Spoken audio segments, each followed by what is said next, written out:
the knife still in their fucking face. I don't get the idea that the wind is responsible for it. But you're the one who plays the stealth games, so. Okay. So we're live already. Oh, okay. Live now. Hello, everyone. I thought it would be more fun that way.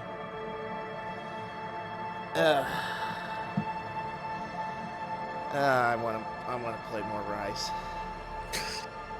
Leave the crack alone for 2 hours. No. Spend some time with your family. I beg of you. What family? Fam, I don't know. I just wanted to be dramatic. Okay, so dashboard. Yep. Hello, everybody. Hello. Right now it's just you and me. I'm sure everybody else will roll in momentarily.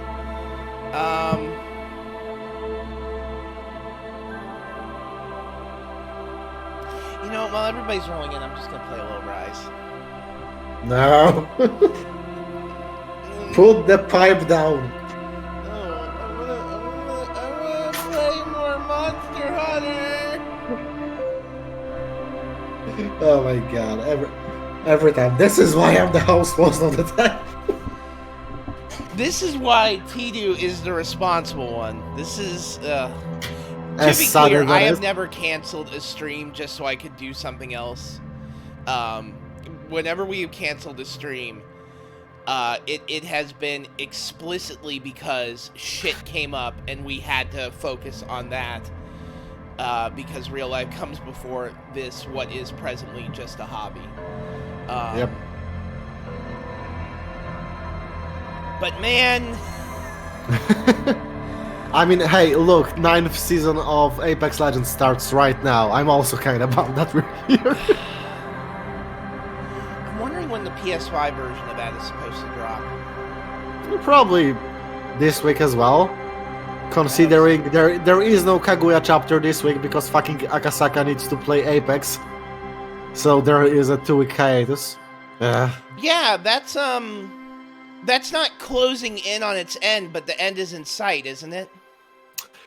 Pretty much, yeah. The author said that the manga will end when they graduate and they are at the last year of high school right now. So it is the final arc, you could say, the final third for sure. That's good. That's good to know that it's going to end, and it's good to... I almost said something! It's really good that it's still really good. Let's stay you're at caught that. up, though, right? Yeah, I am Okay. reading the manga. Alright, so I can dance around spoilers without ruining anything for you. I'm pretty sure you asked me about a key spoiler and I told you that, like, a year ago. I guess the best thing, what I'm trying to say is, it's glad we don't have another Kimi ni Todake on our hands. That has me going, you know what, eventually I'm going to pick it up, because you have relatively / really good taste in written media, and I don't think you would be one overhyping this if it wasn't genuinely good. I really like it, that's all I can say.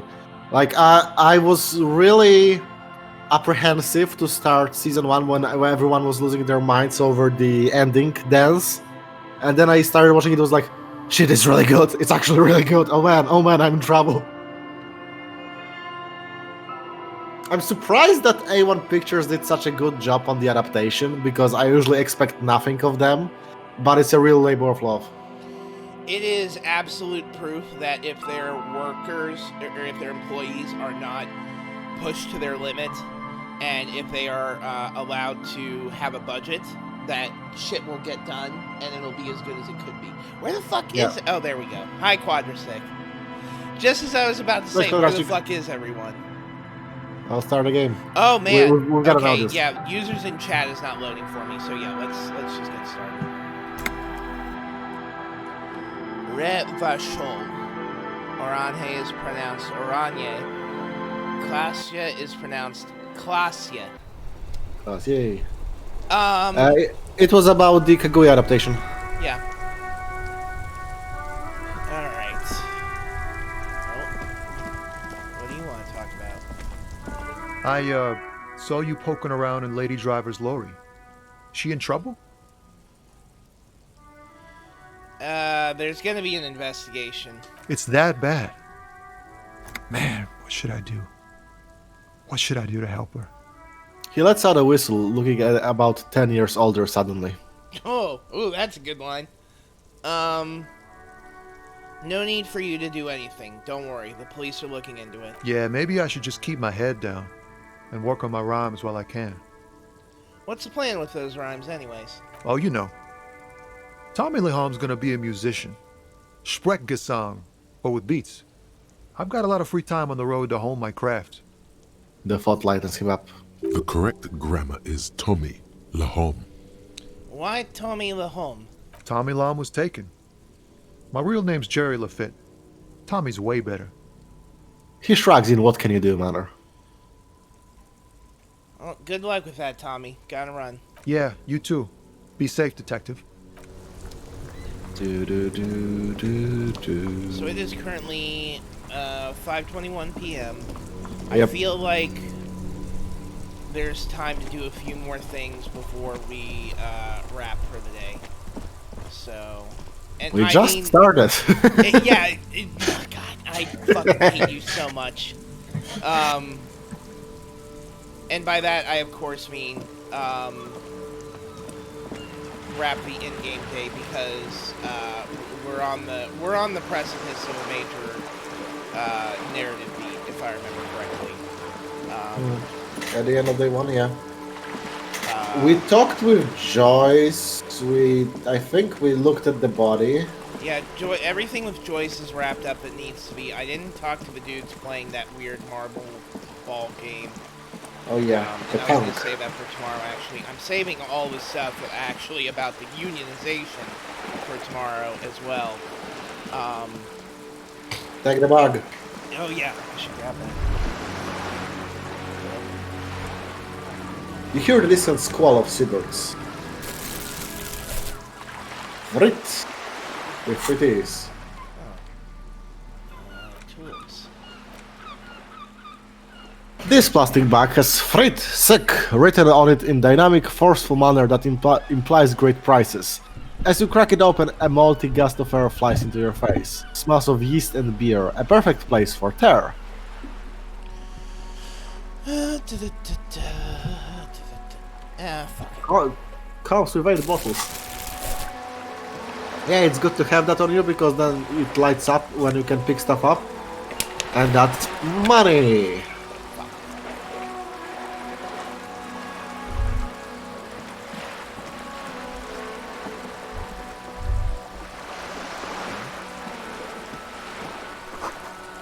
A splatter of blood holes lines the wall. The things I've said, That was pretty good. nothing I can do, I'm the job for every man. Listen, boy, don't start trouble, I fix it. I've been kicked out of every joint in the Ramashol. Come on, the night's still young. I thought he was singing a song for a second. No, he's drunk off his ass and sleep talking. This coin-operated viewer has been banged up, inoperable. Fuck it. Have you no shame? Whining about your back every time you bring out the measuring tape. The man says Honey, he's starting. you're a man with a fork in a world of soup. Please, let's just try to enjoy the game, alright? The other one is eating a big sandwich. I'm trying to, but you keep breaking my concentration. You're old. I can see that. We're both old. Now stop grabbing your ass like it's a girl. These manly men are playing balls. This is a ball game. Grab a ball and play it. Don't ask questions. Shoot first. Ask questions never. Shouldn't I ask what the game is first? No, you got this. There's the ball. You're the game. Better observe them first. See? Your munching and complaining have ruined my concentration. The man throws a metal ball towards a smaller wooden ball in the sand, missing it by a meter. Ah, mon Dieu. The pain in my back is unbearable. I can't even say if it's in my back or hip anymore. Feels like it's in both. He tries to measure the throw. I hope you pass out from it, you goddamn jellyfish. Men like you are the reason this nation is sinking. Standing tall and proud, he looks at his partner with disgust. Trying to throw something as close to a predetermined point as possible. Measuring. This must be the age-old game of petanque. Shush. Ignore them. They don't know what they're doing. They're old. You are letting down yourself and the team. Get in the damn game already. Wait, what team? Doesn't matter what team. Pick a team. Any team. The blue team. You're letting them down. Get in the game and throw the goddamn ball. Why are you so mean to me? Eyes on the ball, Dinky Winky.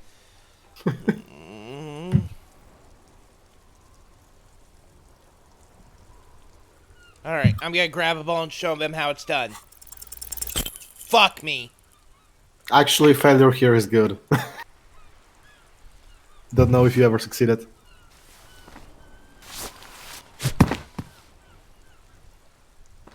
This felt wrong.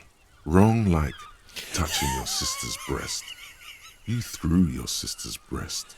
Oh no. Mon Dieu! Good job, officer. That was an excellent throw. Oh, that's right. If I succeeded, I throw it across the fucking... Yeah, you shot put it into the ocean. I forgot about that. There are no two more harmful words an athlete can hear than good job. And this was downright embarrassing. Hold on, why did it feel so wrong? Your muscle memory knew what to do and went for it. But there were gaps. Something about it was completely unnatural, corrupted. Yeah, gaps you tried to fill with thinking. We don't think in sports. We do. Oh no, hand-eye coordination and physical instrument are trying to take over. It felt like you were going for a thrust or a lunge. There was definitely gonna be jumping. Maybe you scored a point, but this is a fiasco. I thought something way more spectacular would happen. What are you talking about? You just executed a pretty much perfect petanque throw. His tone is full of admiration. With a pinch of fear. How are you ever going to get the officer's shit off your nose, Gaston? Or even climb out of his ass? He shakes his head in extreme disdain. That's just how Johnny Ball game is. Extraordinary. Right. Was the demonstration it? Or do you still need something from us, officer? Yes, officer. What do we need from this gentleman? The lieutenant gives you a quick side glance. Do you know anything about the man hanged in the backyard of the Whirling Rags? Unfortunately, I don't. Unlike most of the locals, I have no qualms about assisting law enforcement. But this affair has passed me by completely. And Shrug. most of the locals... In Martinez, the union is the law. So can you really blame them? But you don't have a problem with cops. Cop is a pejorative term. I don't have a problem with policemen. On the contrary, I admire the effort to bring order to our streets. He doesn't know about the crime. Your time is better spent discussing politics. So what about policewomen?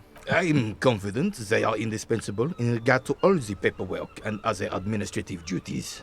Oh no. There are no duties that RCM women couldn't carry out. But you must agree that nature, in her infinite wisdom, has made men more fit to perform certain, more challenging tasks. Don't you, officer? No, I don't think there's any evolutionary inequality at play here. Really, officer? Match an average woman against an average man in a dark alley and see who comes out on top.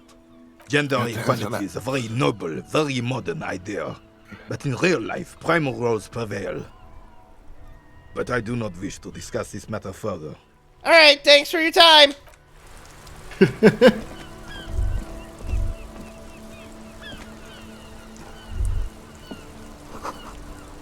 The spirited chirps and clicks of swallows fill the air.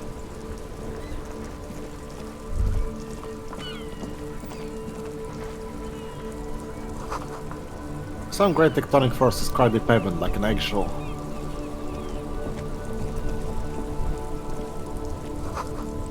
An ancient fountain. It doesn't pump water anymore. There's a tree in it. Just for those who may or may not be tuning in just now, we, as a heads up, we're attempting to pseudo LP this like it's a fucking audio drama or audio book. So, if you're wondering why we're not talking too much, that's why. Mm. We're just trying to provide narration and voice acting, unless there's a really good talking point to be had. So, how do you feel about Policewoman, Void? A helpline with to the company that controls the drawbridge.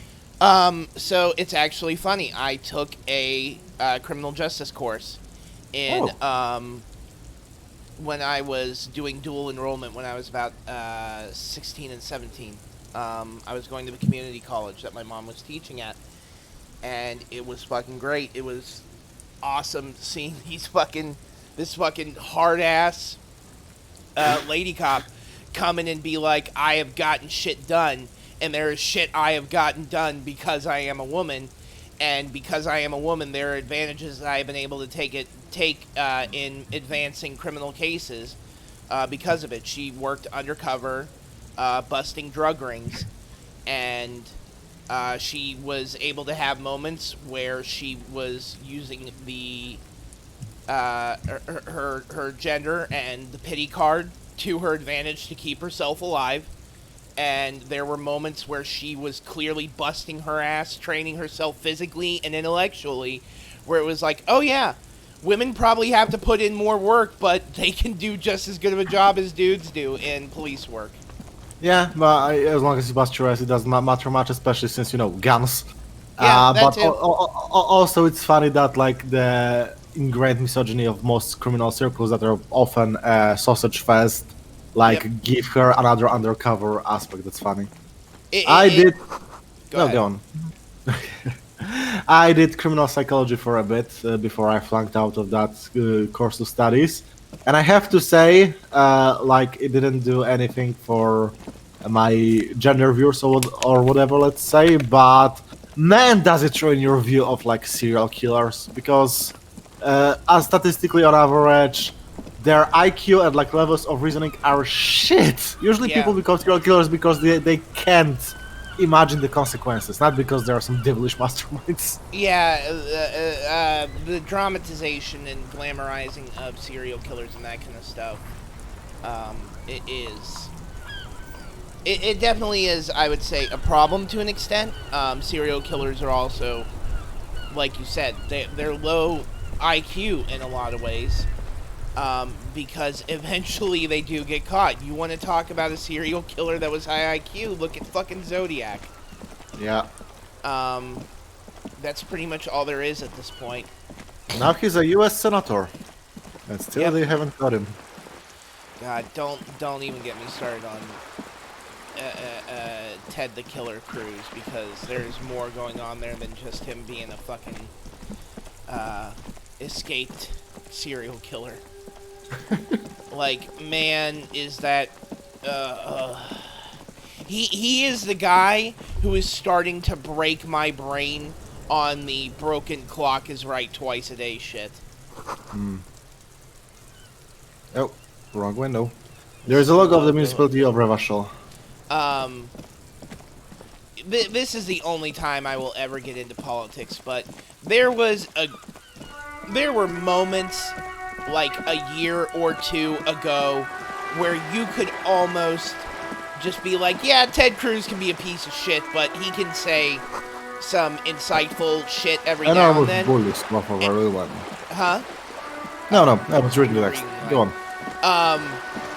But man, did the way he just fucked over his constituents during the Texas freeze, that fucking pissed me off in a new kind of way.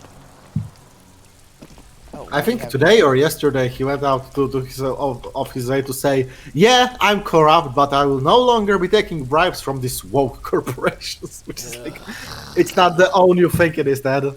Yeah.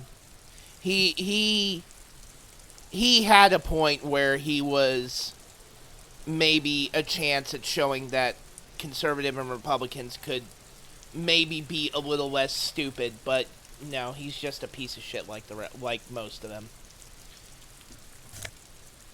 Money and some magnesium, which I will pop immediately.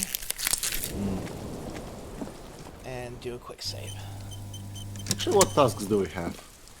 Oh, we haven't talked to this guy yet. Okay. Hang on. I picked up something else? No, I don't think so. Why was it highlighted then? Because you picked magnesium up. It does that. Okay, so...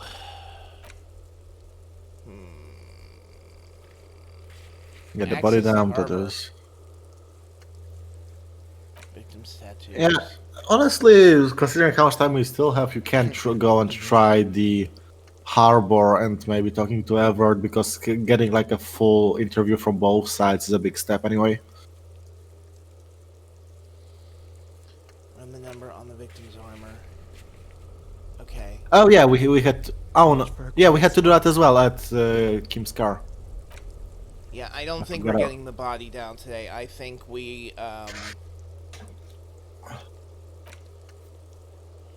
I think we need the help from the union anyway, so yeah, we need to talk to Everett first. Okay. I knew I should have quit.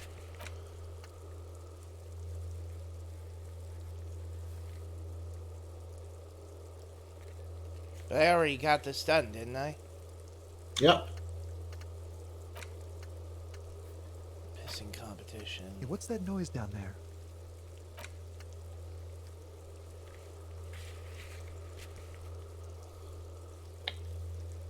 You can ask a local pawn shop who made the call reporting the crime. Keep searching for the caller despite lacking any obvious leads. This might take some time.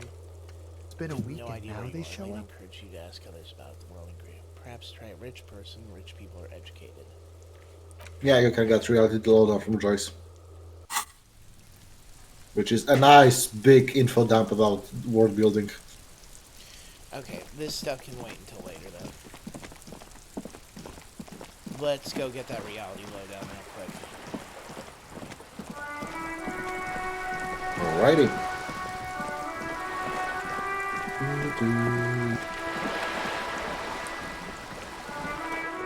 You're back.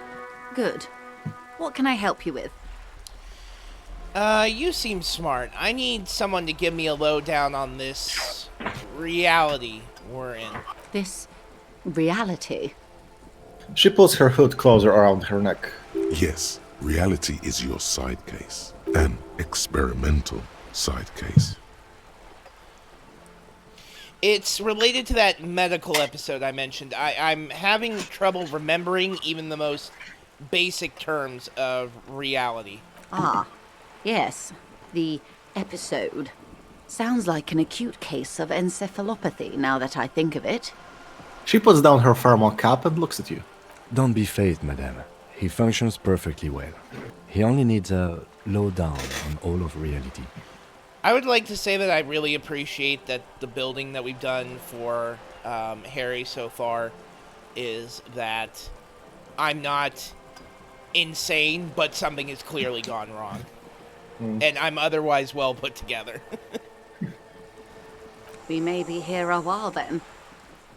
Ask away, officer. I'll help however I can. Takes a long sip of tea. Alright, we're in. I know these all look good, but begin with the first, okay? Where are we? We're in Martinez, baby. Baby? A casual term of endearment popular among the 50-plus crowd. It's a disco holdover, pay it no heed. I'm a disco holdover myself. Aren't we all? She refers to your corresponding ages. And what is Martinet? Martinez is a district of Revachol.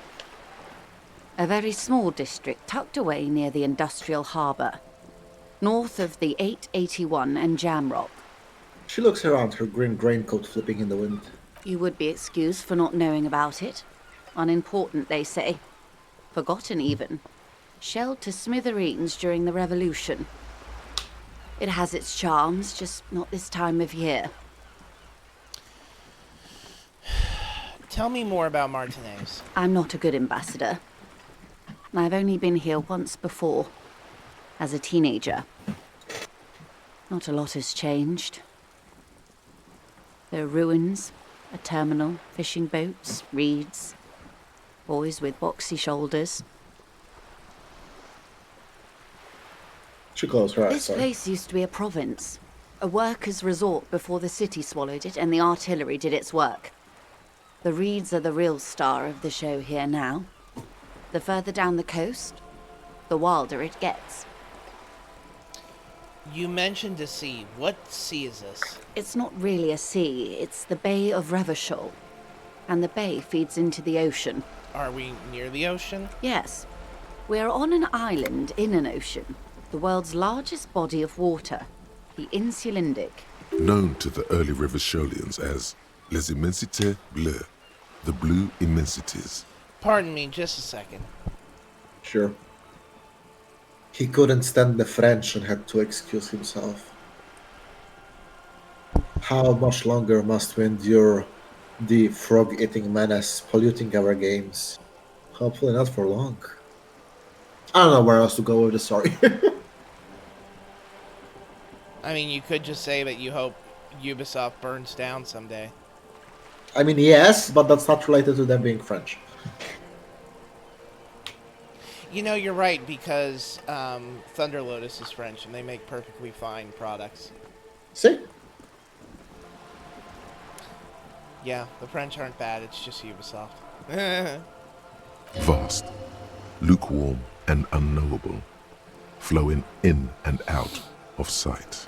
What's Hi, the Chris. name of this island? Caillou. Imagine a pebble. A smoothed over pebble amidst a great blue sea. Misshapen, cracked. The cracks are the River Esperance. We're in the delta of this river, on the 6th branch, the Martinez distributary. It is clear this pebble is of enormous value to her and to humanity at large. Okay, that's Martinez. What's Revachol? Revachol? Revachol is what you call a city. What kind of city is Revachol, though? The great kind. As if it's self-explanatory, beyond patriotism, a fact. What makes it great? History detective. They built this city to resolve history. Our part in it, at least. Our centuries. Okay. Oh no, it's the Hegelians! What? It's the Hegelians! They're talking about the course of history and how it's going to solve itself, don't worry. Oh my It's just God. finished. Okay, who built this city? The nations of the Occident, or migrant workers from Seminine and Ile Marat, depending on your creed.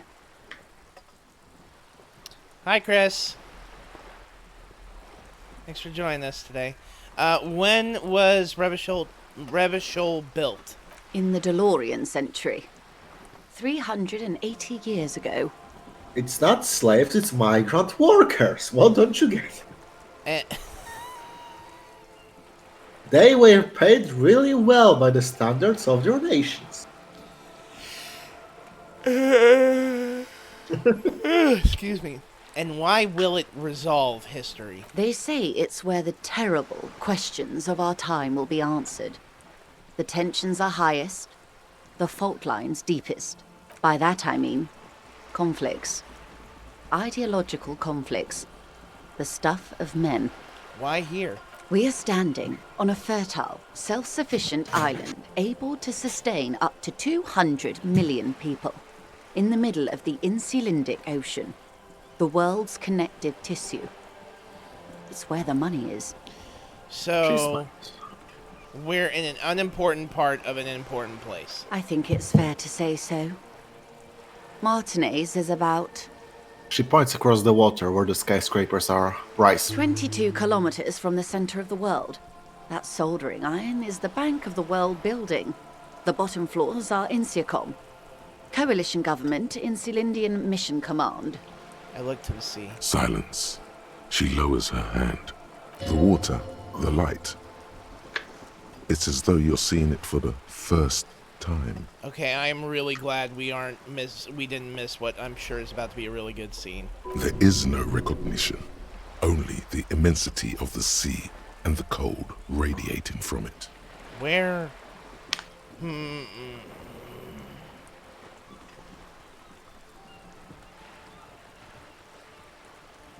I feel like I need to pick this one carefully, because if I don't, I'm gonna miss something. I'm pretty sure if you pick Frey, it's gonna let Shivers talk more.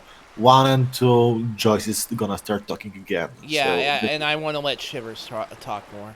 She observes your eyes scanning the horizon, or maybe then not. breaks the silence, slowly. No, this is about to pan out. This is one thought you need to complete. Where are you? Was there something else you wanted to know?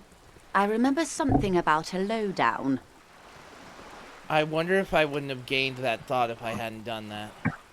I think you always gain it if you talk about reality with her, but it is important, yeah. Jamais vu, the realization. Remarshal Special Administrative Region, Lekalo, the Insulian Ocean, Coalition Government, Insulian Mission Command. Name after name, and none of them is familiar. They seem real, but something is wrong. You feel like a kid looking at stickers on the fridge. Truvant, the Apricot Company, World Games 34. You can almost see your hand reaching out for them. Scratch the corners, see if they peel loose. This feels like the most important of all the thoughts, the one you truly must complete. I'm on the precipice of self-actualization, aren't I? Pretty much. You'll see. Okay. Well, put that in the closet. Yeah. 3 hours, I consider how much more you have to talk with Joyce. This might actually be done by the time we're done talking with her. I was gonna say, well, if not done talking with her, it's gonna be done right before I go to bed and right before I talk to what's her name at the hotel. Glacia? Yeah, if I manage to be able to talk to her today. We'll see.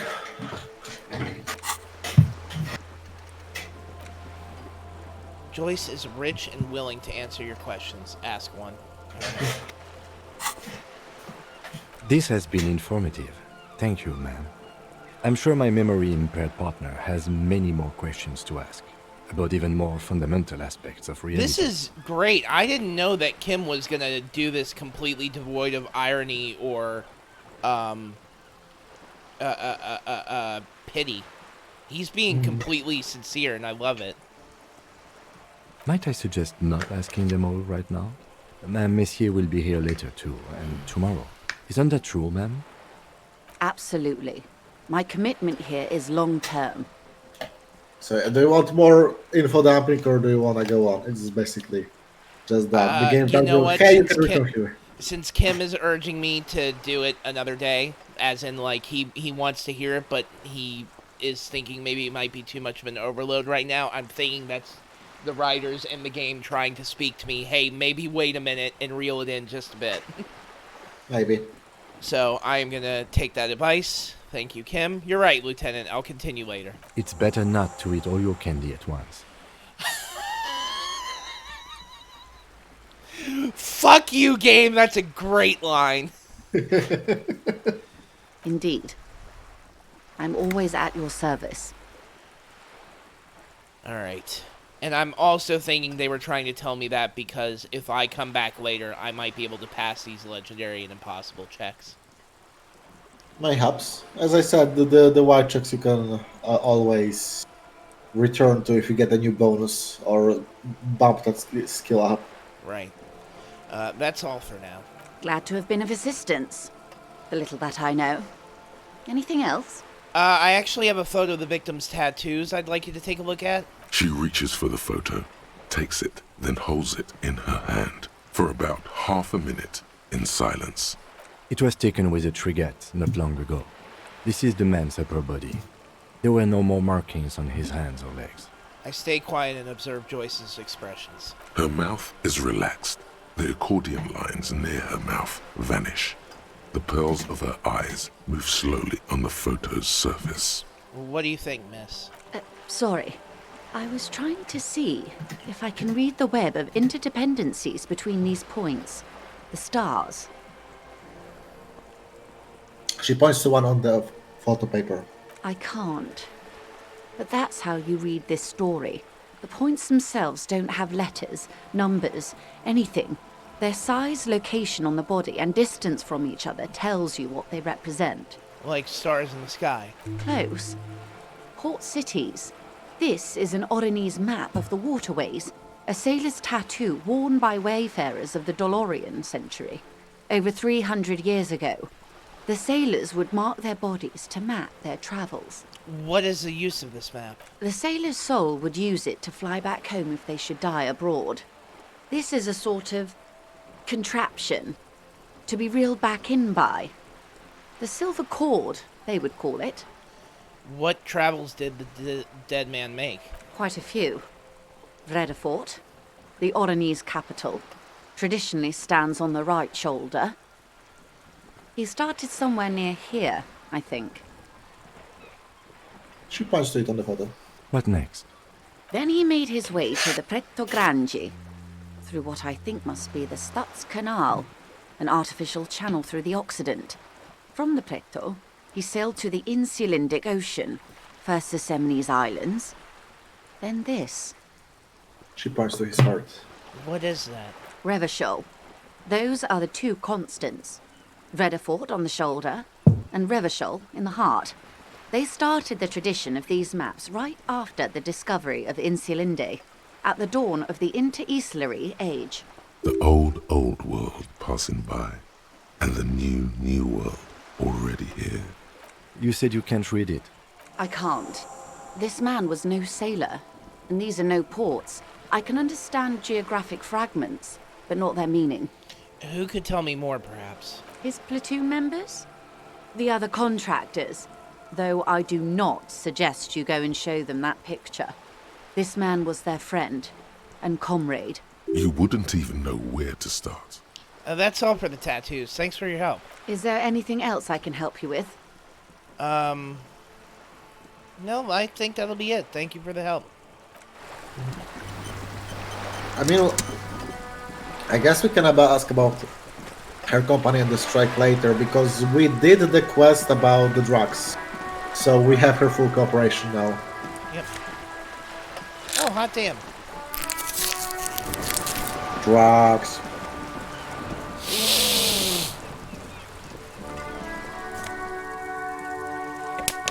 I hope everybody appreciated that snort there. It was a beautiful snort. Thank you. It hurt a little bit. Inside the frame of a motorcycle in repair, and there are tools used to disassemble it.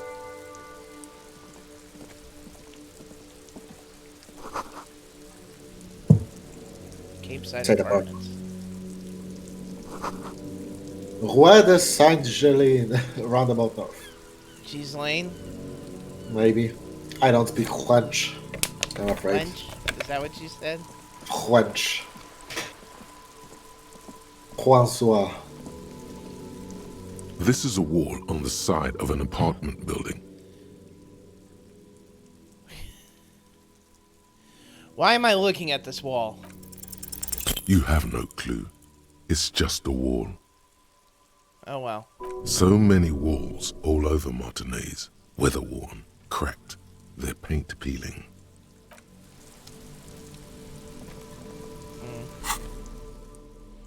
Oh, right.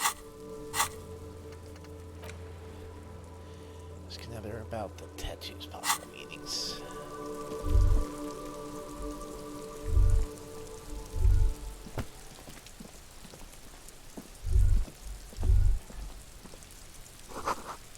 A garden house. This won't be of any use until the snow melts. What am I doing? I need to get back to the fucking whirling in rags. Also, You can- why is the you- camera you shifted can to talk be... you can talk to the guy on the balcony. I don't know. Okay. This is weird. The camera appears to... Oh, there we go. Yeah, I must have bugged out. I saw that Glitched before. out, yeah. You see a young man on a balcony nursing a cigarette.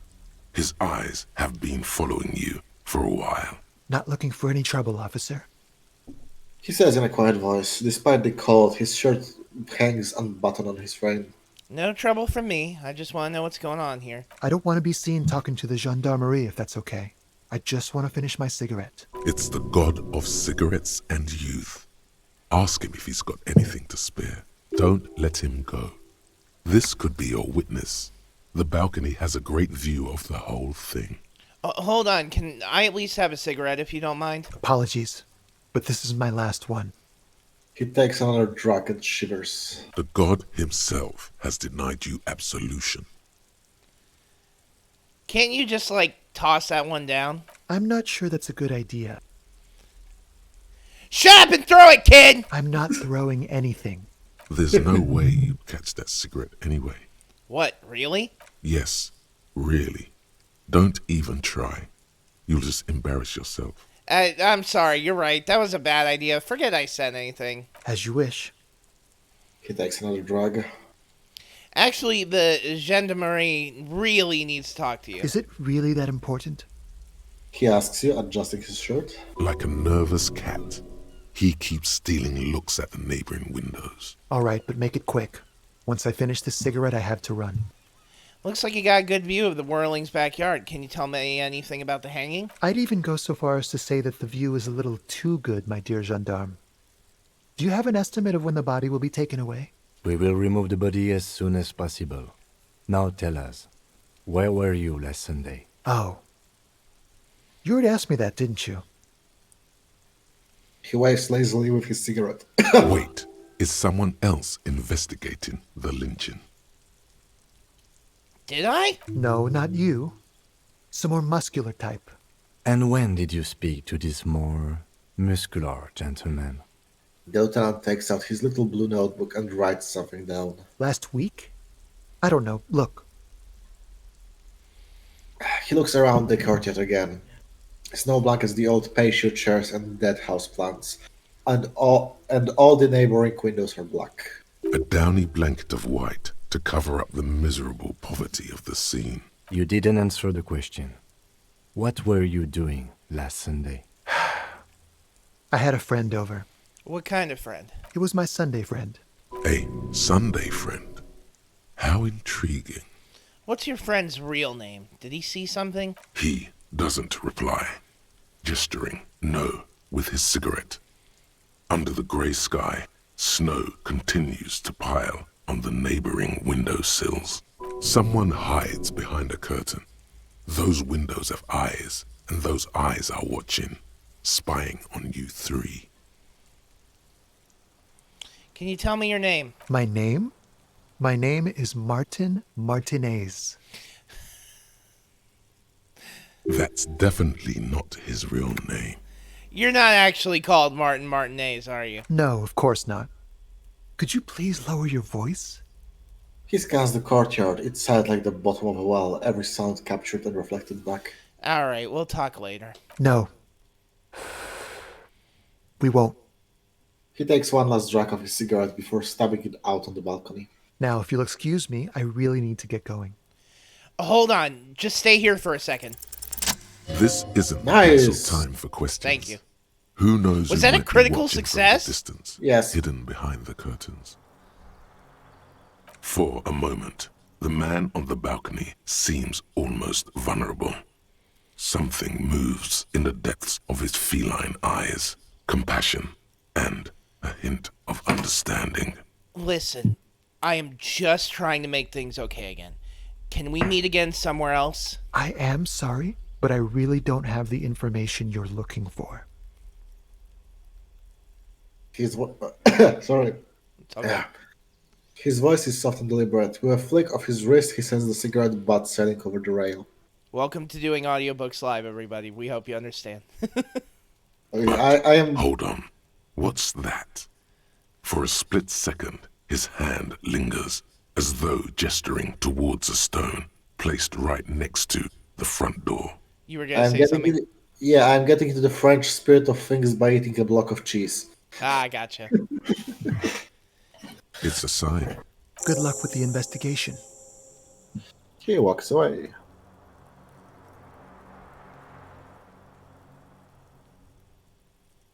But I already finished the cheese, so now I can actually talk. Well, I am glad you told me about this because we clearly just found a lead. He's gone. The lieutenant puts away his notebook and turns to you. We should run after him, see where he went. No point in running. Tenements like these often have multiple exits. If he doesn't want to talk to us, then he'll know how to hide himself.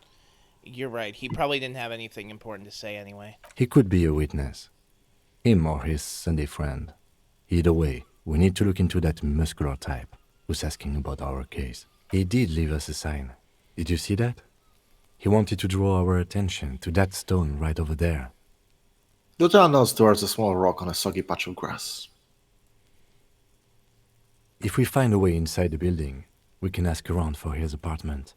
Great, let's do that. A stone, like any other, lying in a whirl of sleet and mud. Maybe there's something under it. Let's turn it over then. There's a key beneath it, rusty from the dirt. I would have completely missed this.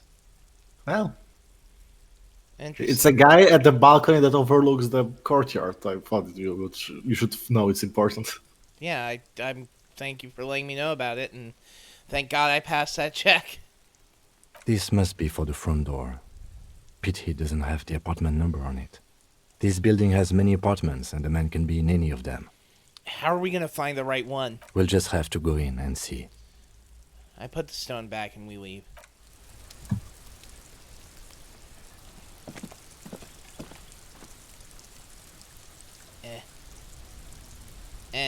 Okay.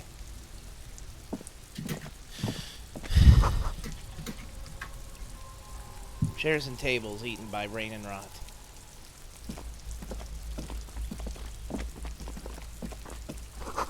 Another splattering of bullet holes on this wall.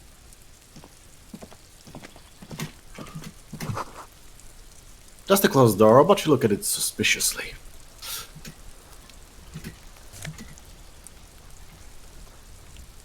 An orange bomb hut.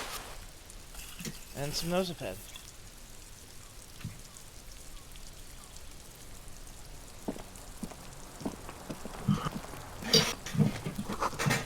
These barrels are half full of rainwater.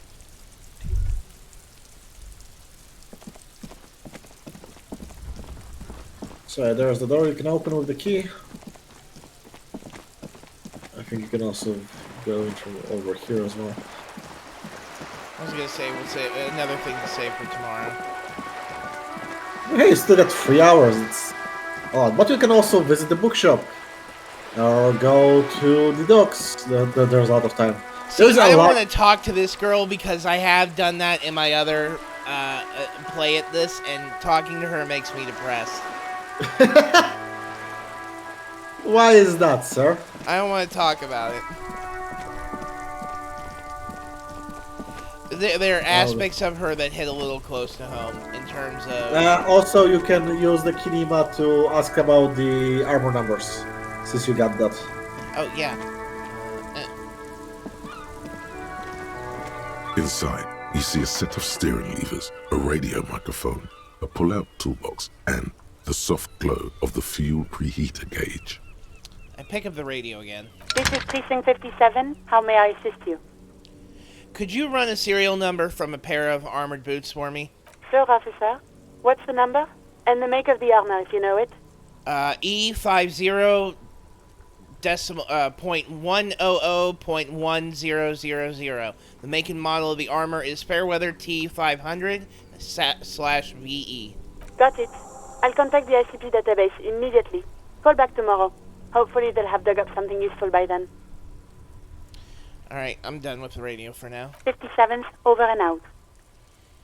Her voice In the disappears in the cabin, you voice. see a set of steering levers, a radio on a hook, a pull-out toolbox, and the soft glow of the fuel preheater gauge. I tap on the fuel preheater gauge. As you tap on the gauge, the indicator pin jerks as if startled.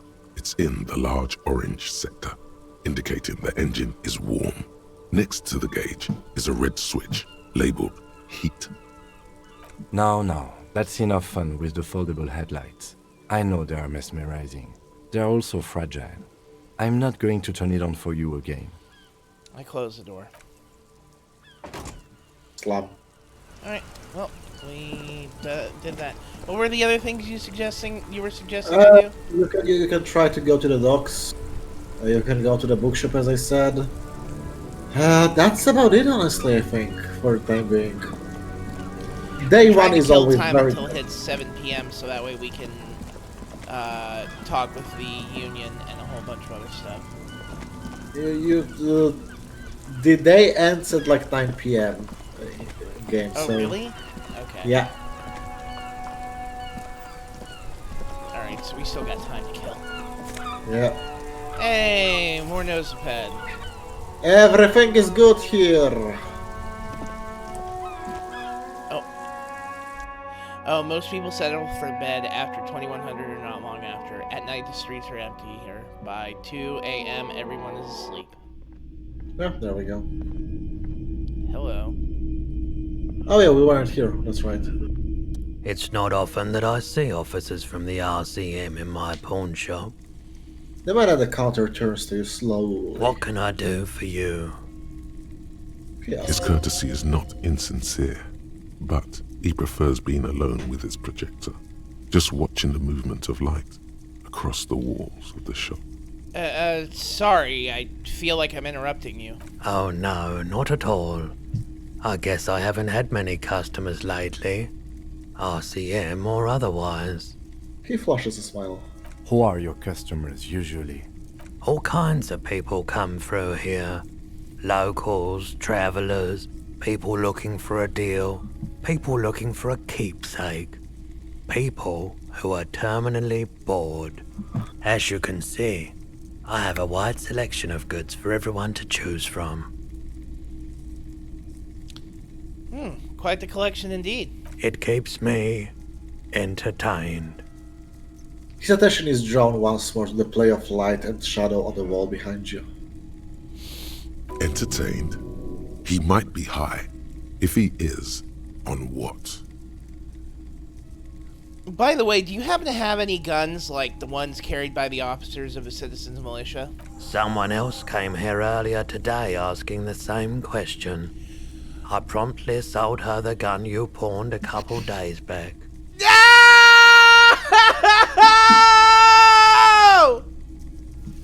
Yep. Why? What was that about? Harry not losing his mind?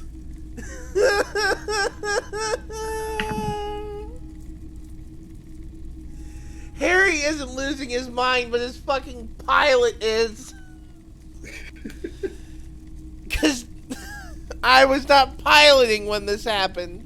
What? That's true. Sold? This is a pawn shop, and it did feel as if you've met before. Oh God. The lieutenant shifts from one foot to another. Alert. Wait, I sold you my gun? You were adamant about getting rid of it, officer. Said you were undeserving of a service weapon of the Revachol Citizens Militia. And I don't like keeping guns around the shop for long. Off the charts photon emissions. The unhealthy kind. Was the buyer a policeman too? She didn't seem like a policeman. Although she kept referring to herself as a pig. Which was odd. I found her interest in the gun a bit obsessive. But I was just happy to get rid of it. And of her. Truth be told, she was terrifying. Right, so let me get this right. You sold your sidearm, issued by the Citizens Militia, and now a civilian is running around the streets of Martinez with it? Lieutenant turns to you. I'm sorry. I'm sorry I sold my gun. Yeah, it's not good. I do hope we manage to clean this mess up somehow, while also keeping our focus on the murder investigation. Do you have any idea where I can find this buyer? My apologies, officer, but I have no idea where she was coming from or where she went. A needle in a haystack. There is nothing you can do about it now. You'll just have to hope you luck upon her somehow. At least I know how I lost my sidearm. Let's talk about something else. Of course.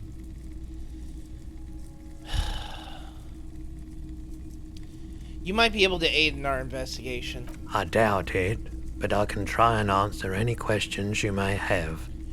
Do you think you can help me get a corpse out of a tree? The corpse behind the hostel, I assume. I don't have a truck with a mounted platform or anything of that sort myself. Ask around the harbour. There might be some workers there who'd be willing to help. Do you know anything about the recent hanging? I do my best to keep my distance from all manner of butchery. Bad for business. Bad for everyone. He doesn't know anything. No one likes to see what you have to see every day. Actually, that's all I've got.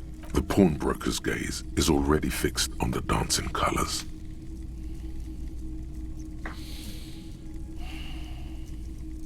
There's something I'd like to sell. Let me have a look. Actually, I don't have anything to sell at the moment. Another time, perhaps. I think you do, but Wait, do I? Sure. Let me check have a your look. pockets. Free. Anything else you're thinking of Oh selling? no, I thought you have some of the postcards which are just I'm not vendor gonna trash. pawn the pen that Lena gave me. Yeah, no, that's fair. I thought you have postcards, that's it. Gotcha. Another time, perhaps. I have other business to take care of now. Look around the shop, there's some stuff in here that you can buy. A typical Martinez streetlight sits among assorted floor and table lamps. I let my gaze run over the streetlight. The light pole has been carefully cut, and the wiring has been redone and attached to a standard indoor plug. The light buzzes faintly, but persistently. This would make quite a statement in your living room. Is that a streetlight? Yes, officer. As you see, it's in perfect working order. Where'd you get it? It was brought to me to be altered. We are not here to investigate the theft of city property. He leans in so the pawnbroker doesn't hear him. You have to admit it's rather clever what he's done with it. He pauses, studying the light. How much of a streetlight? 700 real. A bargain, I dare say. A bargain? No, it's not. He's trying to sweet-talk you into buying trash. Even taking into account the risk of obtaining that light, that seems a bit steep. There's also the matter of rewiring. But the most important transformation is the light's placement among ordinary, indoor fixtures, which has adjusted its morphological field.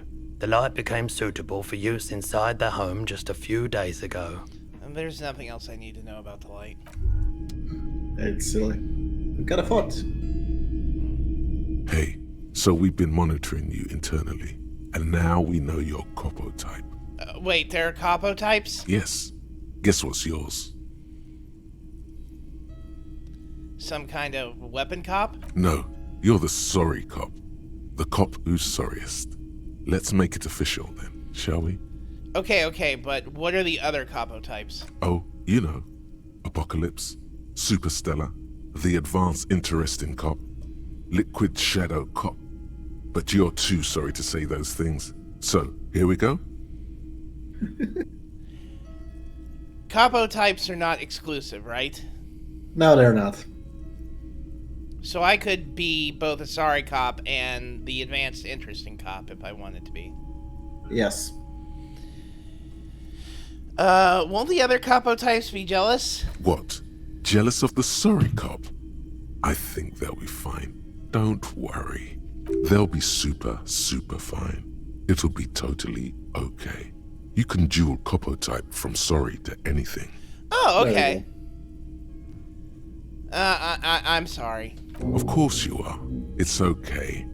See if you can get something out of this, like info. Or maybe every time you say you're sorry, you get $1 million. That won't happen. Alright. Rigorous self-critique. Temporary survives -1 authority. Embarrassment to the party. You're one sorry piece of shit. A cop penitent. A flagellant cop monk. This is not the right line of work for you. You should be groveling at the feet of a feudal lord, providing lurid evidence against yourself at a Mazovian show trial, or ripping the flesh from your back with a cat of 9 tails. Whatever made you this way, you can be damn sure it was your own fault. Do it really criticize yourself. Who knows? You might uncover something of importance from your guilt-ridden past. I will internalize this thought. Did We're I just get sorry. morale back? No, I don't think so. Okay, that was weird. Looked like I did. Okay. Call Alice back tomorrow. Yeah. Keep Look at the stuff. Somebody knows something. What? Look at the other stuff in here. There's like 3 different pieces you can click. 4, including the lamp, but the lamp is pretty much a joke, I think. I don't think there's 700 real in the game total, let alone, with your all other costs. A smoker on the balcony. Ask around for his apartment number. Okay. The boomboxes on the shelf look well-loved and well-traveled. Chipped, dented, they stare at you with the unblinking eyes of their tape reels. I stand on the tips of my toes to see more. One especially catches your eye. Deep gold and amber plastic with a big old handle on top. A classic boombox that says Stereo 8 approved. This is you. Golden orange. A sunset suite. Just make sure it works before you buy it. Shopkeep, this Stereo 8 approved machine here is the Harman Welsh W2, made in Vespa, designed in Seoul. Plays all reel-to-reel formats, 2mm, 8mm, 12mm. It's even got a little radio in there. It'll set you back 12 real. Are you sure this is all in working order? Absolutely.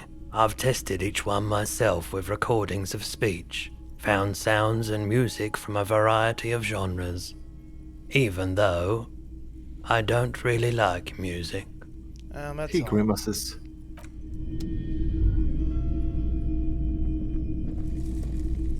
You see rows of toy soldiers guarding the rest of the trinkets displayed on the table.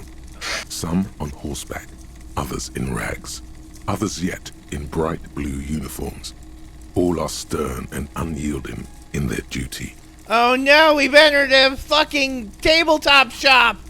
No, it's Warhammer figurines! No! No! Try The to find British have something infiltrated pretty and Russia. cool here. Then use it to win her back. Win her back? Yes. Buy something nice. A figurine. Inspect the knights on horseback. Big men on big horses, clad in lamella armor and carrying flintlocks. The kind that would mow down a line of enemy soldiers in the blink of an eye. I point to the knights on horseback and say, who are they? Franco-Nigerian knights. I used to be very serious about these guys. Oh Look god, at the no. dusty figurines in the dim light. What, never had tin soldiers? No, I didn't. I had Really? fucking Connects. I was trying to make the big ball factory when I was a kid. It's fair. I had a whole collection of like plastic World War II figurines from I don't even know whom, probably my cousins. Like fucking Connects and Legos and erector sets. That's what I was all I mean, I had Legos and Technicals as well, but I was really fond of these figurines. Half of them had broken bases or lacked a leg or something, but it was still, mine. I Just still fun. am pissed off that I didn't buy that fucking roller coaster Lego set when it was still on sale. That's a shame. Yeah, it was $300, but it was a fully working automated roller coaster. And it Damn, was that's sick, actually. yeah, I regret not buying it. I think it was like 15 or 20,000 pieces. The fanciest Lego I ever had, back when they did Lego Technic sets, I had a model of the ball robot Droideka, I think it was called, from the Star Wars prequels. And it had springs inside, so you could press on it and it sprung open. It was cool. Yeah, I can't stress it enough. Don't ever let anybody shit on you for enjoying Legos, people. The comfort and meditation and satisfaction of the build is a genuinely calming and fulfilling experience. It's Anybody that just... shit, Go ahead. anybody that, I just want to say, anybody that shits on Lego doesn't have a soul. I Yeah. think it's a well-established fact. Yeah, it's Legos are just over-glorified puzzle pieces that you can use in whatever way you want, so... If In anybody shits on it, 3D. they're unfun. Sorry? In 3D! Yes, exactly. And they're much more fun to build than actual 3D puzzles. That's true. 3D puzzles fucking suck. I hate these things. Yeah, some of them are cool. Like the ones that are made with actual plastic and not foam, those are really Yes! cool. Yes, that's the thing, because most 3D puzzle sets I ever had my hands on were brittle and made from cardboard. And like one of these pieces bended just a bit, it's over. You can't do it anymore. It will collapse. Fuck you. We'll end this side rail momentarily, but that's one of the nice things is that my other FLGS, they have the plastic ones. And I'm probably going to get one of those eventually once the company that releases them puts out something I'm interested in. Because all they have right now is Big Ben and then some kind of bridge or something. I think they have the Empire State Building, but I'm not really that interested in that. A long, long time ago. Dig up a truly cool figurine in the box under the table. Everything you pick out seems faded, chipped, and sad somehow. Most of them are just broken toys. Look at the others. From the table. Look at the others. It's cool figurines.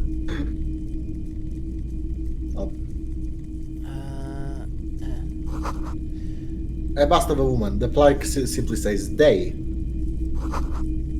In the dark, a film projector is whirring away.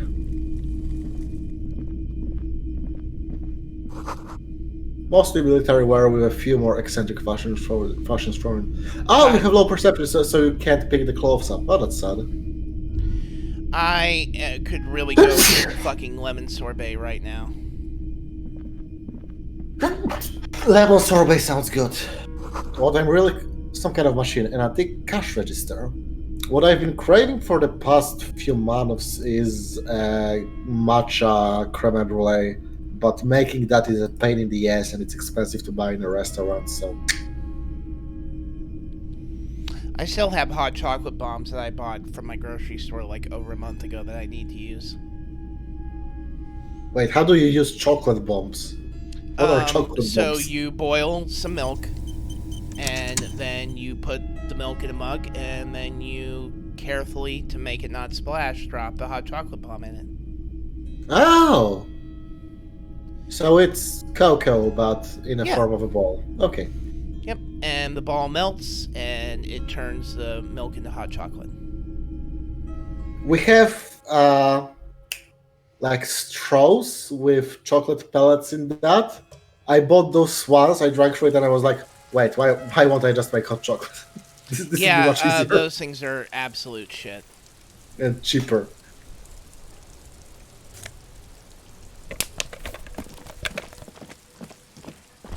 We talked to this guy, I believe.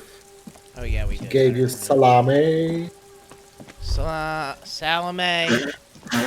Salami. Go into the light until we meet again. That's what the Corinthians say again and again. Knowledge is power. It grows like a flower.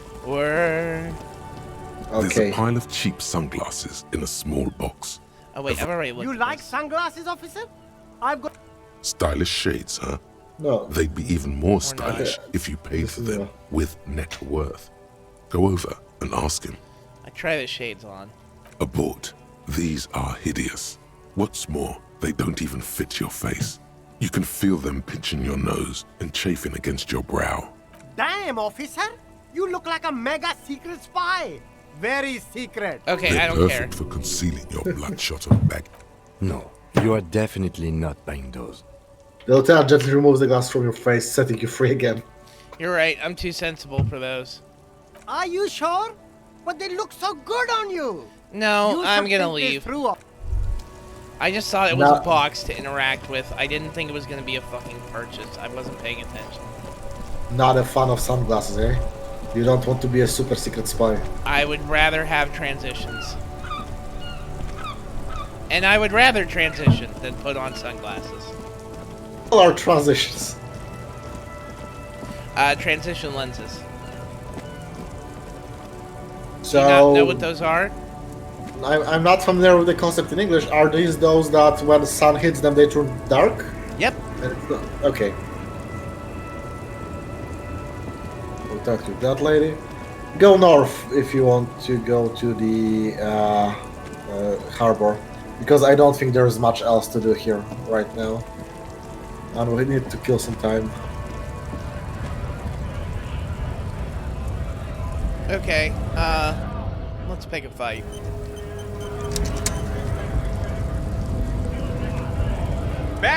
Bastards! We have Oh, we a can talk right with him. to work! Tatum. His voice is the loudest of the lot, and oddly screechy for a man his size. Sorry.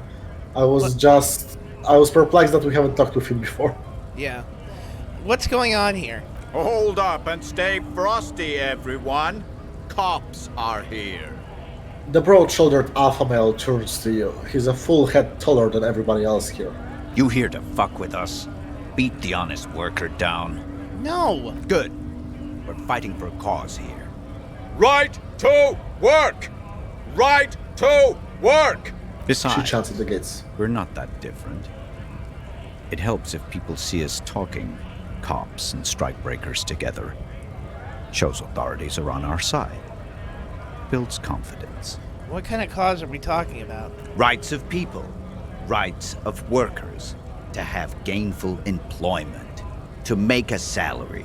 And feed their families. His manner of speaking is wooden, the tone of voice bland and uninspired, almost as if compiling replies from a set of learned phrases.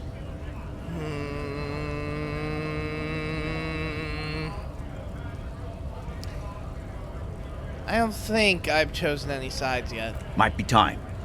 Don't let the fat bastards tread on you. Cops tend to side with the higher-ups, but you're essentially still workers. I don't trust cops, but I can see you understand the Right to work! Right to work! Regardless, I've got some questions for you. Maybe you should ask them the questions, like why we're not allowed to make a living here. Shame on you! I don't like this guy. Sorry? I don't like this guy. Why We is that? have families to feed, you piece of shit. He points his fingers to the man sitting on the railing. I'm getting a vibe of hollowness and fakeness from this guy. Yeah. So do we, Scott. The loitering man hollers in return. I want to get into the harbor too. Have fun. Union shits are on full strike. Don't think they're going to let you through the gates. You trying to meet their fat boss? I'm interviewing people here about a murder that took place here, behind the hostel cafeteria. You know what? This is an official matter, not to be discussed with outsiders. Wait, is there more options? No. Right to work! It's He shameful. again shakes his Cops large doing face. nothing. You should bring backup. Open up the gates for us. Blockading gainful employment for workers is a crime. He again shakes his large face and turns back to you. This isn't really my area of expertise. We are not picking a side in this just yet, sir. Pity. Let us work! You know what? I'm just gonna leave now.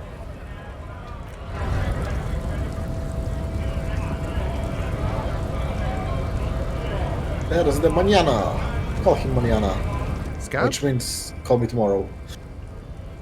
Asks a man with jolly eyes, tilting his head. You're hazy on the notion of a scab. Smells like politics, though.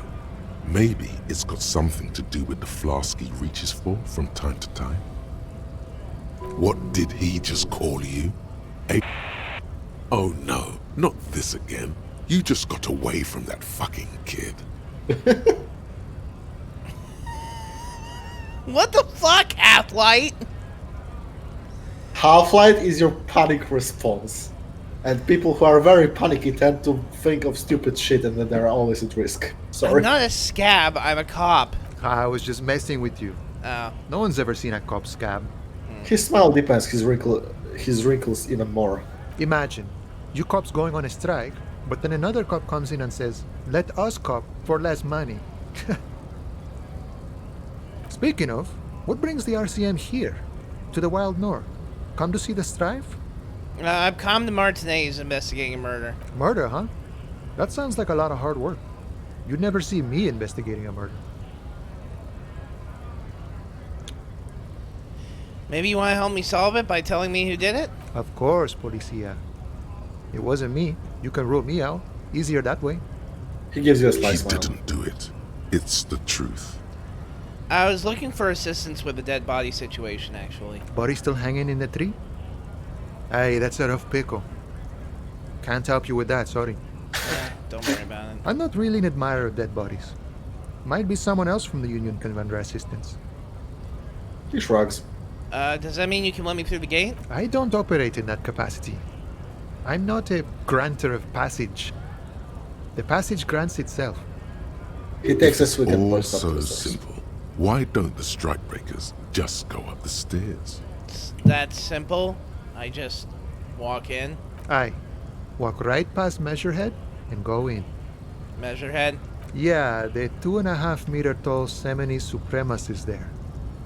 Walk right past him, Points. Right.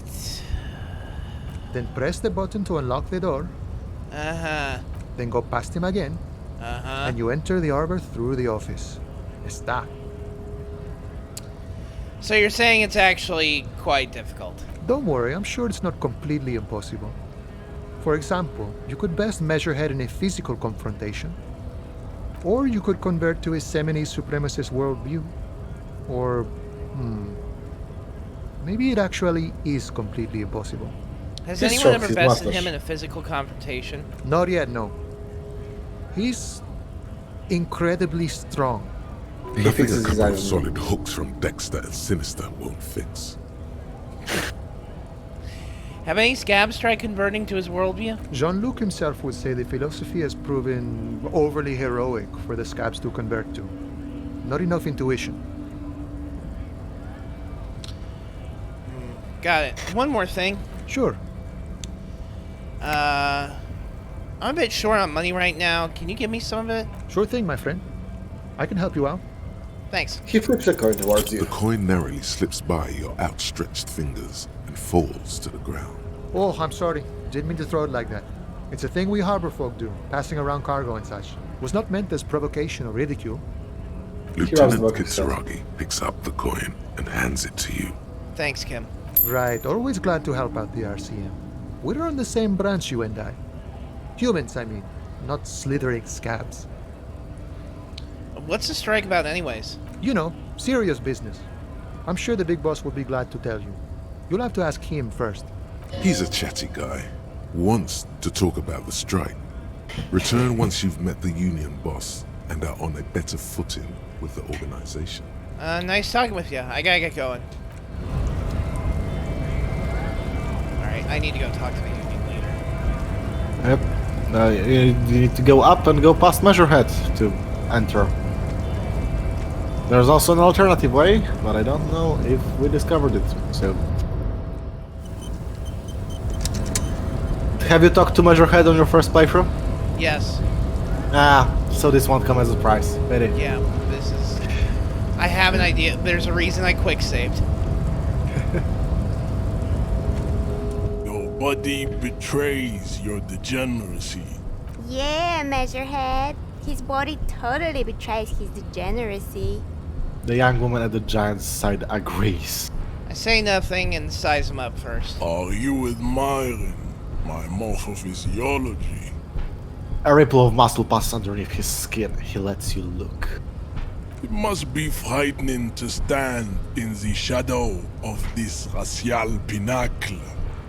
Be calm, Sandwich. You are not in danger because you are not a threat to me. I puff out my chest and still say nothing. What is this androgynous display of sexual maturity? He looks down at you, taking stock of your physique. Things are not as bad as they look. Sure, You have high blood pressure from metabolizing heroic quantities of ethanol, but you are robustly built. You will survive. Oh fuck, the game broke.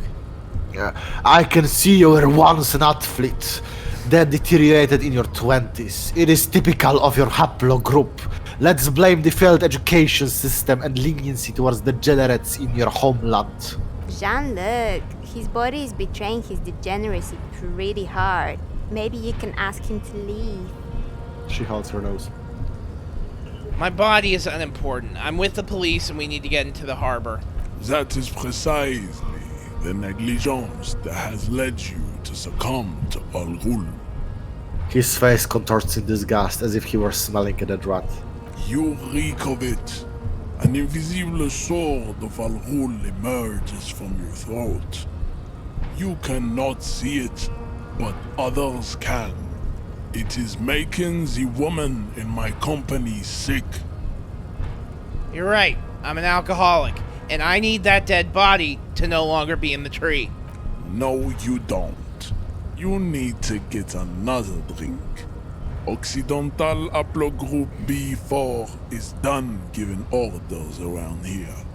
The influence of the ham sandwich race is waning. Does this remind you of someone? The guy down there? You're just like the fat racist down there, just having been pumping some iron. Look at my craniology. I am the pinnacle of my haplogroup. The pink blob is a bad example, even of yours. It saddens me. You were once a noble and powerful race. I just love how powerfully racist he is. Like, also the fact that he's black. It's a great combination that I never expected when I started this game. He's just Tariq Nasheed. Yeah, pretty much. If Tariq Nasheed pumped iron. Actually worked out, which I'm pretty sure he actually doesn't. Yeah. And if he was to help me just world eugenics, electricity, and powerful weapons of war like missiles and aerostatic aircraft. You made great gains in metallurgy, race theory, and statecraft. I bet this guy would actually advocate for the sterilization of autistics. Probably, yes. You dominated lesser cultures, like the deformed Hemians and the inexplicably potato-obsessed Khoikos. But now your ascent to the genetic summit has halted. You are obsessed with sadness and with frivolous pop culture.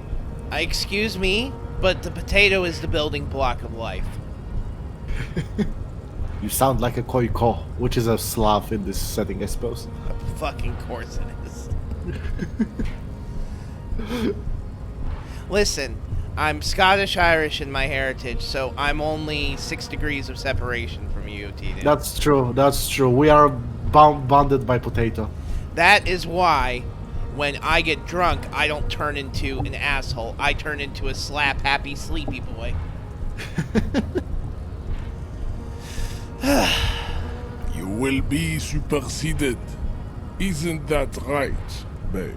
It is, baby, yeah. You know it. There is a button right behind him, just out of reach. It must be the one that opens the door to the harbor. This man is not budging. Let's hope his superiors inside are more cooperative. I push him out of the way.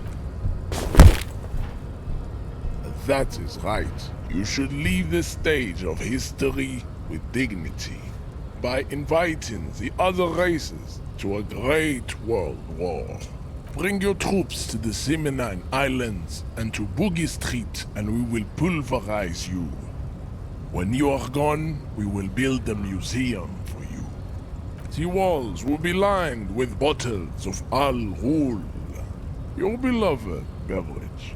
Inside, we will store the odes to homosexuality you call art, and your microcephalic skulls. This is your chance. He's talking. Rip into him with a punch and catch him off guard. No, there's a peaceful solution. You could internalize Measurehead's race theory. he would take you as one of his own.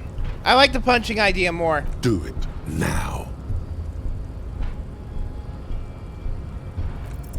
That's not a chance, actually. Fuck! Oh no. Oh no. How did this happen?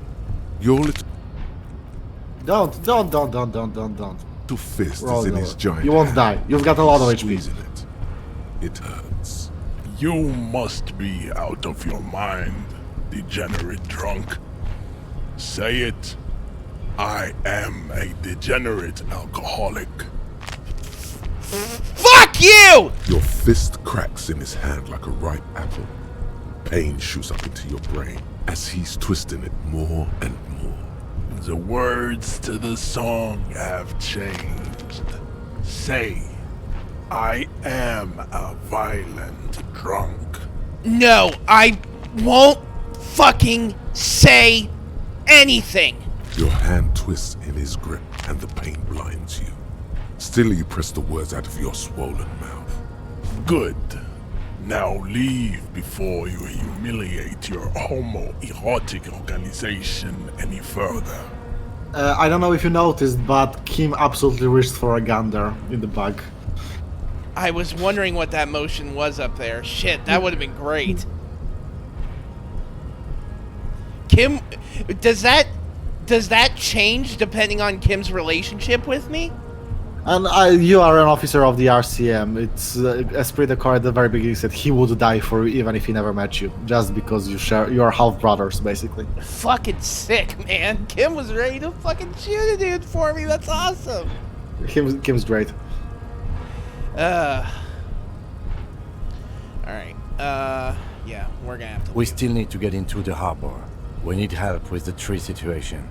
There must be another way. His gaze wanders over the rolling roof to the yard. And he has something to say. We're gonna walk away before I talk to him.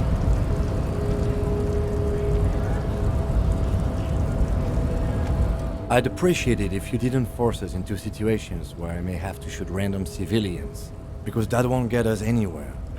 I'm not even sure the one bullet my chamber holds would even prick that hook.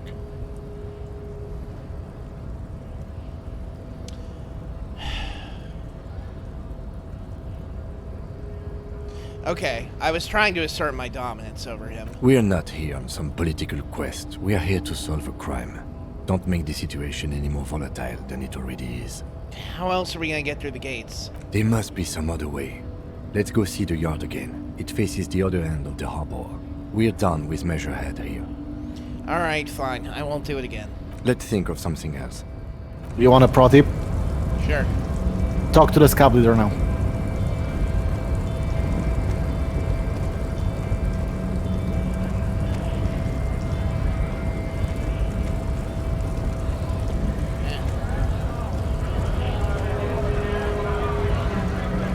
He saw me take a swing at him. Nice aggression with the native. Don't let the chief fool you next time. You don't need to be that up in his face. Leave yourself space to move. He's gonna teach me how to fucking kick his ass, isn't he?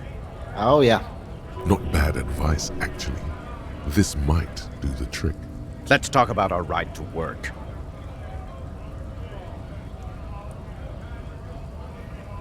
I need you to be my champion up against John Luke up there. No, I'm not a fighter. I'm a worker. That advice should be enough. Yeah, I think you can reroll now, and you will have a bonus. Because of the idea that, oh yeah, I need more space, actually. I'm just gonna leave now.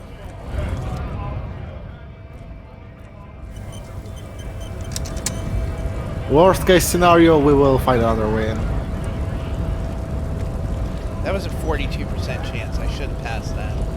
Yeah, that's high, honestly. You have a lot of you have a lot in physical. That's good. Your race descent has only worsened since the last. Oh, that's +1. You have You can really talk. let You can talk with him. I yourself- think some dialogue also gave you a plus. If you like dig at his ideas, I believe. Like showing free. him the mug. Maybe. Know anything about this Does mug? not so much as glance at the object. This your kind of thing? Stop showing me your pathetic cup. I have no Shut the fuck interest up, in Siri. it. Fucking stupid ass AI. He had nothing to do with it. Does he strike you as the kind of man who puts monks into trash? No, it was actually 2. And 1 or 2 also, I think. Like, you need to dig at his confidence to upset him. You serve the Union, don't you? Aren't they white? Don't be vulgar. White or not has got little to do with this. The race enigma runs much deeper than that. He turns his eyes towards the harbor, seemingly bored with you. Yeah, but you still serve them. How does that... Oh, hold on. You keep telling yourself that. Mr. Clare is a man of vision and means. He has the will to confront polycultural capital. Something your race, naivistic communists, never did. Also, to serve is noble. It takes discipline. Your petulant individualism has only contributed to your race failure. It is lax and moronic. Individualism is my jam. Jam. Individualism. You have gotten these ideas from degenerate youth culture, have you not? You have picked them up from rock and roll songs? The guy from disco, actually. Offshoots of the Seminoles people invented disco while having sex under the influence of cocaine. It is a shame upon my race. But what is done is done. Hey kids, fun fact. If cocaine were cut and chemically processed properly, it would not be as physically addictive as it actually is, and could be consumed in a controlled and healthy manner. Also, did you know that if you heat up cocaine enough to make it crystallize, you get Monster Hunter rice? I fucking hate you, TD. Please somebody clip that. I will. Let's go on. I am not surprised you enjoy it so much. This has happened to many of the side products of the inevitable cultural victory of the Seminoles race. Wonderful. I need to enter the harbor now, or maybe you could take the body down yourself? What you need is to come to terms with extinction and never getting that dead body down from the tree. He looks at the button behind him, and the tattoos on his face move to reveal the smallest of smiles. What are those tattoos of yours supposed to mean? Racists are generally not very good examples of their race. He gestures toward the lorryman down the street. I am not like them. I am craniometric perfection. I have taken the trouble to permanently draw a phrenologic grid on my skull and features. This should dispel any doubt. True. Phrenology, eh? That is a noble cranium, but you got a hard noggin yourself. You sure I'm not craniometrically superior to you? You exhibit forward projection of the jaw, indicative of schizophrenia and sexual inaccountability. From a purely aesthetic standpoint, the dimple in your jaw makes you look like a baby. This is not craniometry, just an observation. Oh my god, he's like the Ovid of racism. Yeah. The fact that he tattooed craniometric shit all over himself is... Every time I remember this was an actual quote-unquote science in the early 20th century, I want to fucking die. It reminds me of that fucking bit in Red Dead Redemption 2 about the critical race theory, dude, and the Yeah. I think he also says like some craniometric stuff, or it was in Red Dead 1, I think. The cocaine addicted scientist guy is also obsessed with this shit. Which, yeah, cool. I definitely have to admit that for as dry and bland as the gameplay, or at least the core gameplay loop of Red Dead Redemption 2 can be. At least there's enough options and goalposts there that if you go in, you can make a good time for yourself. But it is sad that will probably be the last good game to ever come out of Rockstar. Yep. Alright, what else? It is impossible to see any more of your bone structure. It is covered in the ravages of Al-Ghul. From what remain of your features, I can see fleshy lips, baldness of the head, and long arms relative to lower limbs. This leads me to conclude you are not a police officer. You are a common criminal, an offspring of murderers and sailors from Sur-la-Clé and Vesper, and possibly even the degenerate sheep herders of Ubi. Interesting. So one of my ancestors was a Sur-la-Clef and the other Vesper? Your racial heritage is uninteresting. It is the same as all Rivasholians. Your parents and their parents made the decision to reproduce while under the influence of Al-Ghul. That is the only reason you are here. He's right there. It's almost impossible to get it on unless you're both drunk. It's too scary when people are sober. I Kim, think maybe it was. about this? Sorry, go ahead. I think it was. No, I just think maybe it was tied to perception because I remember when I played Harry. Was, hey, wait a minute! You talk about chronological perfection, but your ears are sticking out. Isn't that wrong? And stuff like that. Exploiting one's own OCD to acknowledge an absence of symmetry. Yep. I think this racist is better than the last, but the next racist will be the really good one. That will be the... That will be our lucky racist. He will grant us 3 wishes.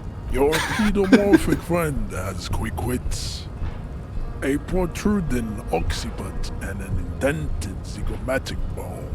The lieutenant does not flinch. You should keep him close.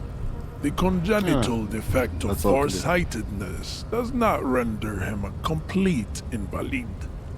He still has the use of his mind. Get fucked! Hey.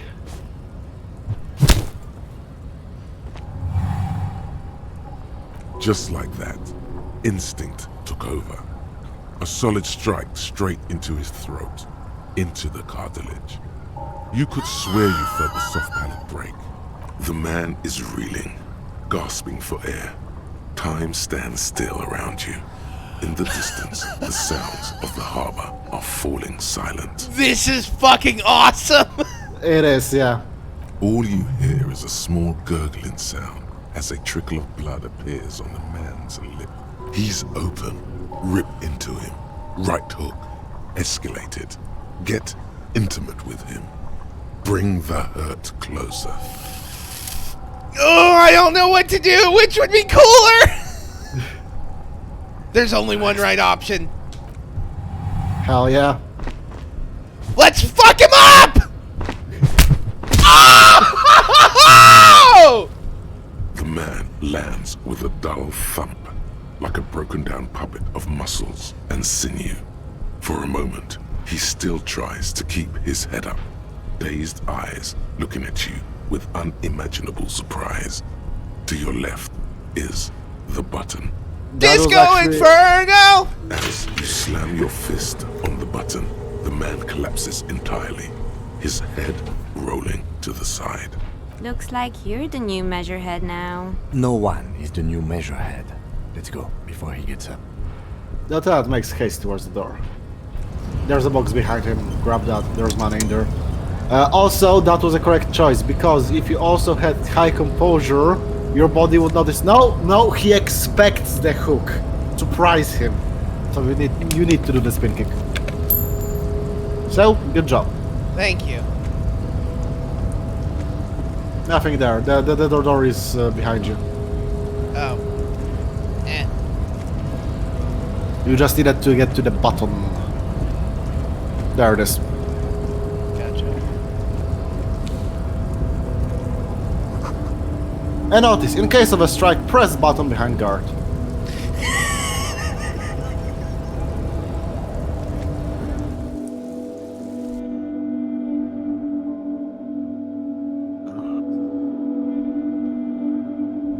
Burn, baby, burn. Disco Inferno.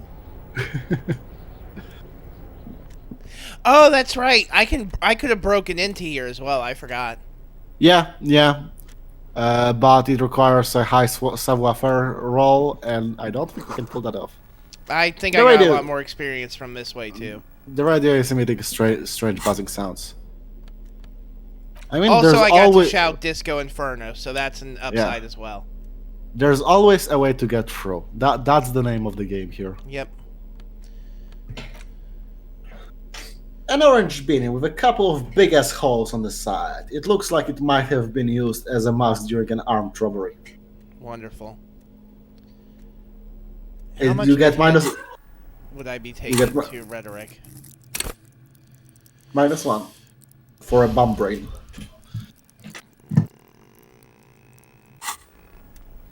Hold on. It's going to give me a boost to reaction. That might be worth it.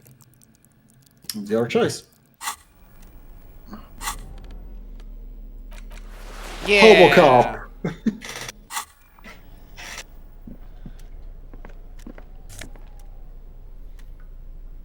Book. La Fumée, Volume 1, Number 4. You can use books to pass time quicker. It's like 10 minutes for every interaction instead of 1 minute. The intellectual organ of Martinez Communism offers a radical Mazovian perspective on a range of contemporary issues. The cover features a stylized portrait of the late King Frizzle with a pair of white antlers growing out of his head.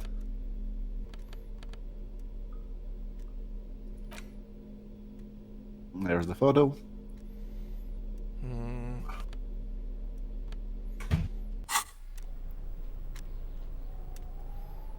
There are drugs in here, if I remember correctly. An imposing combination of a punch clock and a payphone is looking down at you from the wall. A note on the side says, "Tokens unavailable due to strike. Use change." The machine swallows your coin and seems to be waiting for your next move. It's unclear whether you actually have muscle memory. Right now, your finger is just drawing vaguely occult patterns in the air. Useful patterns? Undoubtedly, no. I might try this again later. Sure, why not? Muscle memory is a tricky thing. Nothing tricky about that. You just do, fail, repeat, until it works. All it takes is motivation and practice. Yep. That's true. Oh, whoops. Yeah, that's the way forward. Yeah, I didn't want to go up to the roof.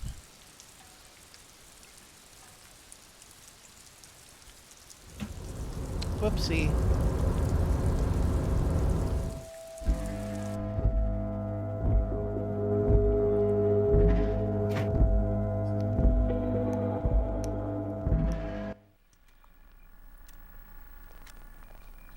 Parsec, please stop freaking out. Thank you.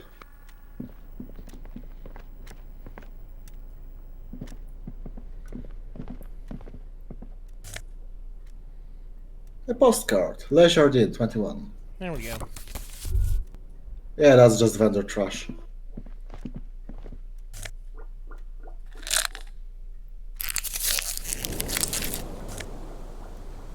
Glasses. Fuck New office yes. shades. Fuck this stupid hat. Oh wait, I can wear both. Yeah, of course. Why would you not be able to wear glasses and a hat?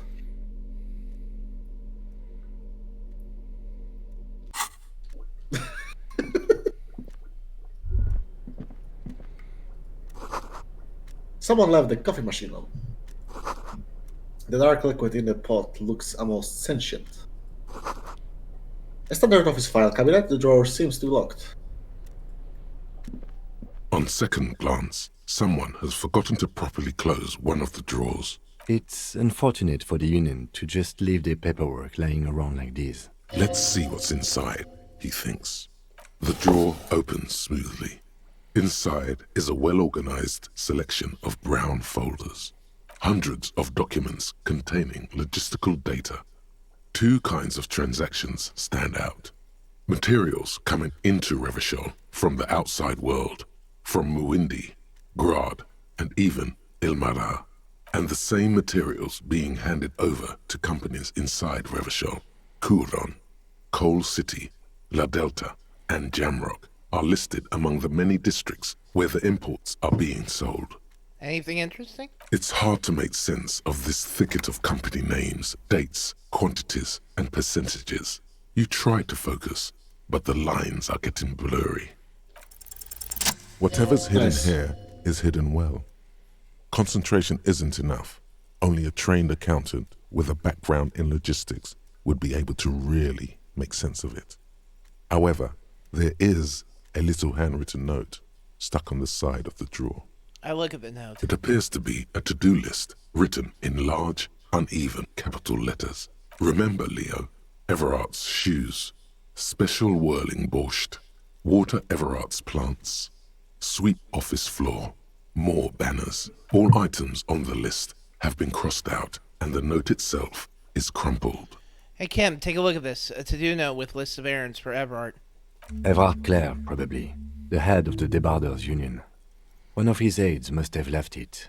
Nothing incriminating here. The special borscht seems a bit odd in the list. What is so special about this borscht? Code for drugs? Booze? Blood? Take another look at the note. Remember, Leo, Yeah, that's just gonna be the same thing. All items on the list have the drawer slides shut, smooth. All right.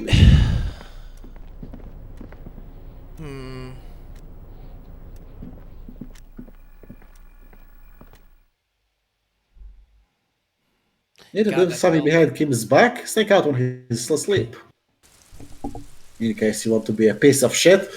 Yeah, I don't want to be a piece of shit. Me and Kim are besties. Oh look, what's that on the railing? Looks like someone left his tarpaulin cloak hanging on the railing here. The white rectangle of the Revachol Citizens Militia is clearly visible on its back. This is your cloak. You can feel it. Kim? I think I've found my coat. Yes, it does bear the RCM insignia, and we are the only detectives in Martinez. You think I should get it? The service cloak issued to you by your station? Yes, I do. I grab the cloak. As your fingers touch the tarpaulin, it almost feels like the cloak wants to deliver a message of comfort through your fingertips. I will shield you from the elements and give my life for yours. That's what the cloak is relaying. It's just a straight upgrade from your blazer. Right, it gives you the same bonus and shivers. A police cloak made from heavy tarpaulin.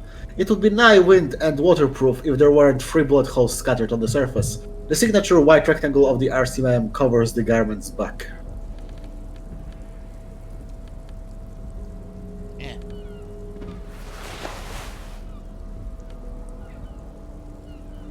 There you go. Now I do actually kind of look like a police officer, but let me remove this. And I'll leave that. There's one. Correct.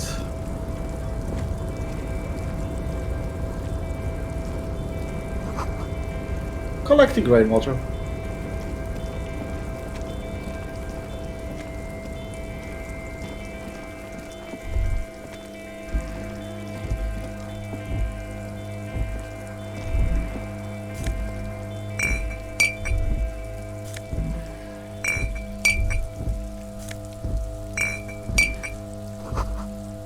Numerous empty bottles of Commodore Red and potent Pilsner.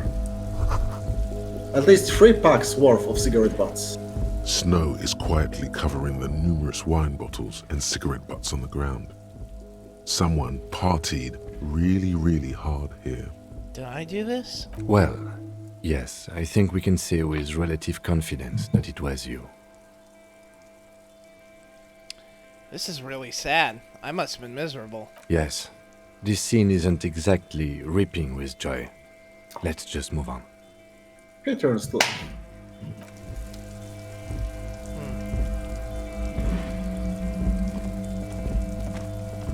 This is the night watchman's booth.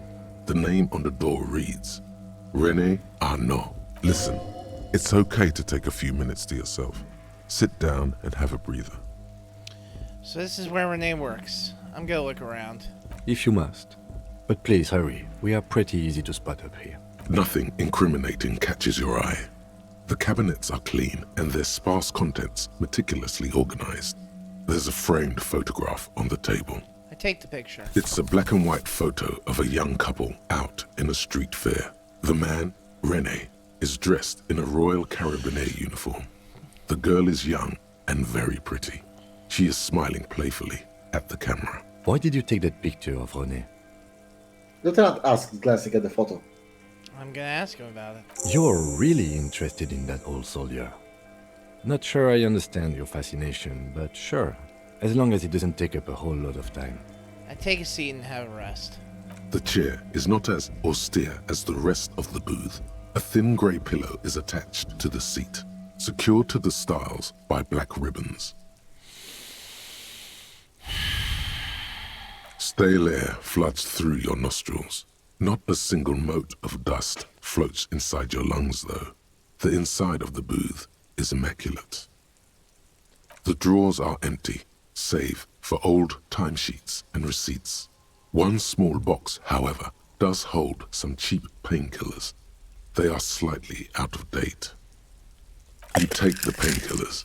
They are yours now. I read the side effects. Oh boy, where to start? Elevated risk of dementia, mini strokes, Prophet's disease, sudden death, hair death, erectile malfunction, critical flatulence, watery blood, black mucus, uncontrollable weeping, increased sensitivity to la opera, inoperable joint disorder, total spinal collapse. Maybe this was a bad idea. Hey, you stand and exit the booth. Has that really been the side effects of all the painkillers I've been picking up? Maybe. I don't know. It's, you know how it is with boxes of Prozac. Side effects in that.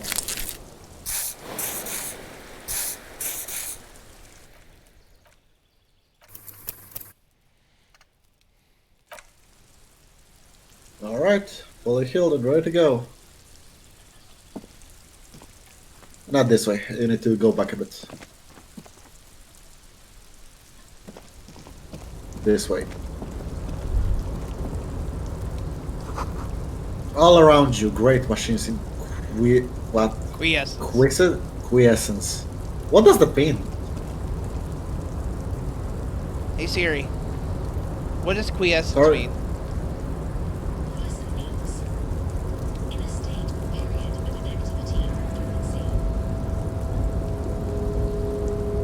I didn't hear that. I heard Siri's voice, but not the words.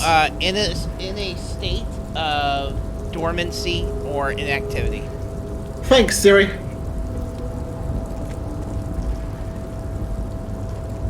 English is a weird language. It is.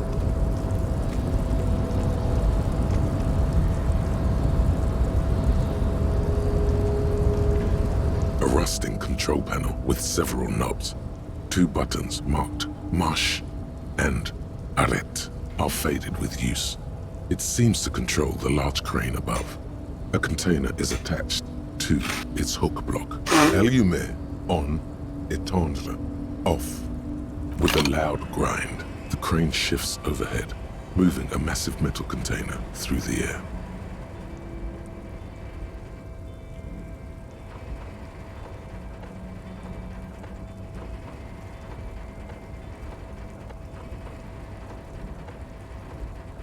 donk.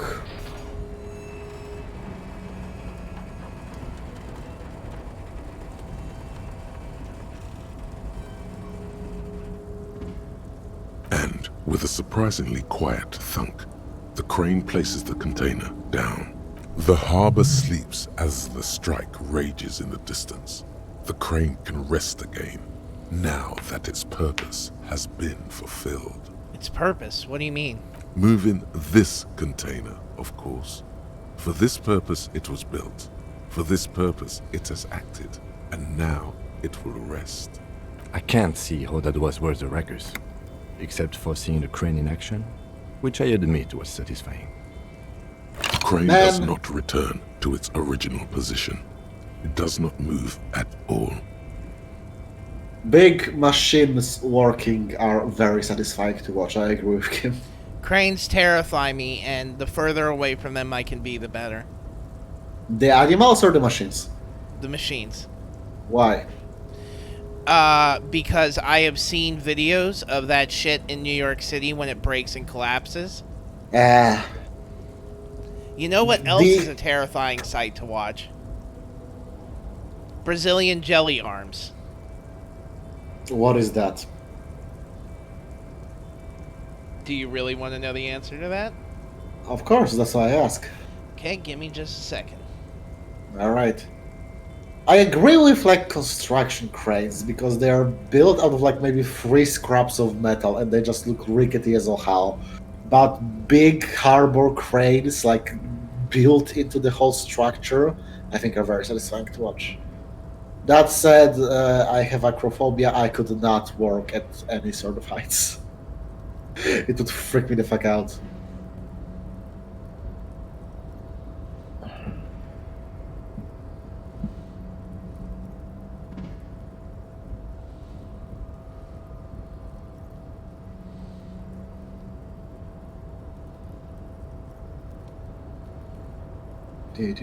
Do.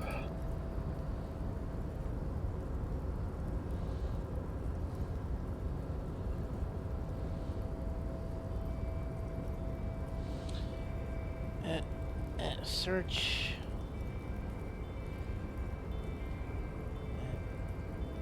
Brazilian jelly arms.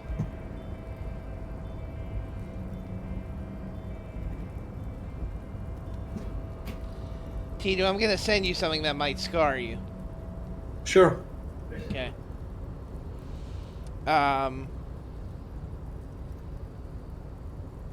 I'm just browsing this on my phone, so be careful about opening it in a browser.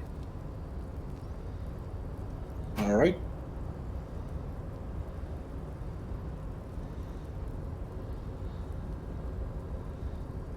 Damn it. Fucking... There we go. Live trauma on stream. Let's go. And Discord. Message to Tidu. Paste. Go. Alright, there, I just sent it to you. Shotgun. Yeah. Design matrices, jelly arms by way of stick. Description, yeah. Comments. Oh.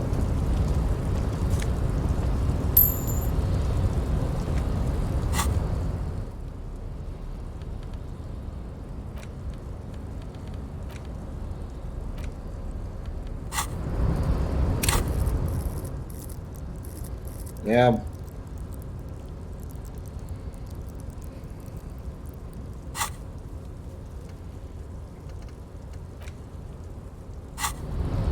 Well, that's fucked up.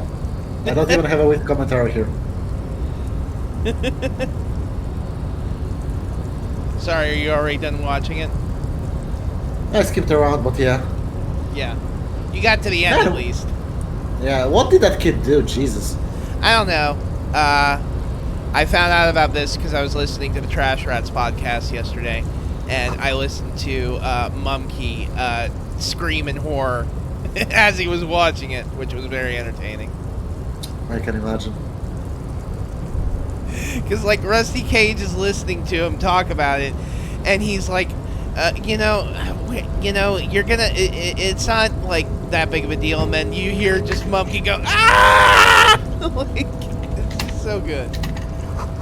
Ugh. The shipyard ahead is oddly quiet. The great machines are sleeping.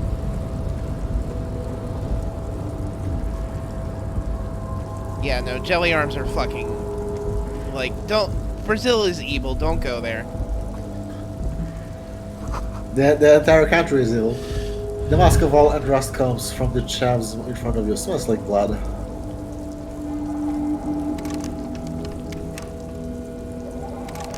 Okay, why is it outlined in white? Why can't I interact with this? Because I think you need a primer in your hands. Oh, right. Boo-ba-da-boo. There we go. Ta-da.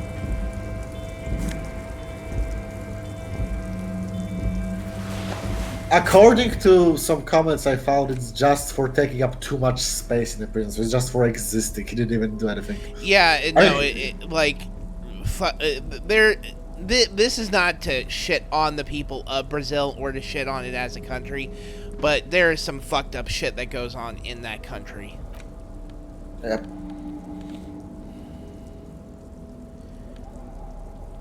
What gloves do I currently have equipped? Oh, I'm not gonna unequip those. The interface ones.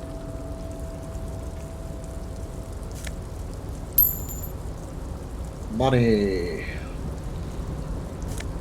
More money. Industrial size thermos. Smells like burnt coffee. And there's a guy. Container, container, I'll turn you nice and red. Container, container, put the logos on. The lyrics to this container song are being made up as he goes along. The accent is so thick, it's impossible not to notice he's Ubi, from the vanishing peninsula of Ubisund on Muindi. Container, container, used to be Wild Pines. Container, container, now belongs to Everard. The tiny man is so engaged in his work that he doesn't notice you. Hi. Everard, Everard, Everard, he looks after everyone. Huh? Well, hey there. How can I help you, mister? I see you are not a union man, mister. Did you get lost? You're not one of them scabs, are you? A shadow passes over his kind face. Actually, I am, yes. I mean, I don't personally mind. Folks is just folks, you know, and folks gotta eat. He doesn't seem to be waiting for you to answer.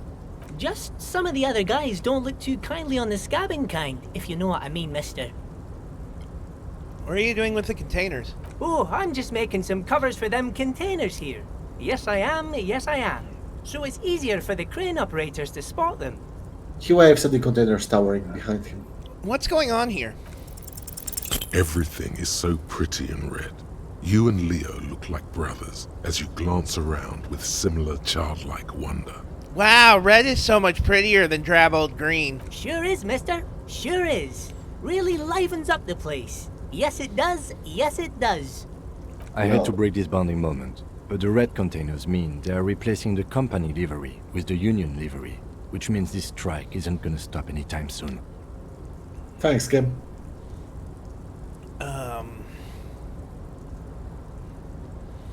I'm looking for the leader of the dock workers union.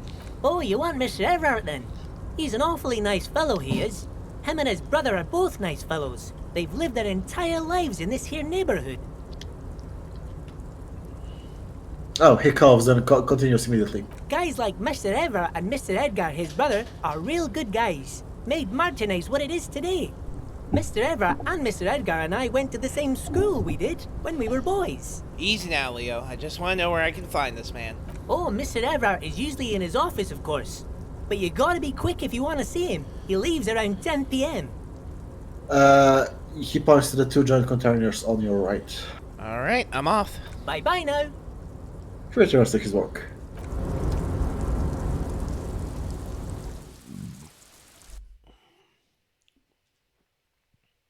Poor Leo just wants to paint some containers. Who cares More about good, politics? says Leo. Have you talked with Everard before? on your first run? Yes, I have. Ah, that's a shame. Yeah, I know. Apologies, everybody. I am a bit spoiled on that, so this is not going to go for a pure, raw, and unfiltered experience with him. I'm well aware that I'm walking up to somebody that I need to be careful about how I talk to him. Which means... Oh, yep. The coward way out. No. Yeah, this place is weird with the stairs made of pallets. Before you is a walrus of a man seated behind a large desk. He looks up from his work, not the least bit surprised to see you. With great effort, he straightens himself up in his chair, yet says nothing. He simply stares at you. Alright, let's get straight to business. There's a dead body in a tree. Welcome, Mr. Dubois, Mr. Kitsuragi. It's good of you two to stop by. Please, have a seat. He gestures to a tiny chair opposite of his giant desk. I'm Everard Clare, head of the Debarders Union here in Martinez. The man relaxes into his chair and continues. I'd offer you my hand, but unfortunately my health prevents me from getting up. You understand? He looks extremely comfortable. The tiny folding chair, on the other hand, looks like a torture device. You go ahead, detective. Lieutenant nods at you, then the chair. Whatever he has in store for you, it can't be good, he thinks. I'll do my best. Forget about that.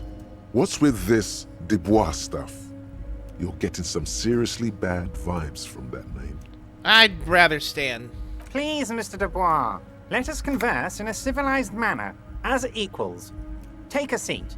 I insist. I don't sit. It's kind of my thing. Very well, Mr. Dubois. I respect a man with strong convictions. As he nods, his multiple chins move like ocean waves. I, too, have convictions. One of which is that I will not engage with any man who won't face me at eye level. Should you find yourself more amenable in the future, I'd gladly resume our conversation. But until then, I'm afraid I must ask you to leave. He turns back to his typewriter. You're no Titan affiliation, buddy. He's got you in a fork. Sit down or leave. Well, that's a shame.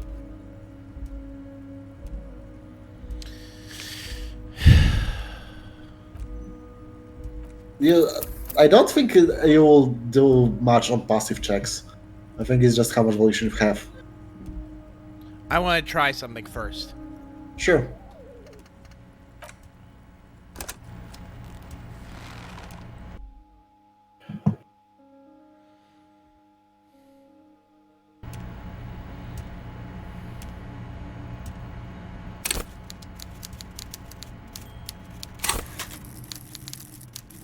Oh, we can level it up, that's true.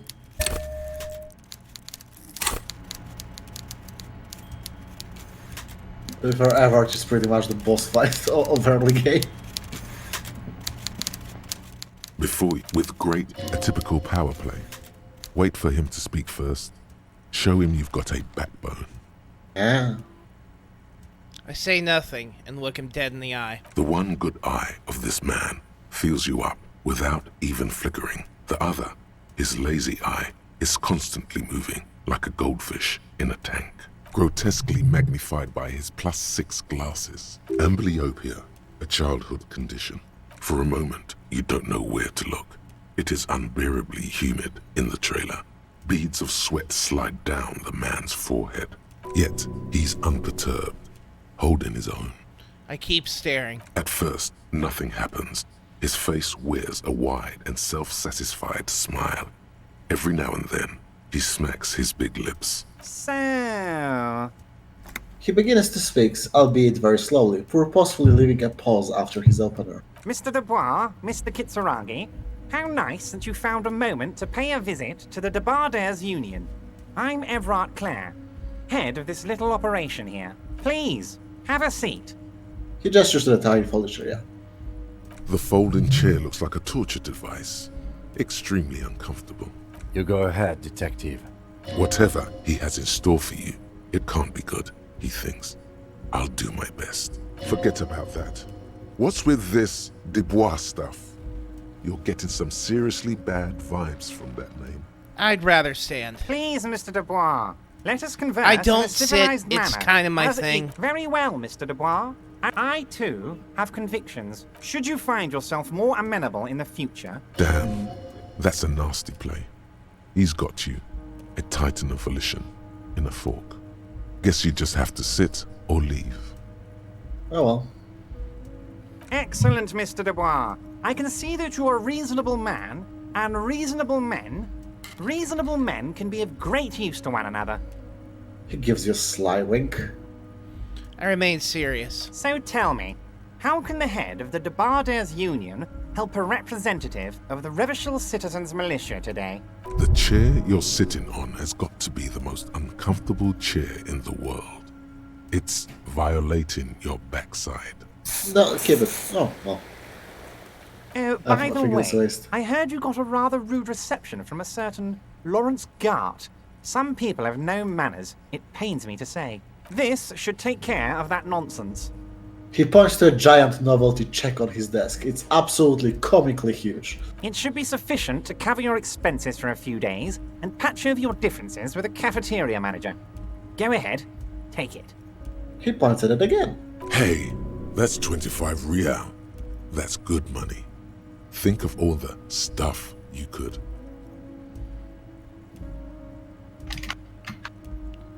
I'm game for a pro tip if you've got one. You know what this is, right? A bribe. Yes. I'm good. Okay.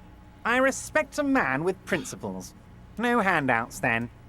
He crosses his arms on his ample midsection and sinks further into his chair. Now, I'd like to set your mind at ease about one other matter.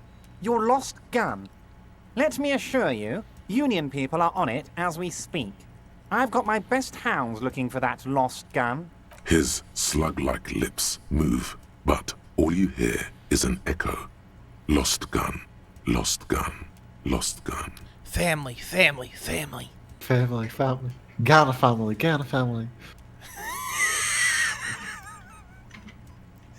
Lost family gun.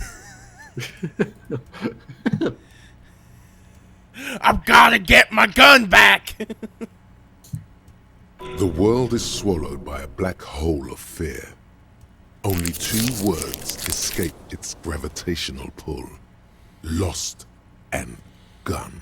I'm not worried. I got this. Are you all right, Harry?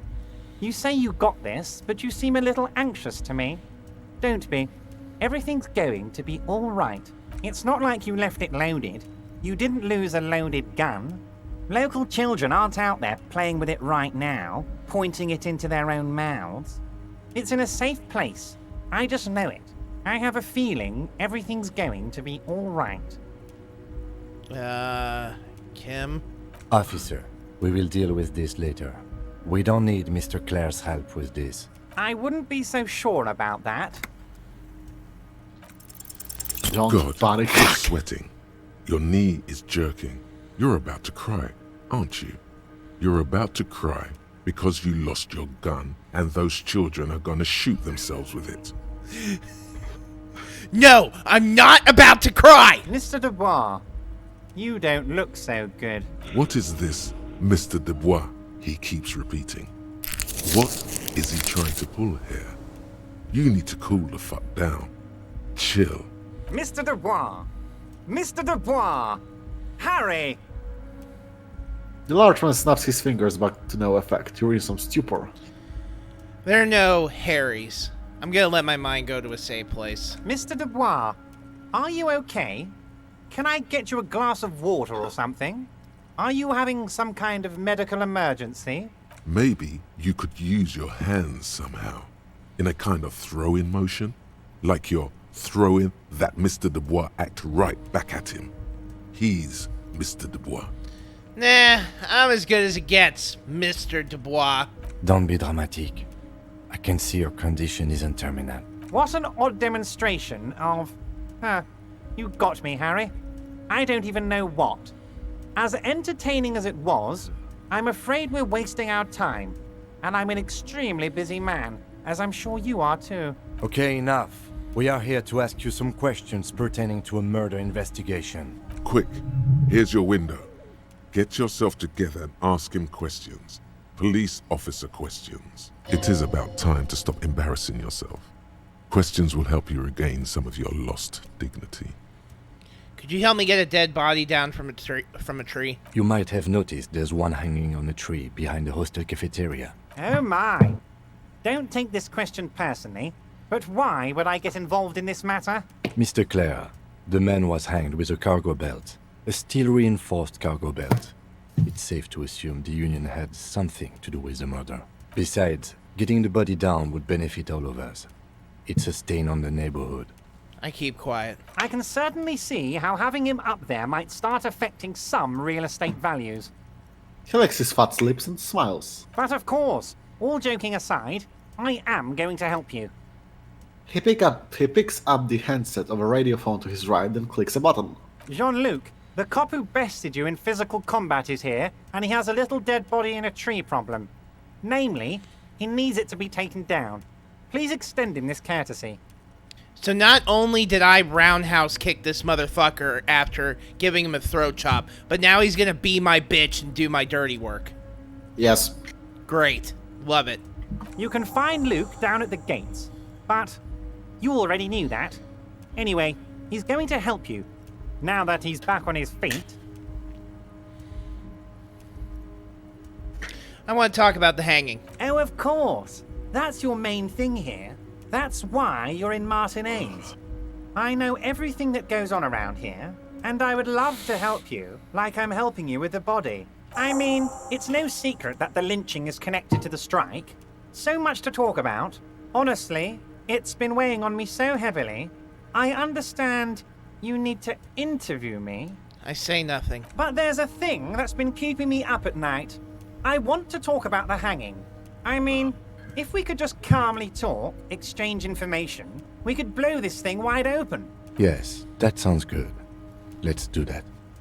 Lieutenant says with a slow nod. But I can't think straight with this thing weighing on me. You're police officers, aren't you? I have a crazy idea.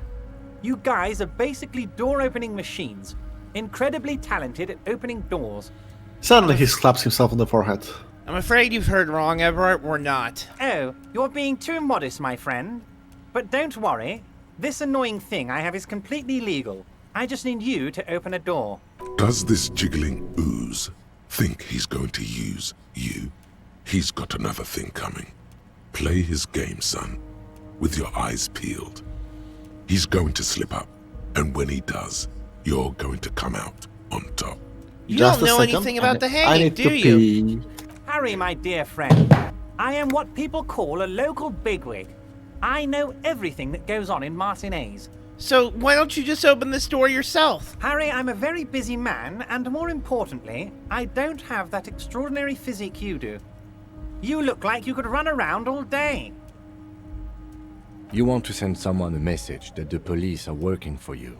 I repeat, I'm a very, very busy man, Mr. Kitsuragi, and therefore I must occasionally enlist outside help. So what will it be, Harry? I'm not going to help you. Of course, Harry, I understand. But if that's the case, I don't think we'll ever find your gun. Even worse, we won't be able to speak like equals about the murder. Perhaps this was just bad timing for you. Know that you can always come back to me. I really hope you do. For your sake, my sake, and for your gun's sake. I'm back. Yes, we both understand what you meant. This may be the only way, he thinks. I won't hold it against you. In fact, we probably should reconsider later.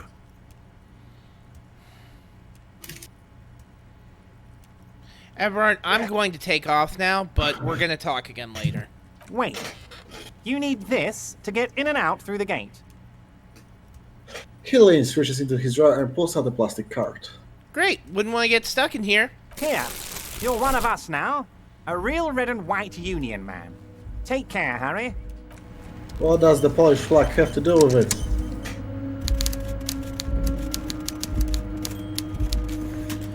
Alright, I'm going to take a moment to go use the restroom, and then we are going to wrap this in-game day up, and I think that will also be a good place to end on. Yeah, I think so too. About another hour of gameplay and we'll be done.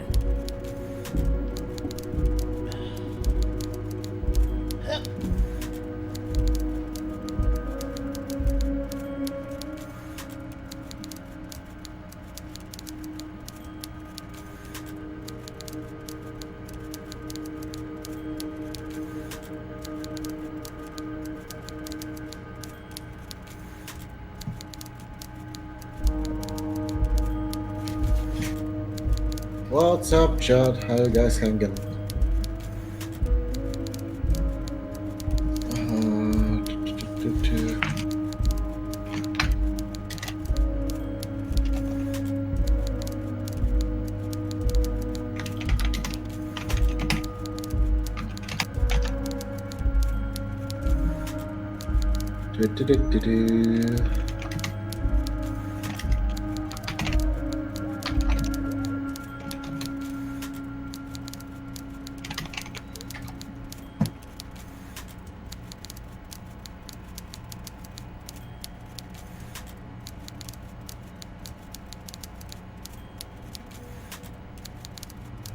Oh, hey, a new subscription. That's nice.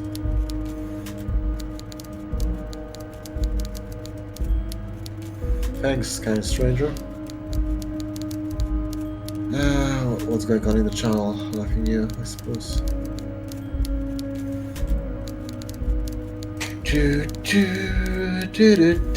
Oh yeah, I should upload the backup files. Shit. I think like with like 3 episodes of Yakuza in the red. Yeah, I should do that when I write. Holy shit.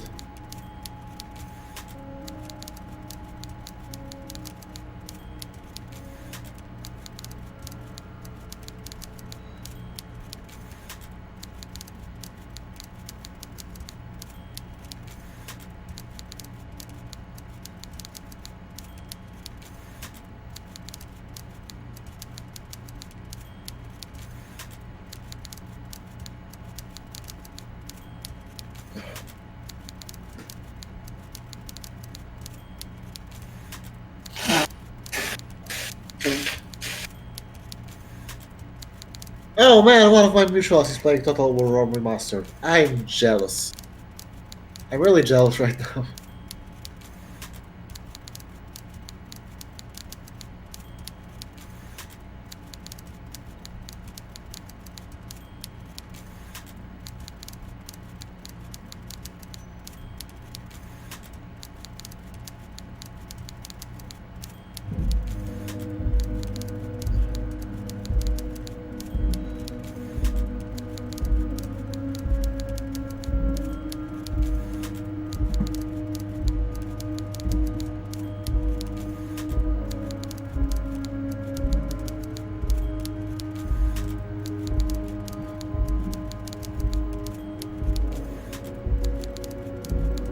People say that it sucks? Oh, that's a shame.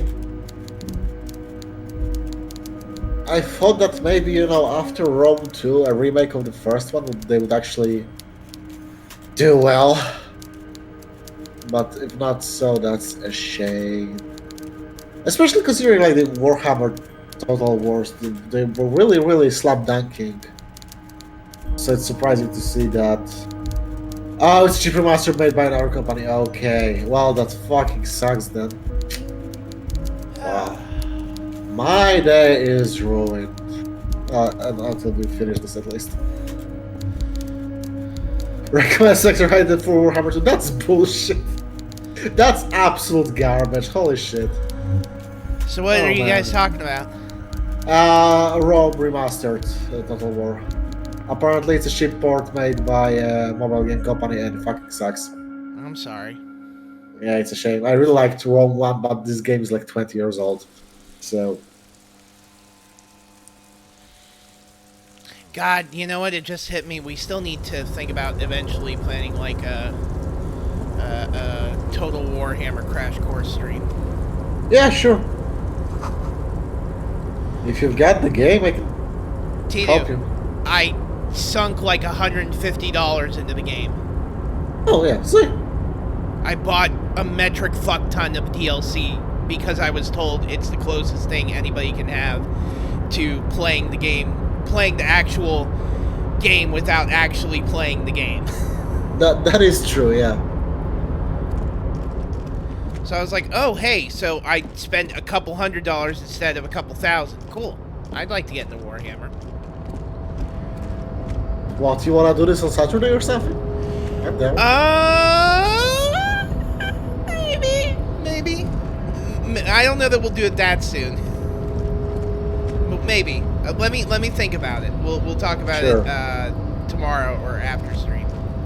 For sure. Okay, so. Clear. And down. Kvalsund means Whalefjord in Arden. It's written on the container, yeah. There's nothing behind it. Okay. I can't. Oh, there we go.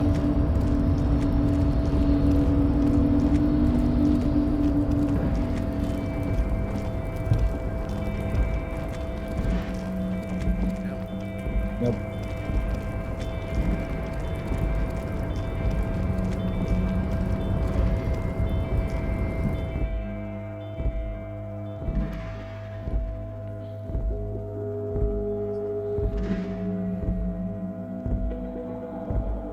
You can sleep after 9 p.m. to restore oil, health, and morale.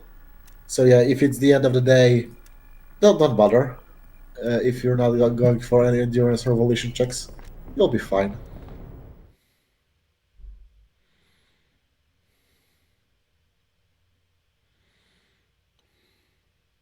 Yeah, talk to Major Head to get the body down. This should advance the time enough for it to be 9 p.m., I think.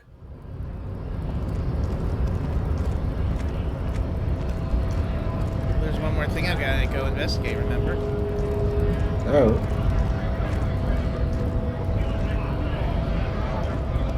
Also go to Frit to sell your tear.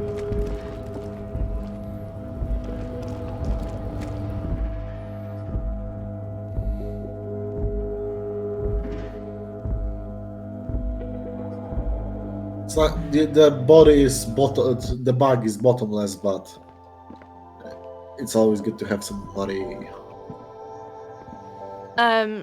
Is this about the questions again? Because I don't really know anything. The machine is on the left. Oh, thank you. The tear machine stands in the corner. A sign says, 1 bottle equals 10 cents. Your bottles clunk into the machine, and the money appears with a satisfying jingle. You're a richer man now. 1 whole real.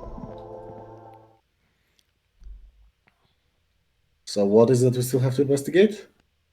We got the body down. Yeah, talk to Measurehead. Wait, up on the thing? Yeah, you need to tell him personally that he needs to go there and do that. I thought I needed to go to the body. No. Ervard said that when you ask him, he needs to do that. Okay. But he's not going to be waiting there. He needs to guard the bottom.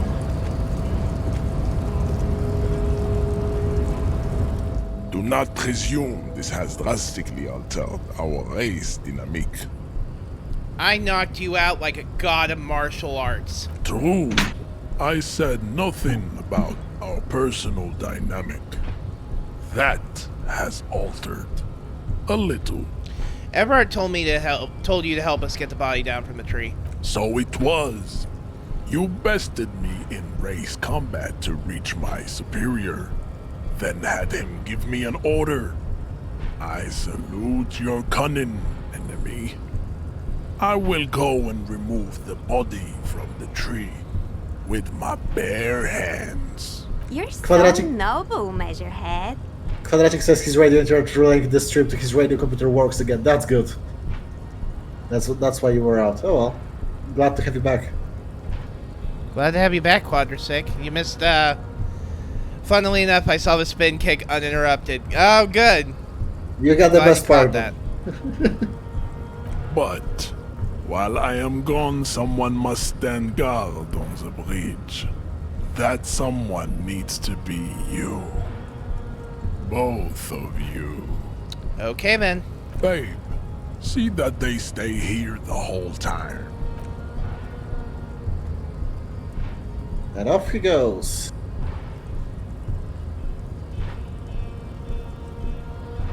I must go. My racially superior planet needs me. The woman's gaze follows Measurehead as he leaves. So, you guys are like cops or something? We're just trying to keep things from going to shit. Have you ever thought that maybe things should go to shit? I'm Katya, by the way. You hear that? That sound. He's breaking something. Yeah, Jean-Luc must be really tearing it up over there. I wish I could see it. I don't. I've seen enough of that dead body already. Look at you! RCM rent-a-cops! Guarding that bridge like Everott's lapdogs! Is this where it's at now? The RCM is for sale! And who are you? What is your business here? Why are your clothes 4 sizes too small for you? I'll work with whoever I want. A shrill laughter interrupts you, echoing across Martinez. It's Kuno. Then, the man turns to look behind him at the behemoth appearing around the corner, approaching him, walking past him.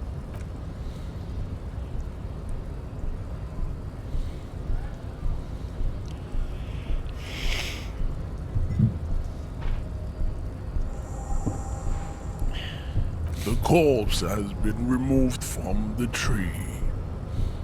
Stand down and congratulate yourself.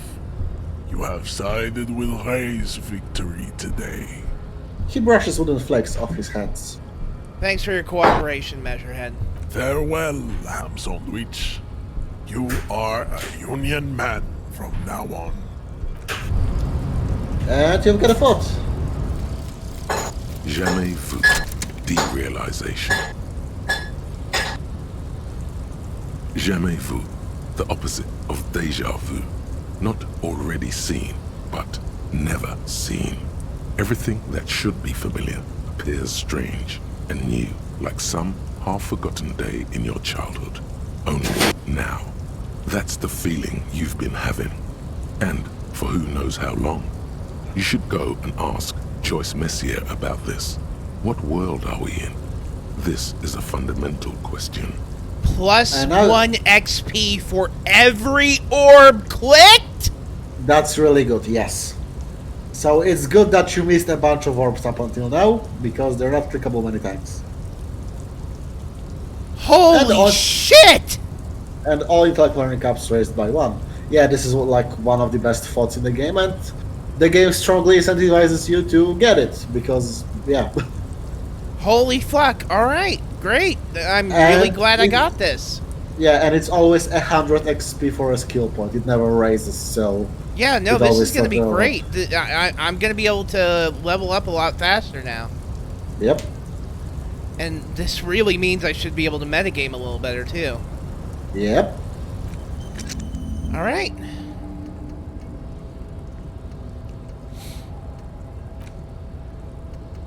And 3 more hours for rigorous self-critic, so that's gonna unlock tomorrow.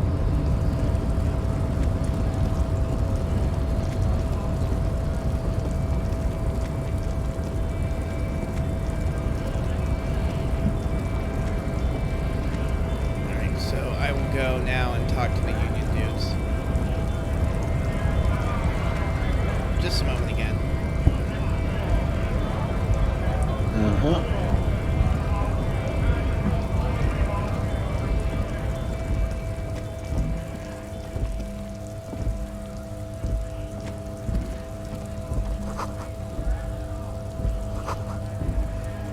Jump jobs, a popular skill back. The Glossy magazine, most able-bodied man. The issue has a top 10 list. Oh no, they're much hankier than you. You shouldn't feel threatened by a handsome man. Don't be silly.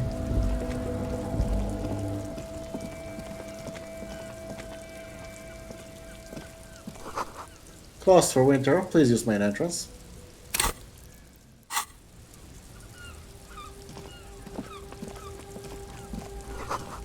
Goods from the lorry haphazardly littering the surroundings. Holy fucking shit. Yep. This is busted. Pigs go home. The street name is legible. Is there any doubt for walking out of the grub all the time? I always unequipped after you, so wonder if anyone reacts that. I don't think there is, because I always walk to the crowbar and I don't remember anything specific. It's mostly just for containers. Quadrasic, I'll be uploading the episodes to the YouTube channel tomorrow, so if you want to watch it on there as well, without having to be stuck on the app, you'll have that option too. Yeah, I'll be uploading the Yakuza ones today because holy shit, I fallen behind on that. That's all good, don't worry about it. Yakuza is going to resume next week, guys. This week I need to do some stuff to get some shit in order. Business stuff, I need to contact somebody about my taxes, some tax information I need, and a few other errands I have to run tomorrow. And I've got therapy tomorrow that I have to do. Plus, it's been last second, and I wouldn't need to... I wouldn't have everything in order the way I want to. I have a lot of cleaning I need to do around the house. And I've been sitting on my ass for too long about The it. street sandwich, fuck the police. Coming straight from Revachol. Coppos with attitude.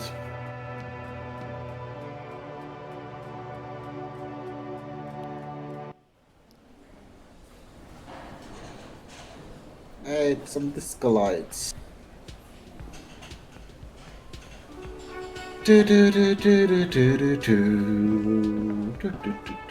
Hello again, sweetie. Are you okay? I'm very sorry I crashed into you earlier. I don't know what got into me. Oh, I'm perfectly all right. I'm more worried about you. What was that? It was like my body had a will of its own. I was running, my torso turned, my hands made this lewd gesture. I'm sorry you had to witness it. Don't beat yourself up over it too much, dear. People do strange things when the old fight or flight kicks in. I'm just glad you weren't injured. I've got to get going now.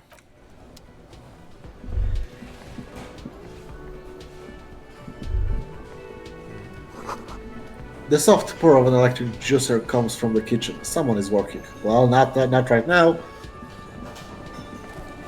Why can't I get into the union hall? It's closed today. It's always closed on day one. We never met them.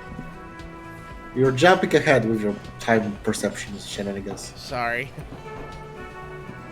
Whirling Rex team is such an evil one. Yeah, it is. Can I help you? Here's your trash container key. Thanks. I hope you found what you were looking for. I found the victim's clothes. How strange. I certainly didn't put them there.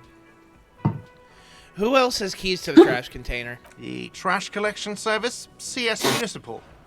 I don't see why they would put anything in the trash, though. Ah, the elusive CS Municipal. I doubt we'll be able to track down who was sent here last and when.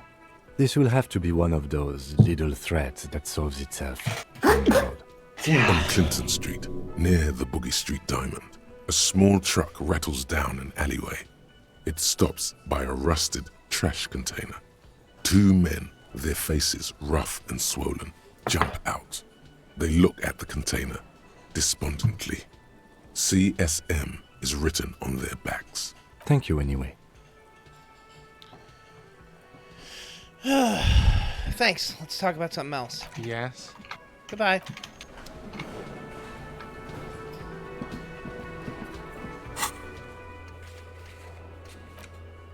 Oh, shit. What?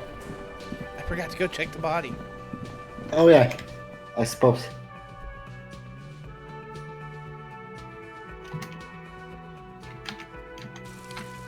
Feeling pretty good. I've got a lot of good stat values and good ass health levels too. 6 and 5 feels pretty good for day one.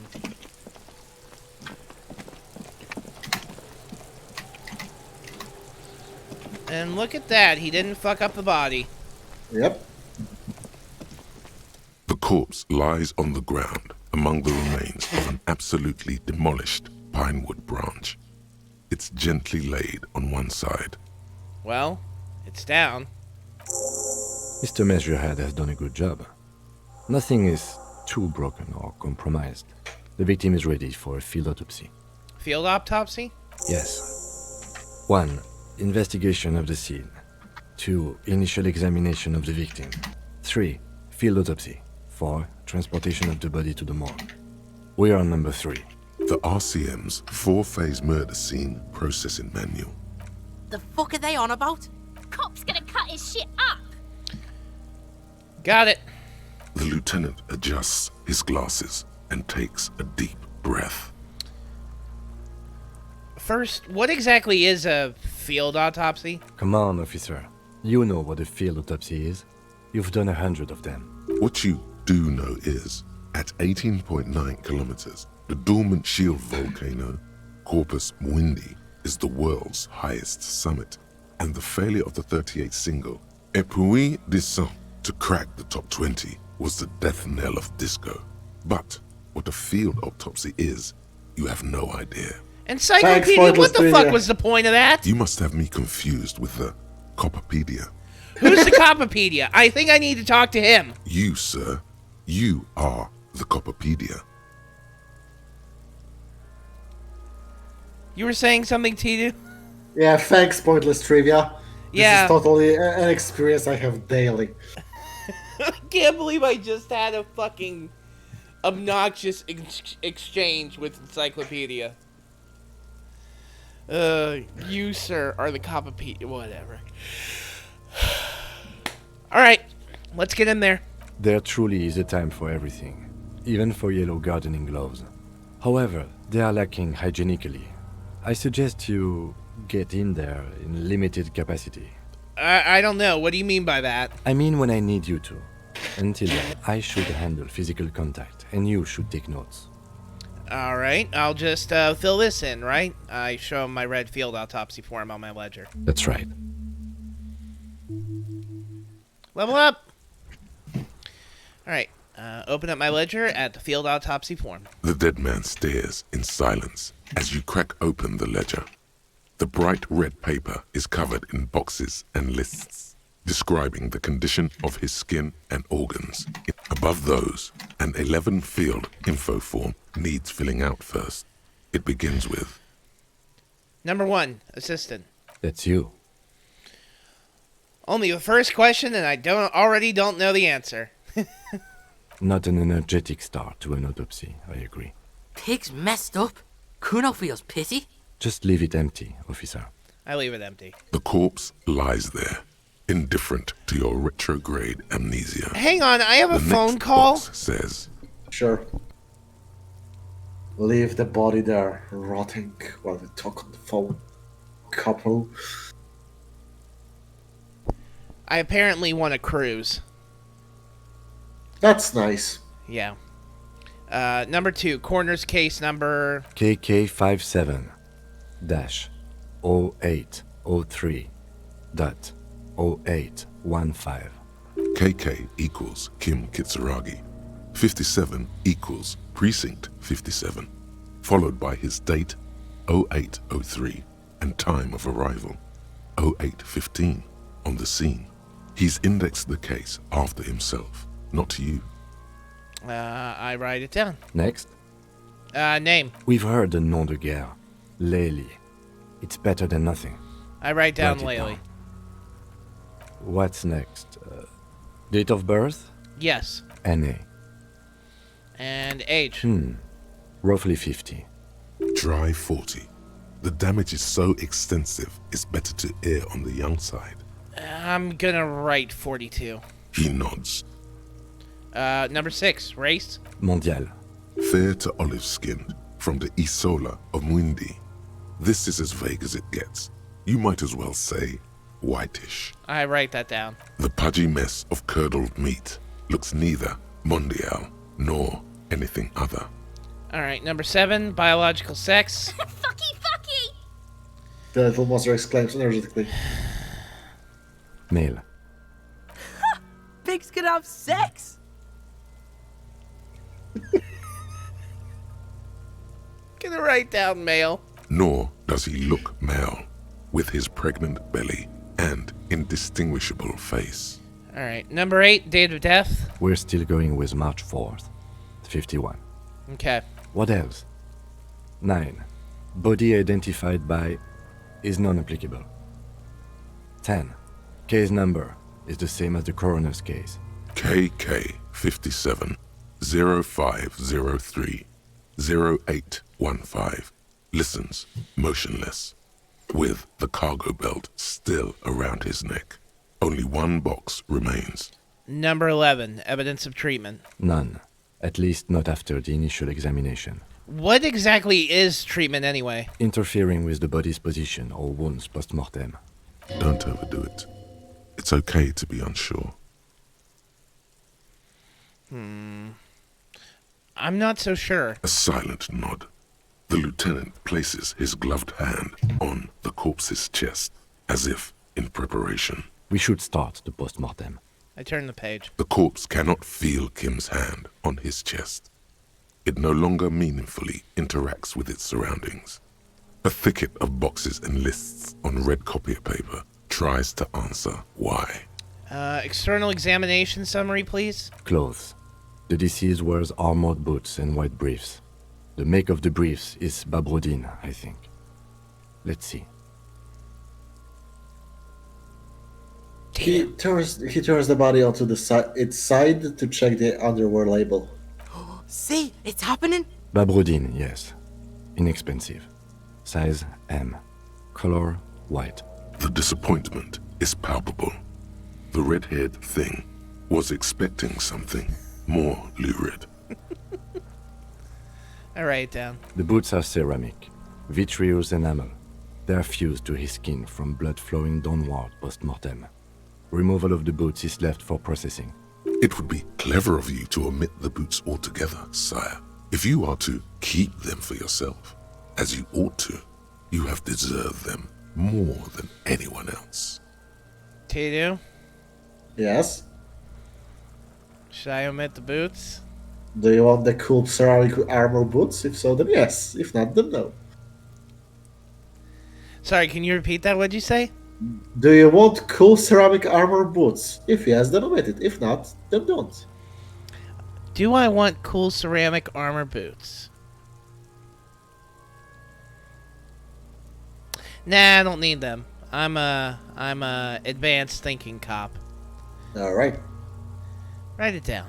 The boot has a serial number. It's E50.100.100.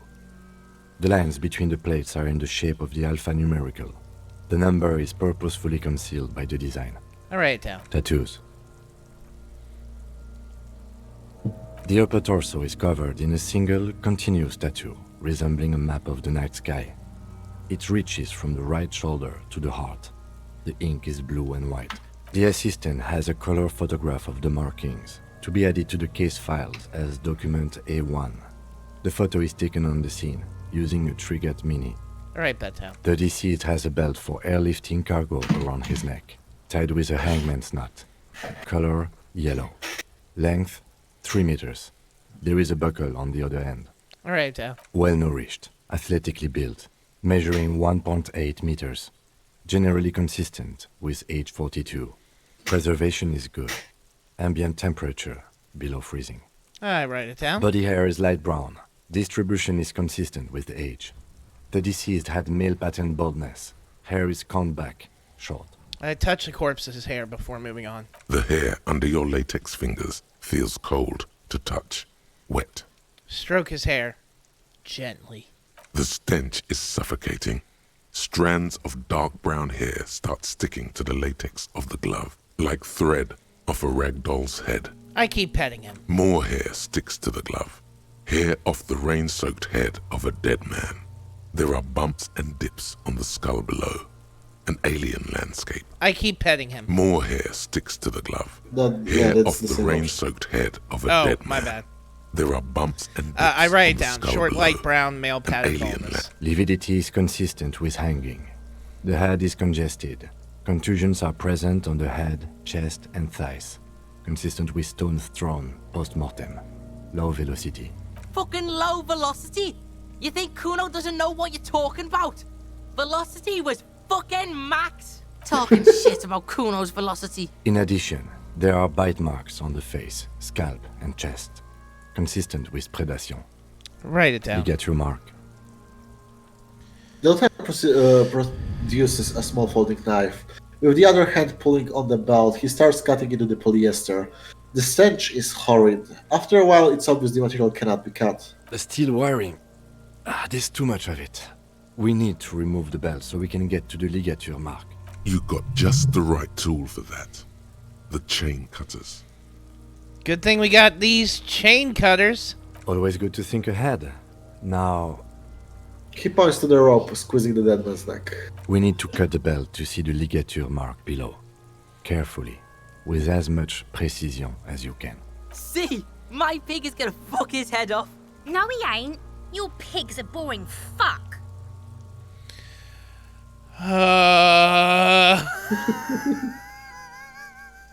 It's not a 97, but it's still high. After Oh, some thank God! deliberation, you sink the cutters into the knot tying the belt together. You squeeze the rubber handles together, sweat forming on your brow. I press down. Snap. The knot is slashed. Another cut and the belt falls apart like a flower bouquet, revealing the dead man's neck and the dark red ligature mark around it. The rope rises to a point, leaving a gap in the ligature mark. The suspension point is in the back of the neck. The lieutenant has kneeled closer, running his finger along the dark red groove until there's a gap. You have no idea how much I was clenching during that roll. I can believe it, I heard it. As it ought to. This is where its grip on the curdled meat is gentlest, pulling up. Hemorrhaging is observed on the skin, above and below the ligature mark. The mark is well pronounced, consistent with a drop from 1 or 1.5 meters. I write it down. Chest is intact, normal contour. Abdomen is protuberant, pelvis intact, genitalia. He pulls down the man's underpants. Oh, here comes the peanut gallery. No! Let's get up and see! I fucking knew it! Genitalia is male and unremarkable. No evidence of injury. I inspect the genitals.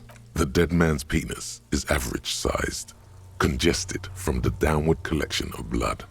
The testicles are uneven in length, hanging underneath. The genitalia is greenish. Marbling is present around the crotch. You should touch it. I touch it. Doesn't feel like anything. A cold spot under your gardening gloves. Unremarkable and unalive. Grace, shut the fuck up!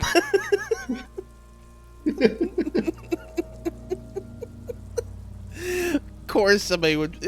Like, I didn't expect somebody to chime in, but the fact that it's you makes it much worse. My cops into that necrophilia shit, I tell you.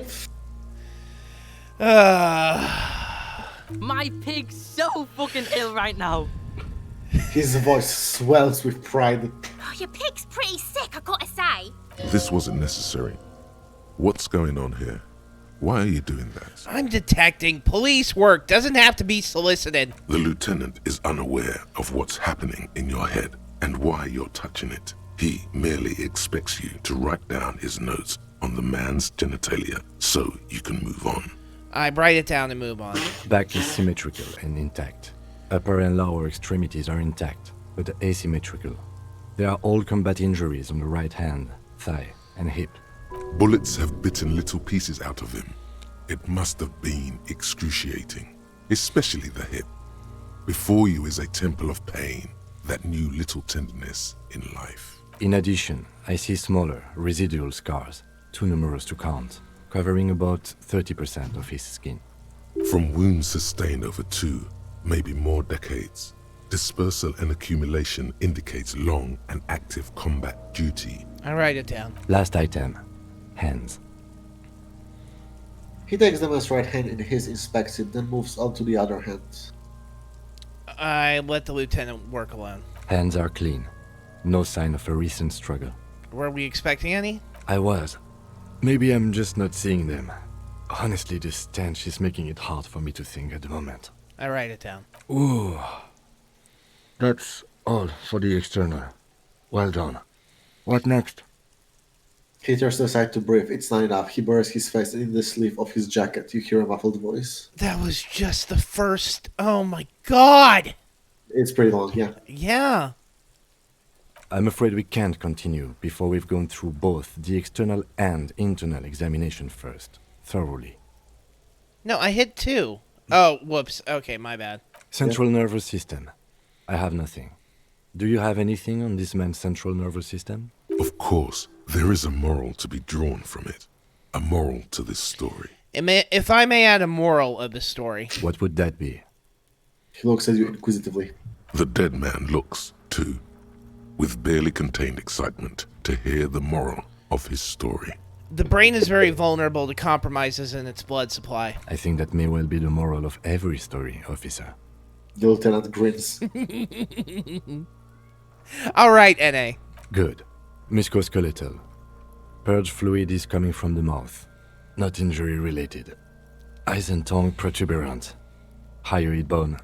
Let's see. He gets close to the mouth hole, eyes squinting from the stench.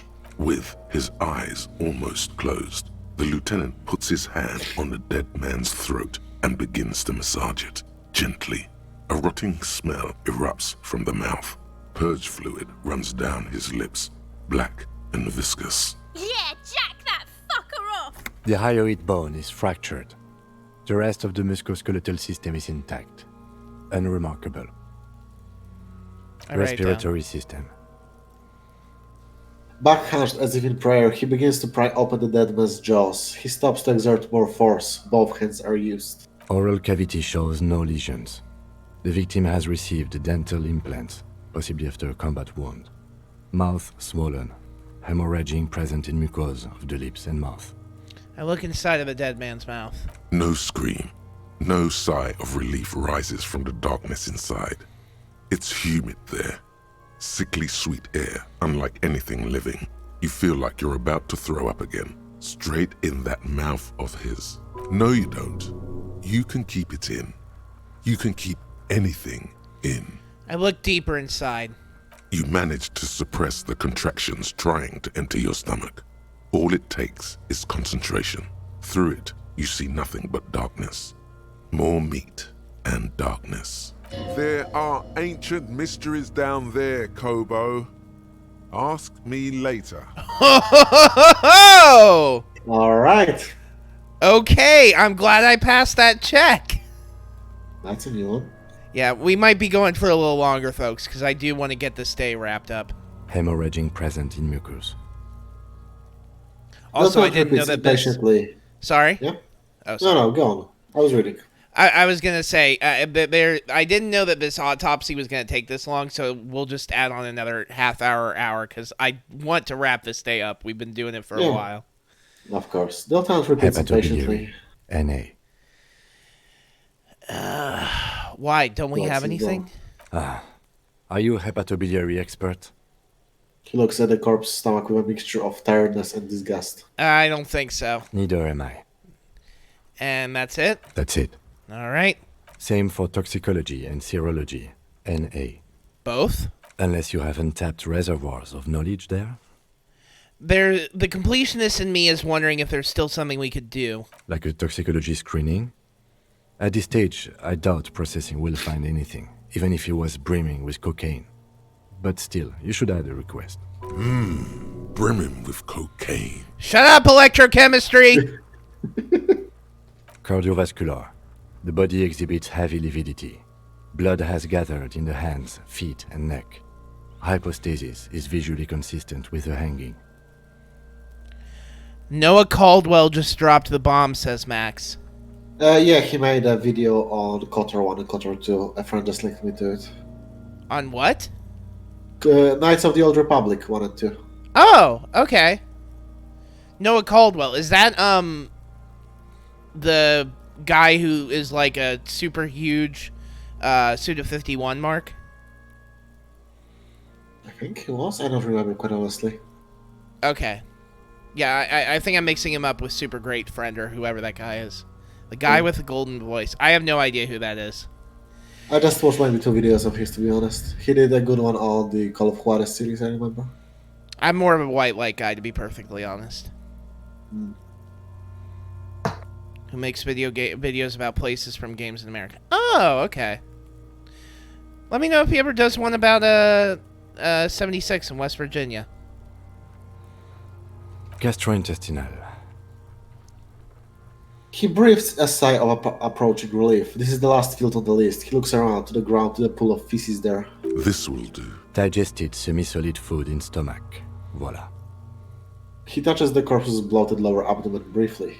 Write it down. Keep the voila. What's next on the list?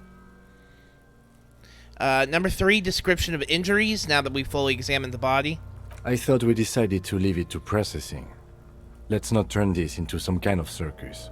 Oh, wait. Okay. Sorry, I so hit the you wrong can key sneak again. out of your room, maybe, after he's gone to sleep.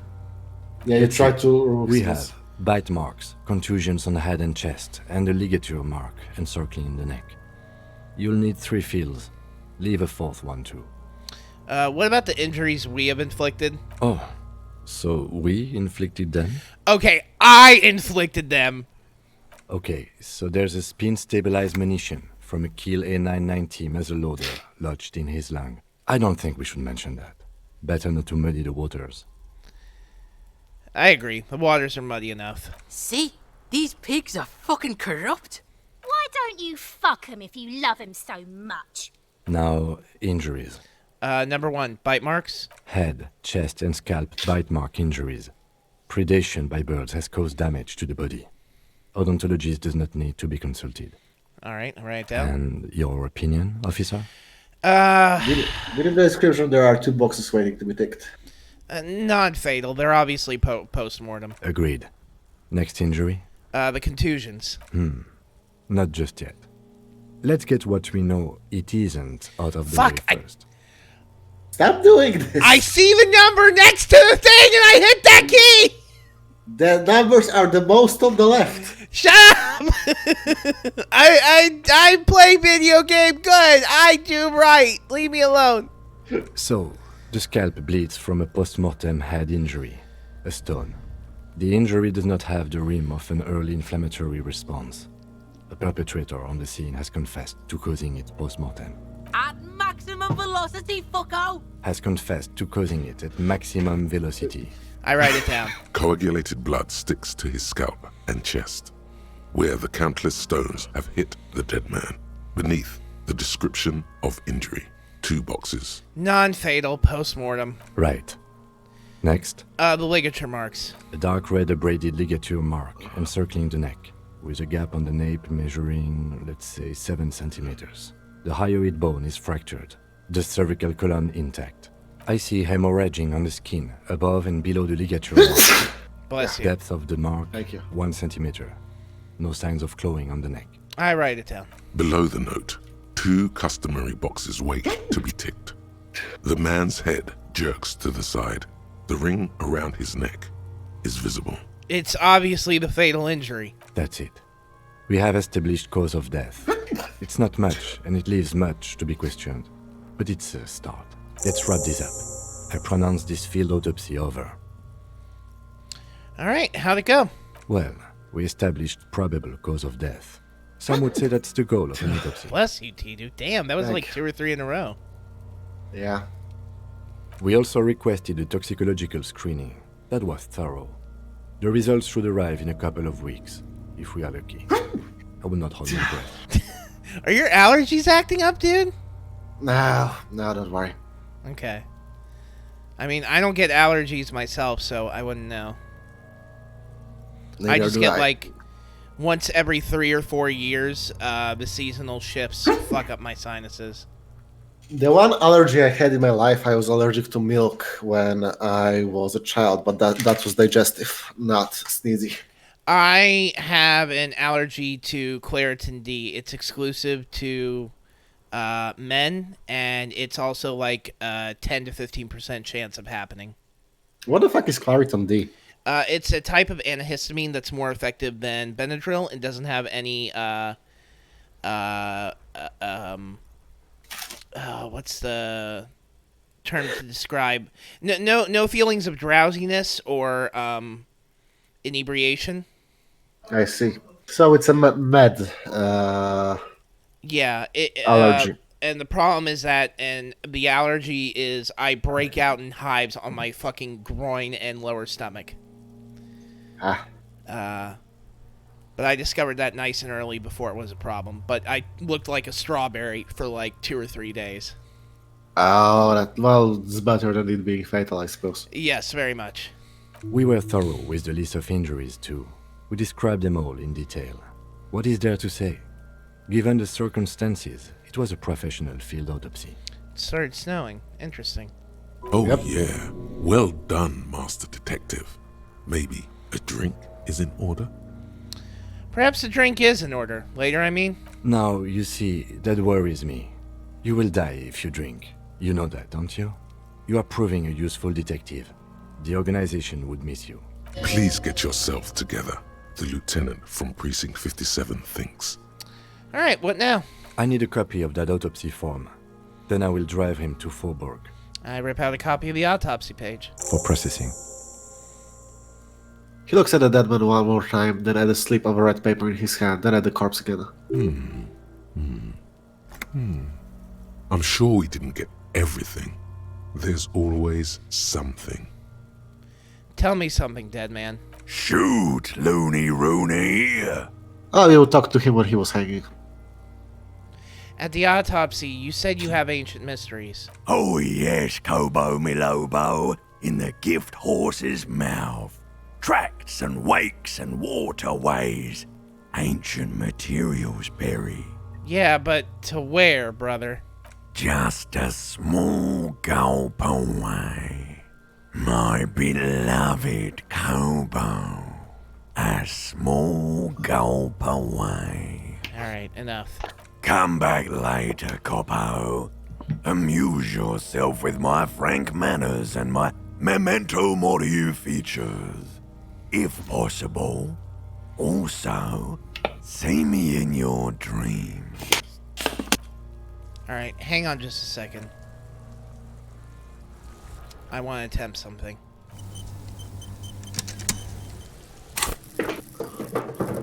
Oh, you've got a point. That I do. Check if you got any gloves that have perception, but I don't think you do. No, this will. Up.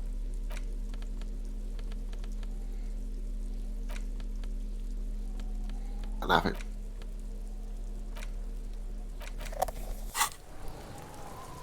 I suppose. The man is decomposing visibly now. Every hour, he looks less like a creature and more like a pile of intestines. The lieutenant adjusts his glasses and takes a deep breath. Alright, come on. Critical success. Please work, please work. You run your hands over the victim's cold body, his limbs, his torso with its swollen organs. Maybe you should be more thorough. I look under his fingernails like Kim already did. His fingernails have turned dark.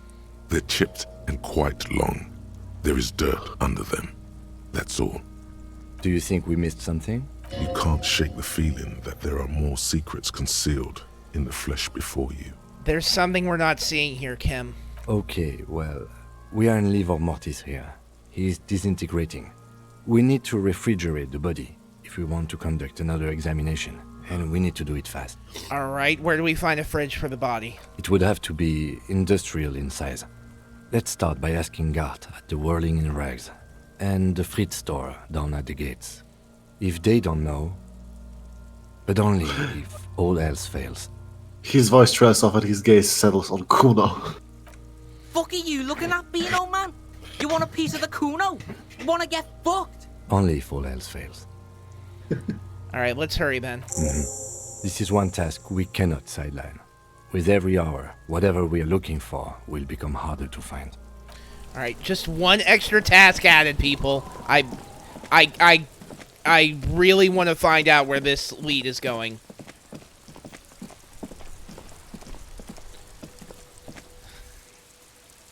Fucking Chris with the chat smiley. Yep. Yeah, the fact you established hanging as the cause of death gave you a -1. I know. There was a tip in the fact that there was no sign of clawing, something that a person hanging would do if they were struggling for their breath. Oh shit, I didn't even think about that.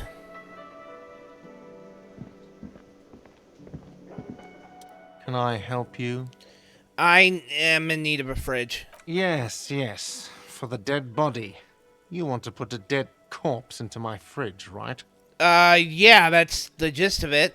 Well, I have a fridge, and you're not putting it here. You know what? I'm not going to even ask why. You're just going to say something mean to me. This is a culinary establishment, not a morgue. You don't have to ask me why you can't store a dead body in my kitchen. It would only be for... Lieutenant, you too? You're asking too? No. The answer is no.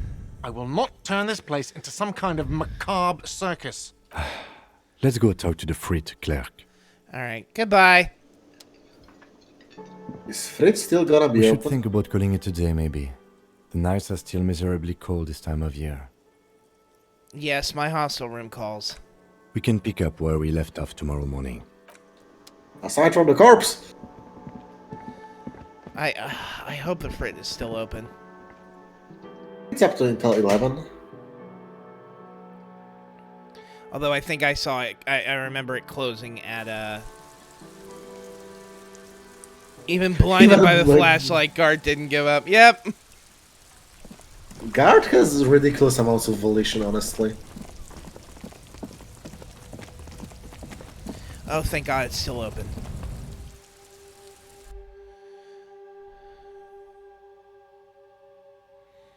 Yeah, I was actually hoping the flashlight might help, but it seems to be aesthetic more than anything else.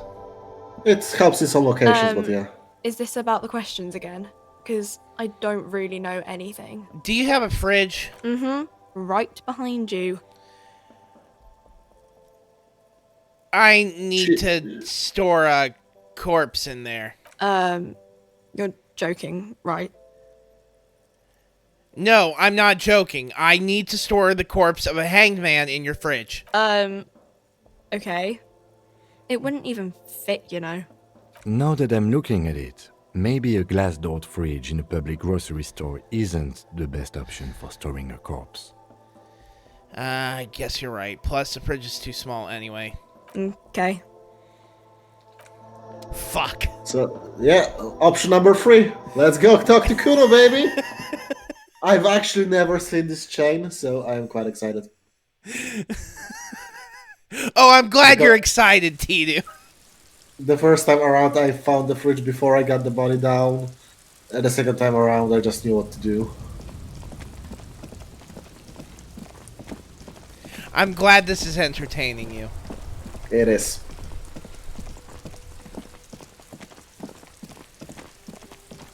Alright. Kuno, we need to talk.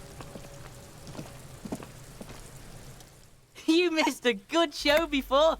A kid came by and completely fucked the tree to pieces. He fucked the tree up! Fucked it good! It was porno! By the way, kipped is a racial slur. Thanks, Encyclopedia. Alright.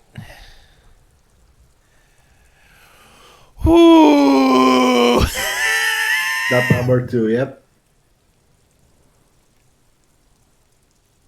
You know, it's a bummer because I would like to say number 2, but it wouldn't matter what the context is. People would still try to find a bullshit way to use it as justification to why I should be banned off of Twitch. Even though I hate to break it to everybody, but that word does have a format in which it is a non-bigoted form. Yeah, medical, and this is not it. Yeah. Huh? Medical, and this is not a medical situation for to use it. So. Actually, no, it has a descriptive form as well. It's meant to use. It's meant to also be used as being willfully or deliberately ignorant and rejecting of proper thinking. So technically speaking, it would be a more appropriate term to use than calling someone stupid. You can't just say ignoramus. Huh? You can't just say ignoramus and get the same thing across. Something about fighting fire with fire would be the term to describe the situation here. It's a French derivative slur. Really? I did not know that. Oh, I get it. Okay. Stop using the K word. It belongs in the past. Can't tell Kuno what words to use? Fucking kipped. He abused the last syllable with a special kind of joy. What is this, a word museum? You want to belong to a museum, Kuno, with the old people? Fuck you. Kuno says kipped if he wants to. Kuno's dad says kipped all the time. Kipped's a cool word. Kipped, kippity, kipty, kipped. Kippity, kipped. It's like a little engine has come alive on the other side of the fence. An engine that only says kipped. Can you imagine what would happen if this used real-life slurs? Alright, shut it down, see. The cunt has business to do. Kuno, I need a fridge to stash the body. For the fuck imp. Good thing you asked the Kunmeister. Kuno knows a fridge. Perfect for freezing. Really? I don't believe it. Kuno knows all kinds of shit.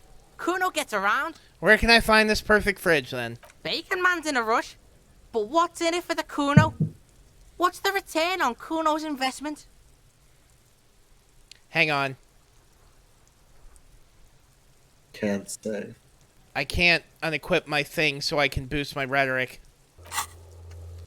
No, you can't. Not If I exit this conversation, will I lock myself out? It's a red check, yes. So I can't come back to this. No. I just want to exit the conversation. Fuck it. Kuno's a poor kid from a poor neighborhood. Say your job is on the line. He'll sympathize. Kid, this is serious. My job is on the line. If I don't get this sorted, I might actually get fired. The fuck are you doing right now? The fuck is this shit? Don't pay attention to him.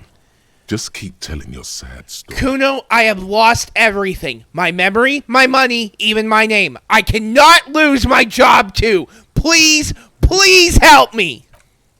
It's not that dramatic. We can just send the body to processing. Kuno's never seen anything so lame. Listen, pig. If you were Kuno, the fuck would you care? If you don't tell me, I have to go ask other people, and that will take too long. The body is decomposing. But you see, Kuno wants for it to decompose. Kuno digs that cadaver shit. Well, go fuck off and ask someone else. Kuno's not gonna snitch. He likes corpses. Why don't we go pester some other kids now? He says impatiently. That's actually not such a bad idea. Kids do see stuff. Okay, I'm off. Kuno doesn't fucking care. When was the last autosave? Fuck 444. Oh well. You want a pro tip where the fridge is? Yeah. Go to the bookstore, if it's still open. Yeah, I'm running low on time.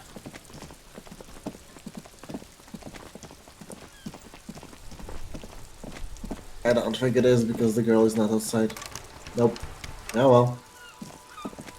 What's gonna happen to the body? They're gonna take it to processing and you won't be able to examine it again. That's all the tips you get, I suppose. Look, see? It's the fucking what? You belittled yourself before the Kuno. Now you must seek his forgiveness. Look, I want to make this right with Kuno. I'll make amends. Fucking what, pig? You're a cool dude. Let's bury the hatchet, okay? Cool what?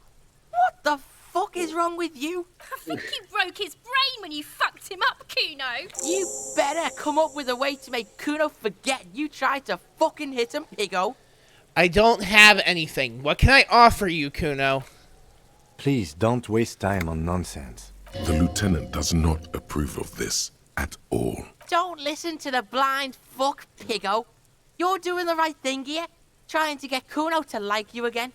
You can pay tribute to Kuno with drugs, or cigarettes, or some wheels. Kuno could use some wheels. Motorized carriage shit. Whatever, then. What are you doing?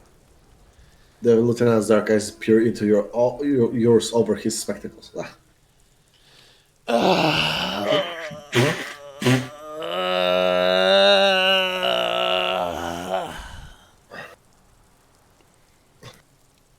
should have done some more quick saving.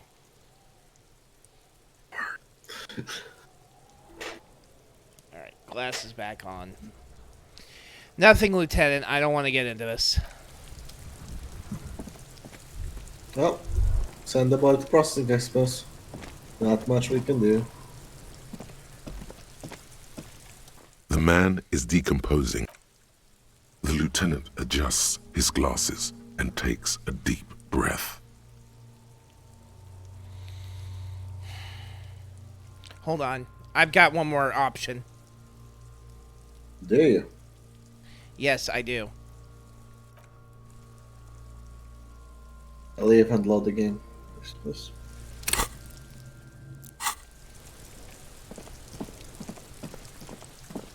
You know what I'm going to try and do. Get the debrief to get XP? Or what?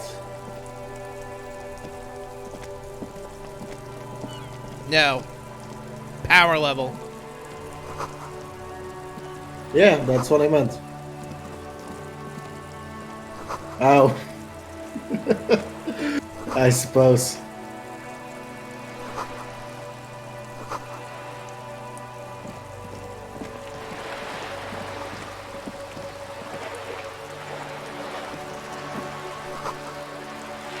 Fucking window. Tips has windows. 2, roundabout north. 2, Cape Side Apts, Martinez Pier.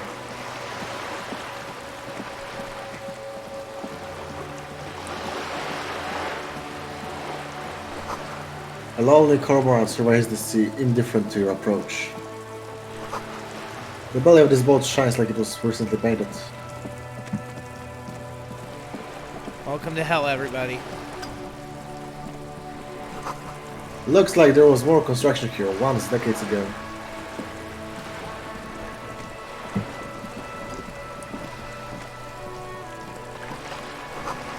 Docking reserved for residents of Red, Los Angeles, and 53A. Your room in the ruined wrecks is much bigger than the sloop. This is worth more to you than you earned all your life, and that insight gives you XP. Level up.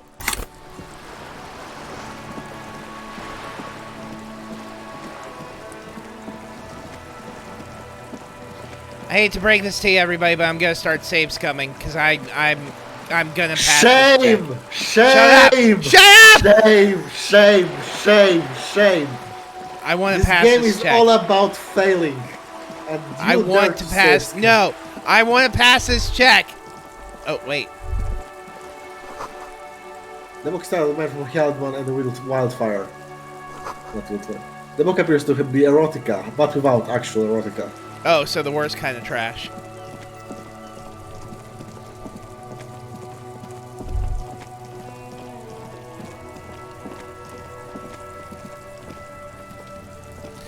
The best plays of this game are with the worst of the worst cop. Go with it.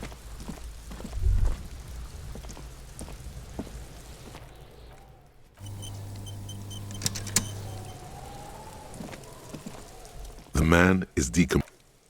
The lieutenant adjusts his glasses and takes a deep breath. Please pass. Please pass. You really have to wait until the cadaver is refrigerated. Digging around in this mess now is proving hopelessly difficult.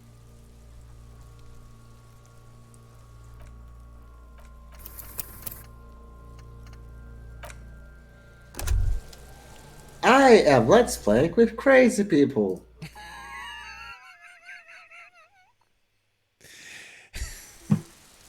You're Let's Playing with somebody who admitted that they have an addiction to Monster Hunter at this point.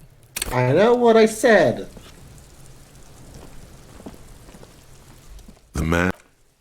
The lieutenant adjusts his glasses and takes a deep. Your arms move out and your eyes close, as if by their own volition. It's dark all around. You feel cold, slippery flesh, first with your fingertips, It's right under the palm of your hand.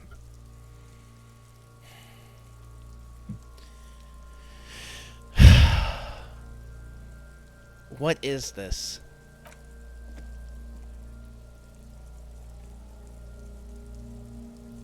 His face, his cheeks, his nose, his fat, swollen lips. Like a rubber spider, your gloved hand crawls on his features. Everything is silent, all around.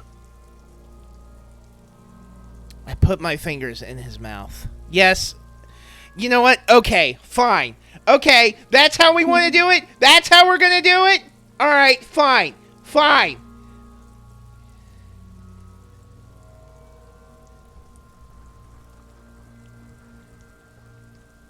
Okay? This okay gets there? changed to something else now. I hope everybody's happy.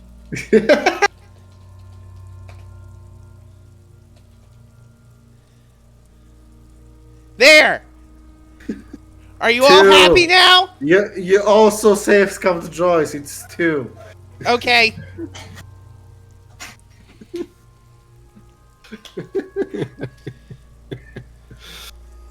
There! Fuck you Right. and fuck everybody. I want my progression.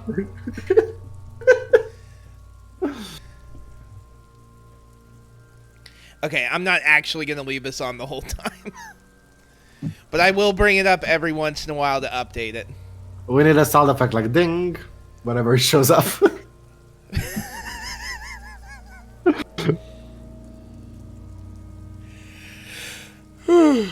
Okay.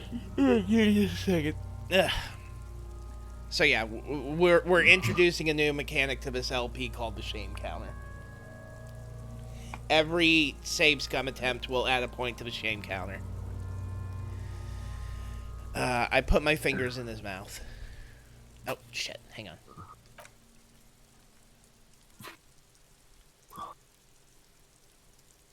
The oral cavity is cold and moist.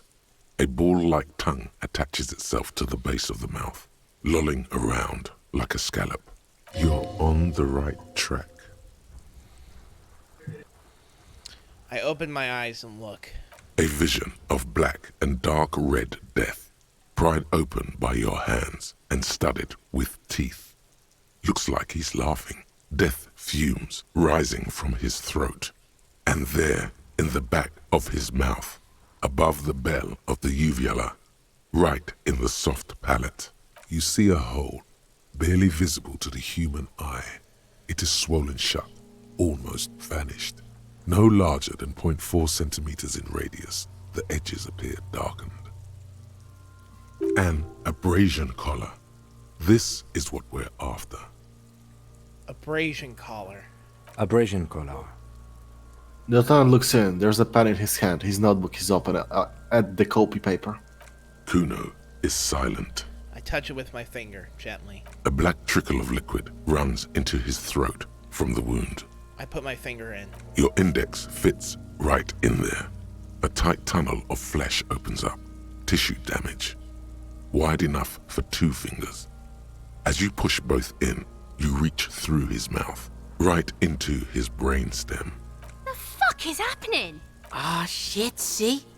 Brainstem. Yes, that's what this part is called. You've seen the drawings. You've studied them. I feel around first. The basal ganglia feels clumpy. What entered here has torn apart his reptilian complex. This man will never sleep again. Never wake. The funk soul brother at the back of his head has gone dark forever. Someone went in and damaged his brain? You'll see. I push deeper. Your yellow fingers slide into the remains of the limbic system. There is no resistance. It's gelatinous. The slug-like structures are damaged too. The tearing extends deep into both hemispheres. There's a cavity here, Kim, cut right between the hemispheres. The lieutenant answers with the sound of his pen on paper. Fucking cavity, see? Kuno's voice is hushed. Your fingers are all the way in now, reaching toward the inside of his skull. The cavity goes further, but the entry wound isn't wide enough for the rest of your hand to follow. All the muscles in your body harden. time to enter him. I punch a hole through his mouth. The cartilage gives in with a crack, like some fruit. Just like that, your hand is in his head. Strange fluid streams down your wrist, and then you feel it with the tip of your finger. Ice cold serrated metal. Its edges cut right through the latex and into your finger. The pain is barely noticeable under the adrenaline rush. I feel a solid object right under the skull. Can you get to it? I'm gonna inspect it first. There's a tiny crack, a protrusion in the cranium, right in the back of his head. Your finger must be pointing straight at it, from the inside. The object that is in there stops just short of the skull, in the encephalus, knocking this tiny fracture into the cranium. We have the makings of a very small exit wound here. Forget about the fucking exit wound, Beano. The pig is wearing him like a fuck puppet. There we go.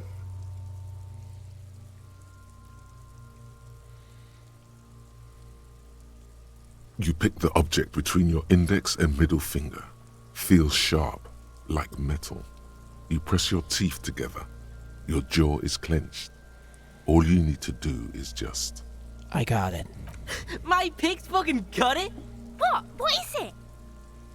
The inside of the head feels cold and smooth, like a glove. Sweat dripping down your brow. Careful not to lose the prize between your fingers. With a plop, your hand emerges from the mouth. The garden glove is covered in blood right up to the wrist. Between your fingers, a small flower. A blossom made of lead. Fucking beautiful! A bullet. The lieutenant puts a small marked evidence under it. Small bug. I drop it in. The bullet falls in the bag, leaving a smattering of blood on the plastic. He raises the bag under his eyes and says, A non-caliber. Rifled. Some kind of brittle alloy. Fractured on impact. Keep it, Lieutenant, as a gift. No, you deserve it. We can log it later. The lieutenant drops the bag in your hand. It feels light. We need to add an item to the injury list. Injury number 4. Oval entry wound with an abrasion color. Soft palate, back of mouth. High velocity. Temporary cavity in brain tissue. Small exit wound on the occiput. How does that sound? Sounds like heaven. Opinion, fatal injury. Goddamn right. And one last thing. We should amend injury number 3. Ligament mark. New opinion, non-fatal. Post-mortem. Treatment. He's proposing the bullet was the real cause of death, and the hanging an attempt to conceal this fact. The ligament mark, the fractured hyoid bone, it was all treatment. Yes, and the belt around his neck. The hanging, even dragging him to the yard. All of it was done after this man was already dead. I agree. I have had my doubts for a while now, since I saw there were no signs of struggle on his hands, and no claw marks on his neck. I do want to say I'm sorry to have save scummed, but I will be more careful and considerate of my investigating in the future. Yep, it's a murder mystery. It's never the first cause. Yeah, I'm not approaching it with listen, it's been a while since I've done a detective mystery type game, so I'm going to be more considerate in my thoughts from now on. There have been other signs too. Small details. Everything is too neatly designed for us to assign probable cause here, as we did, full-heartedly. Find the blood before we get fooled. That's a nice name. Plus 30 XP, fuck yeah. We almost fell for it, he thinks. Almost. There is, of course, the very real possibility he was both shot and hanged. Maybe they shot him while they hanged him? To put him out of his misery? It's possible, but it doesn't explain all the other dubious things here. Lack of struggle, primarily. I may be intellectually sloppy, but I prefer one theory at a time. And this just smacks of treatment to me. Who would do this? That's for us to find out.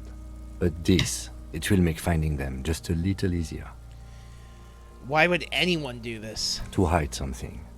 The real killer, The real motivation? What really happened here? I think I need to go wash myself. Oh, you really, really do. I am glad to hear you say that. Your room in the Whirling in Rags should come with a bathroom. Be sure to make use of it in the evening. Maybe the bullet holds some more answers. Yes, we should take a closer look at it. I am certain it has more to tell us. This little thing could reveal much about the weapon that shot it. What happens next? We put him in a bag and carry him to the holding pen of my kinema. The body bag should contain the odor for the duration of the transport. I would drive him to processing, but it's too late to do that today. I'll do it first thing tomorrow. No problem. One more thing. This was really good work, detective. Alright, let's drag him to the kinema. Alright. He takes out the shiny black body bag and starts pulling the plastic over the dead man's face. There go those beautiful enamel boots. May they rest in processing. I will need a little help carrying him.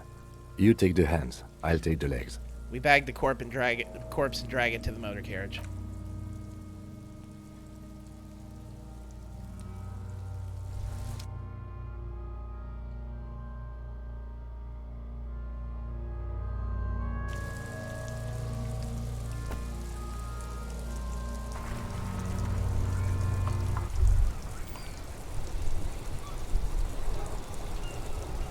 Time to hit the sack.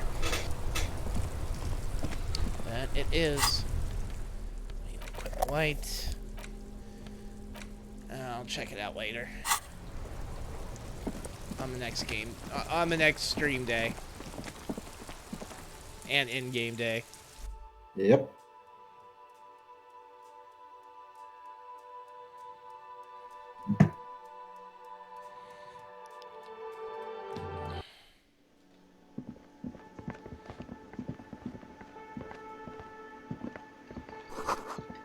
You said you catch a glimpse of union paraphernalia, a strike poster, some red pennants.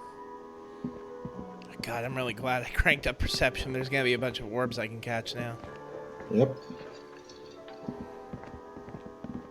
Yeah, just go up. Will do.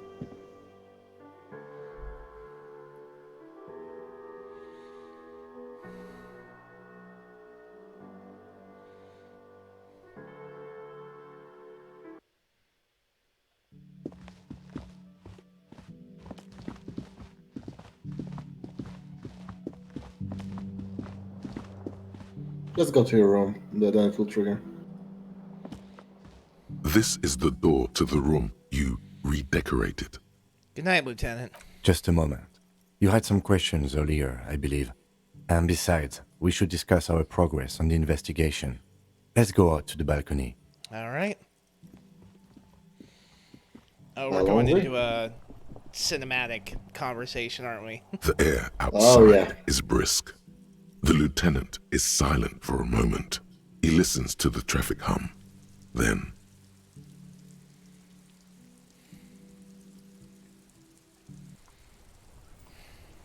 where shall we begin? We should talk about the investigation, first and foremost. But I also remember you wanting to discuss the RCM? He lights a cigarette. I didn't know you smoked, Kim. I have a cigarette every night when I go over my notes. It's something of a ritual. oh man, he looks so devastatingly cool with that cigarette. I think I might want to pick up smoking. You got any more?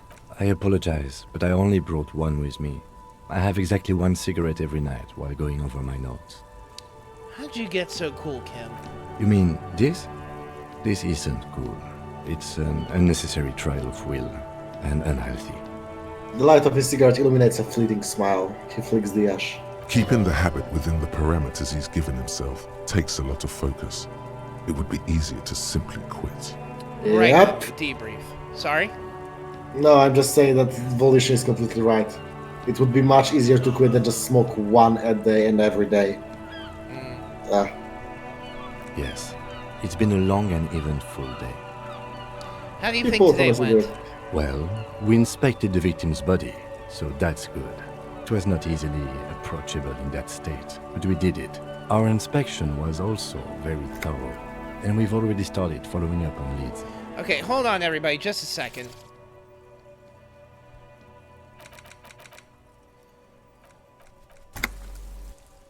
Sorry, the music's drowning out Kim's dialogue. Yep. Oh. Oh. What did I just... Did it crash? No. Doesn't seem so. Oh, God, no! Can you load? British Sea Power curses. Oh, no!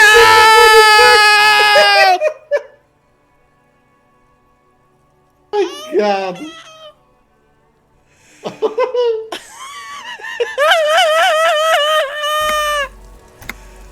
Okay, hang on. I can fix this. Okay. How can I... Oh, God, how can I fix this? All I did was hit space.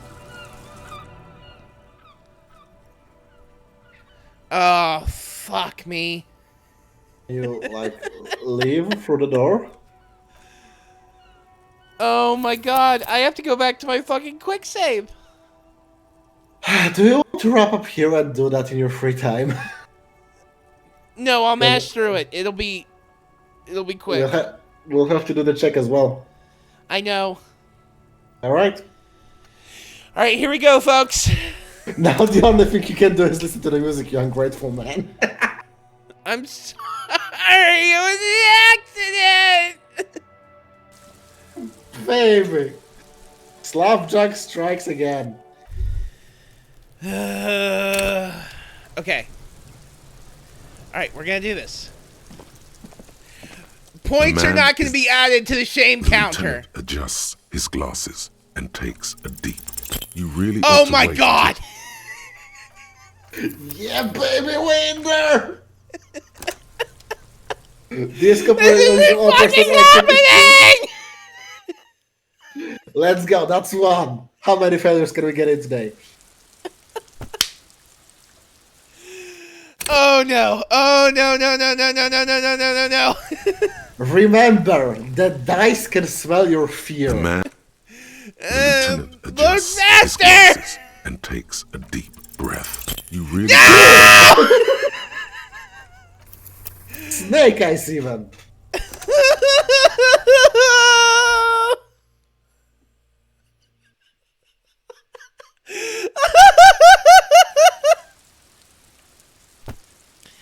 Oh my God! What have I done?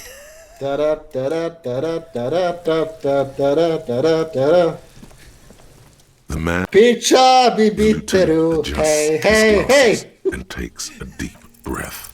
Your arms Thank God! your eyes close, as if by their own volition.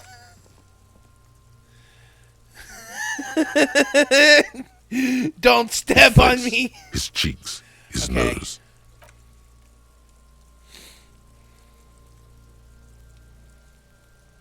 The oral, you're on the right track. A vision of, you see an abrasion collar. Abrasion. Kuno, a black trickle of lip. Your index fits. Ah, shit, see?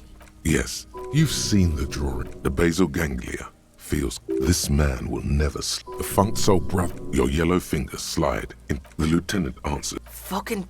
Your fingers, all the muscles in your body. The cartilage, ice cold. The pain is barely noticeable. Inspect 2 then 3. Can you get to it? There's a tiny the object that is in there. We have the makings. Forget about the fucking exit wound bit. Thank Alright. God. Save when we're done.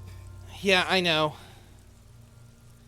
You pick the object between My what? What is it? the inside with a plop. A bullet.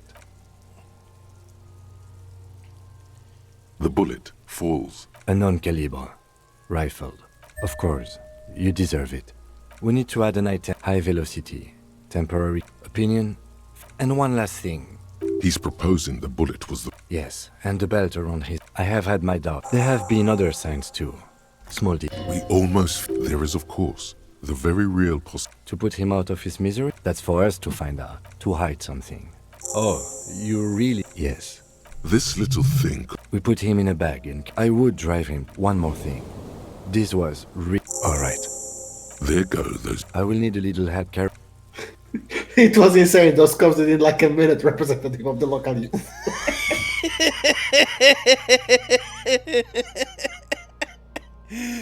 Okay. Alright, come on. Load, damn it. I want a quick save so we can get back to where we were. We did it in under... Okay, quick save. There we go. Alright, problem solved. Safe. I did. No, I mean we are safe. With an F. Okay. Okay, let's try this again, shall we? Jesus fucking Christ. Hey, we turned it around in under 5 minutes. Thanks, British Sea Power. That sugary black rum stain on the counter makes you teary-eyed with joy. It's almost touching how syrupy and sticky it is. How long have you been up already? Not now. Oh, excuse me. Do you have something better to do than lust for sweet syrupy rum and lemonade? With a twist of lemon? Maybe lime. Maybe who cares? Just rum? No.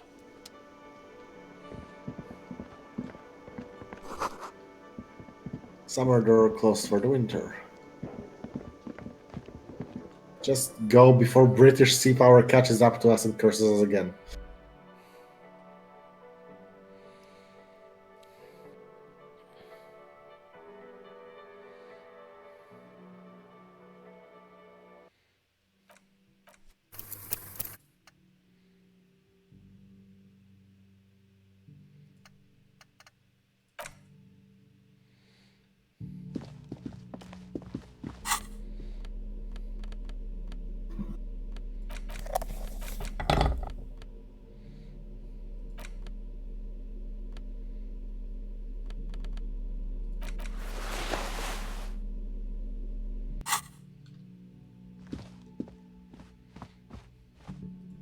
Yeah, door. Kim, I'm no longer a bum. Whoa. This is the door. Just a moment. Alright, let's try this again, shall we? Rolls that The air kill. outside is brisk. The lieutenant is silent for a moment. He listens to the traffic hum. Then...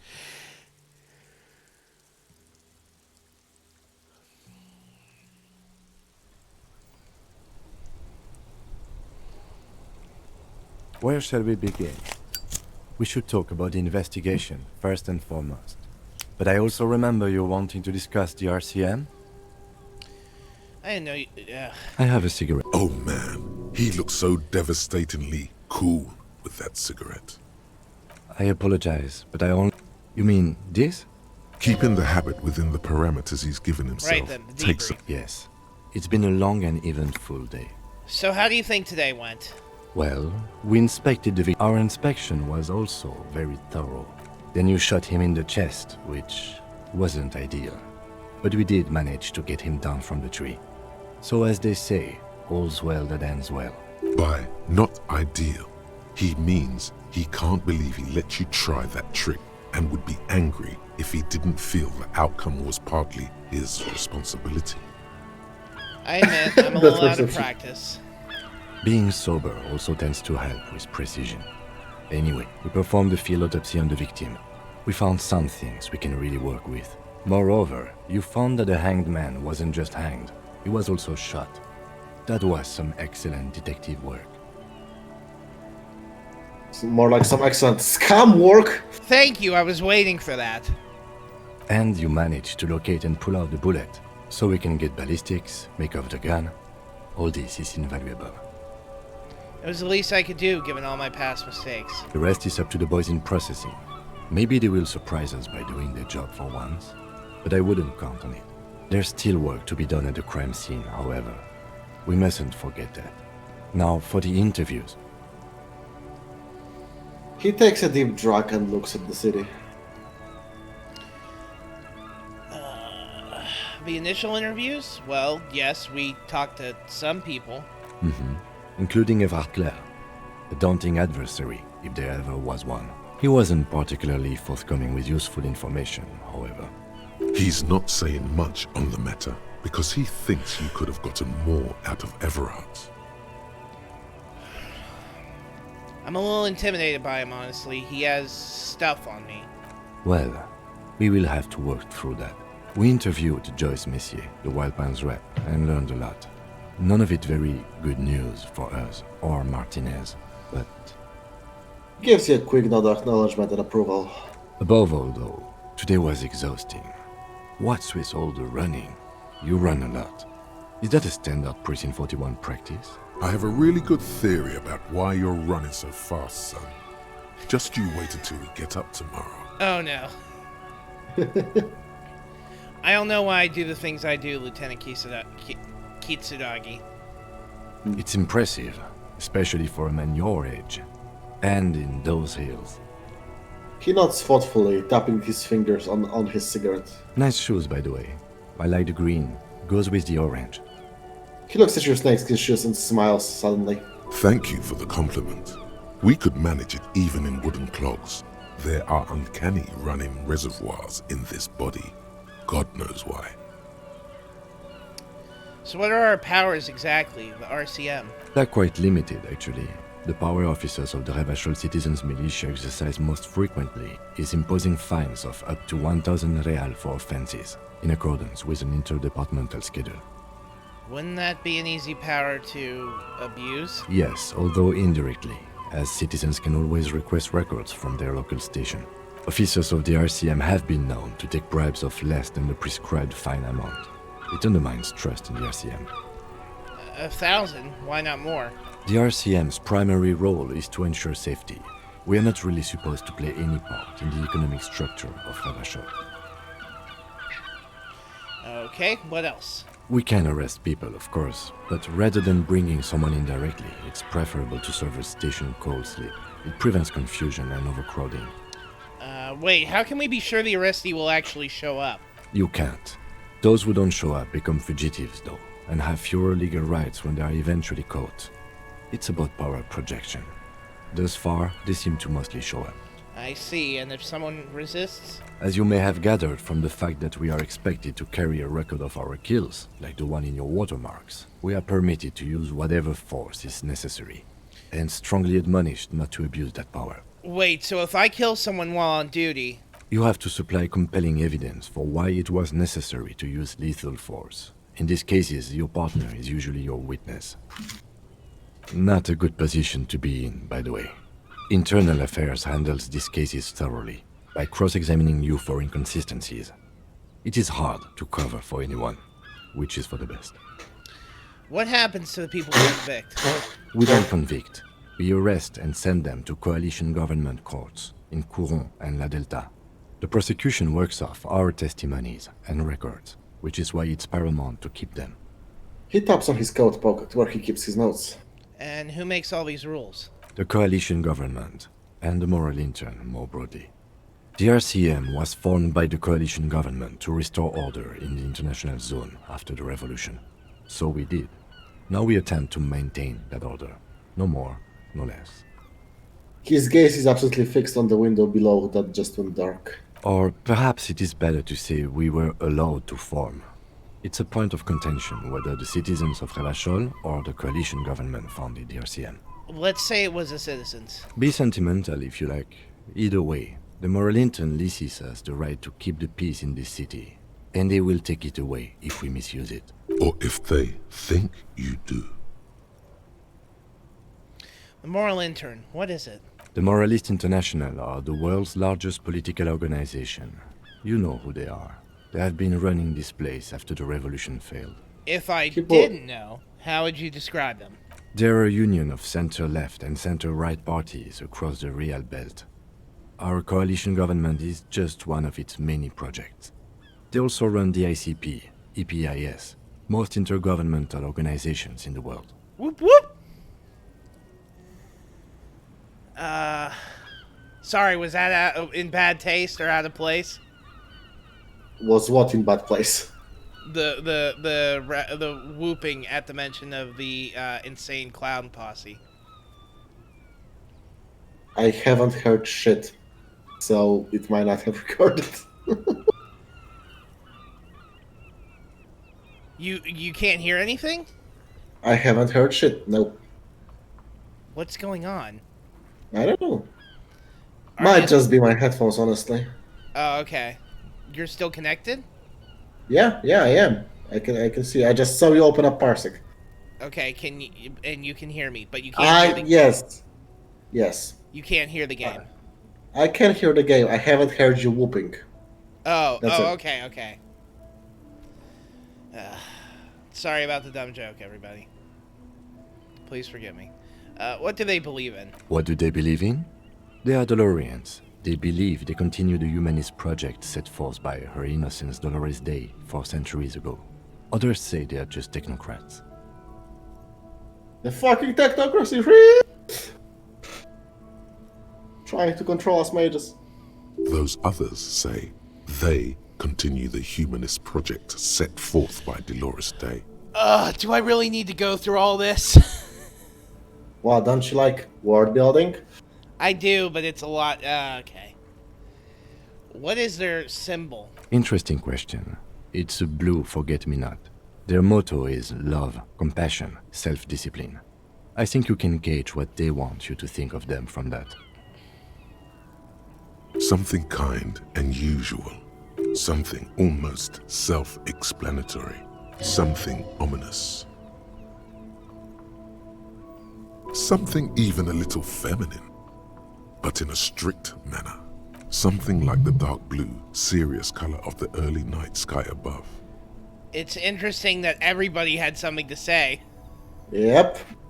It's a very vague symbol. They're the best ones that you can always project your own interpretation on, or even several. Who was Dolores Day? A historic figure? The author of the modern age? You will have to look elsewhere for opinions. The subject of humanism is too abstract for me. For you, she is something painful, though it's hard to say why.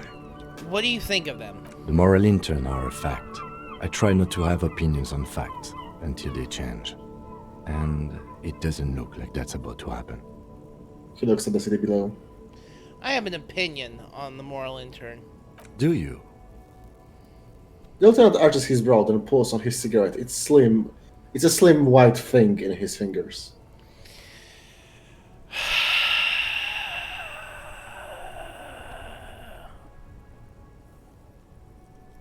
They've done an awful job here. Have you seen this place? This isn't humanism. We are in what is called the twilight of international law. The laws we claim to enforce come from the MI. Without them, we are simply vigilantes. Maybe we should make our own law. Spoken like a revolutionary, not a cop. But hypothetical aside, in Martinez we already are vigilantes. At least the Union thinks so. I expect our job here to prove quite challenging. He looks at the roundabout. The lights of the orphan district are reflected in his glasses. The red and golden orbs of the motorway sliding like pearls on a string from east to west as Revachol commutes back to the suburbs. Tomorrow is Tuesday. Monday is over. I say nothing and look off into the night. The dying lights of the city shimmer below. Slowly, like luminous clouds, they pass on his lenses. The lieutenant looks at his slim cigarette, contemplating the next drag. This soldier is the highlight of the day for me, he thinks. This little stick right here. An aerostatic passes overhead, the whiskers of its floodlights on the ground below. Kitsuragi's glasses light up as he looks to the sky. Two glowing circles. They really don't like us here. And the mouth on that kid, Kuno. It's different inland, in Jamrock and the GRIH. He pulls on the cigarette. Why are they like this? It's our fault for leaving this place to the dogs, to the Union, to the company. Not daring to come here more often. This place has fallen between the cracks, the jurisdictions of our two precincts. And in Jamrock and the GRIH? We run this city. West of the river is RCM land. He looks at the dark silhouette of the equestrian monument cutting into the night sky. It's incredibly hard. Human beings are But we are in control, and it's worth it. The organization works. Our systems work. If they didn't, the city would disintegrate. I hope our investigation will help improve the situation here. Maybe do some good. Me too. But I wouldn't count on any drastic changes in our lifetimes. He is very tired, but the dark circles under his eyes make him look younger, not older. Thank you for this, Kim. Yeah, it's getting very cold now. Let's go. He puts out the stub of his cigarette and looks at the door. To the door. Let's go to sleep.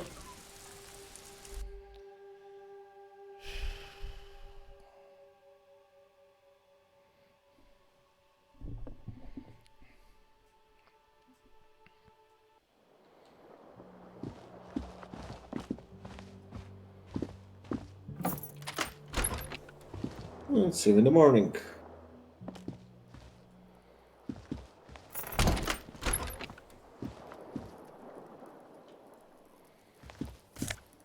Oh my god. Empty cassette case that you didn't see because of your low perception. Also, I think you can see the broken windows now. Worst way to describe how rank it smells in here, they should have sent a poet.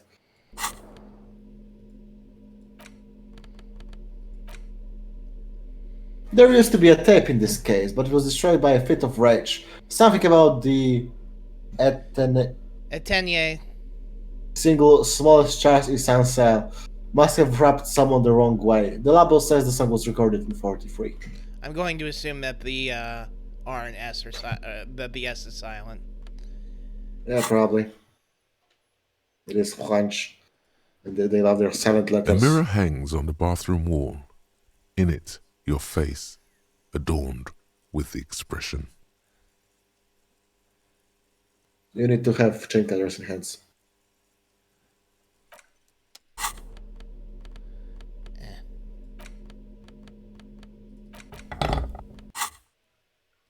A mirror hangs on the bathroom wall. In You still it, have very long your facing. face, adorned with the expression. Wait, why is it one? Did you take your gloves off? Should be at least two. Do I have something that'll boost my interfacing? Yeah, the gardening gloves. Oh, I do. Okay, my bad.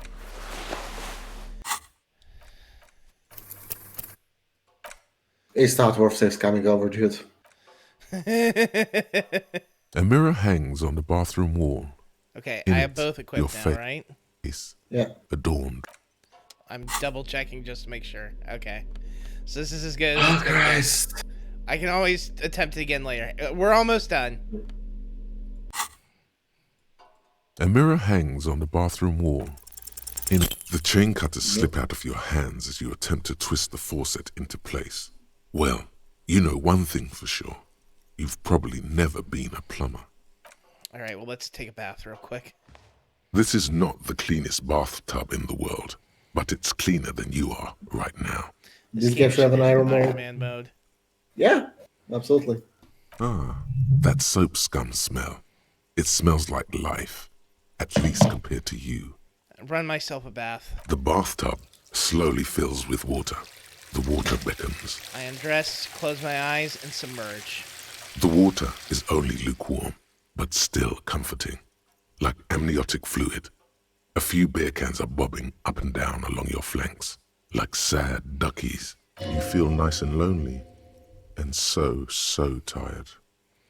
I take the beer cans out. Now you are alone with your thoughts in the tub. But it's easier than being alone with your thoughts outside the tub. They're not even really thoughts, just assorted sensations. None of them acute enough to focus on. Linger in the tub a little. Your fingers grow pale and are covered with tiny whirls as the water cools. What are you doing? You're not some fat fish in a fucking aquarium. Time to get moving. I imagine something. You see the corpse. You can still smell the cadaver on you. It's going to take more than one bath to get rid of that stench. Then, houses along a narrow street. A video rental. Darkness on the planet's curvature.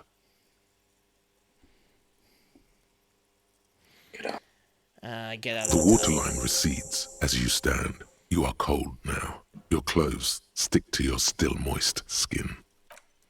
There we go. Nice bath for me. Yeah, time to get some sleep. All right. The bed is cold and not particularly inviting, but it's yours. The sheets look awful. I crawl into bed. And here we go. The sheets feel at once coarse and clammy against your skin. The bed sags beneath your weight as you stretch out and finally close your eyes. The moment I have been looking forward to returning to. And then sleep doesn't come.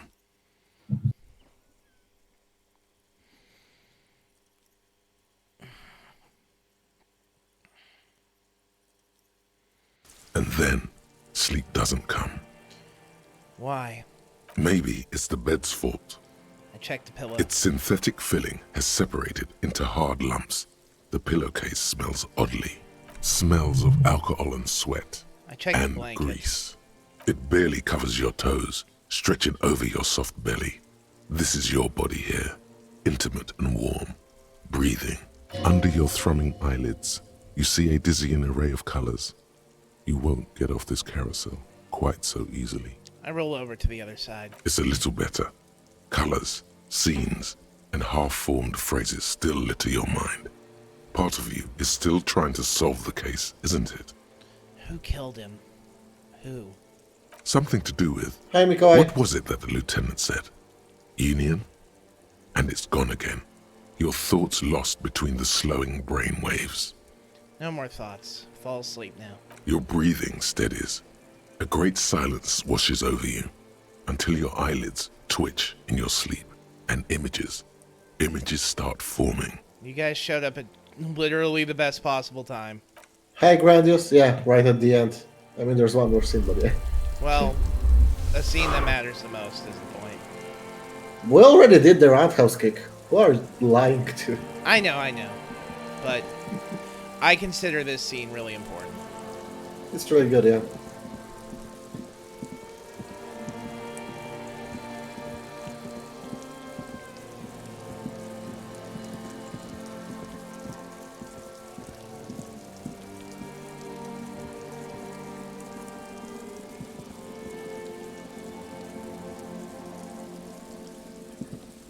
Do you remember the scent of your childhood? I was born in a hospital where people usually go to die. You're not kidding anyone, Harry. You don't remember shit. Tell me, do you remember your wife's hand on your face? Bloated corpse of a drunk is a really cool description of this.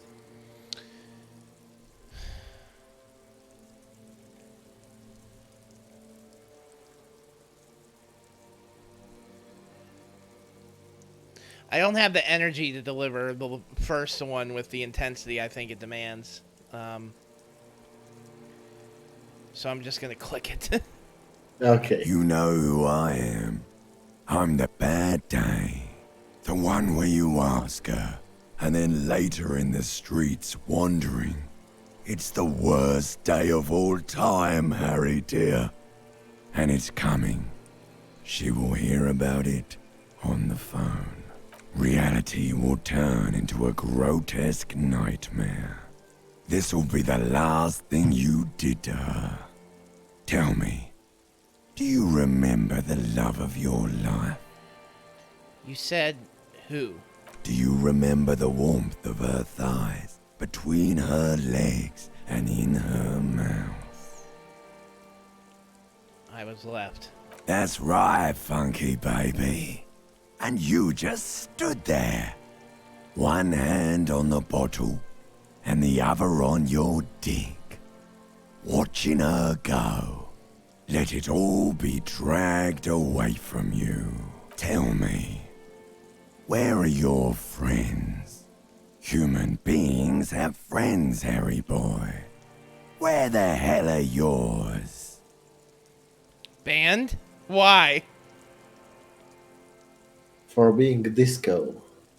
And having a hand on your dick, I suppose. I don't want it to come back. Or I don't want to come back. They were only cramping your descent into the abyss. Now they're gone. 3 times gone and never coming back. All of it. You failed. You failed me. You failed Elysium. What is Elysium? Everything.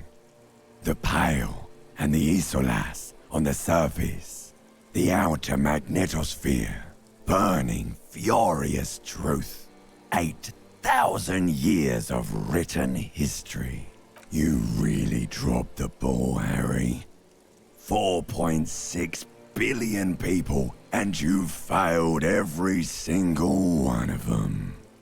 You really fucked up. I've talked to you before. No, Harry. You were just talking to yourself.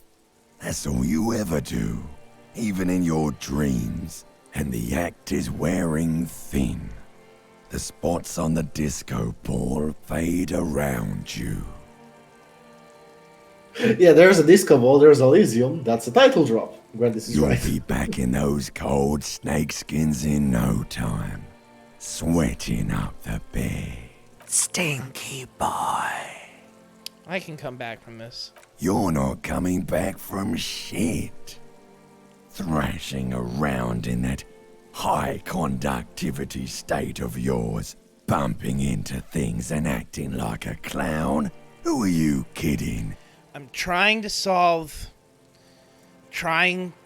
this case. You're trying to what? I can't hear you. This is just a word dream now. Jumbled up garbage. The pictures are gone. The bed rises to meet you. A thin, sleep-like state. More glass than velvet, grinding in your head. So something is wrong. Sleep shouldn't be this bad, this dry, this unnourishing. There's something wrong with your thoughts. Some kind of new type of hangover. Oh God, there's another type? Oh yes, party boy, and it's worse than the one before. Just think of the shit you saw. Here it comes too. So soon already. A silent alarm goes off in your head like clockwork. Barely let you sleep at all. Time to get those clothes on, Harry. Time to go to work in the shit factory. Time to go to work in the shit factory was something I was telling myself for a whole year when I was working full time. I do not enjoy waking up in the morning, even if I am not as traumatized. Hey, day 2. Good morning. Going, buddy. Oh my God, what the hell was that? Oh, just a dream. You have ones like that all the time. You feel even worse this morning than you did last night. What the hell is going on with me? You mean, why are you so tired? Too tired and down to even think? It is worrying, isn't it? You can't be a detective like this. Detectives need to be able to think. Why is this happening? It's just that your heart has finally pumped all the speed out of your system, Buster. Time to get some more. Don't do that. Stay strong. The hangover will wear off. You don't need to keep doing this to yourself. No, I can take this. I'm not going to go looking for speed. Are you sure? Ready to live as this pathetic shell of yourself for days? Basically, a week. Let's be honest, 2 weeks. Maybe 3. You won't make it. Half the town will be dead by then. You will be fired. I can do this without the speed. Half the town is not going to be dead. Suit yourself, slow, sad shell man. See how you do without your spark. I just want to say that I really appreciate the game that while critical of police and upholding the status quo when shit is fucked and so on, it also very critically describes the toll it takes on people and how you can get into a spiral, because yeah, if you fail at your job, guess what? People are gonna die because that's your fucking job. How is this not done yet? Because it's all depends on the time you are thinking. You need to be in the game. It doesn't go all when you sleep. Oh, okay. Save. Let's finish this. I'm tired. All right.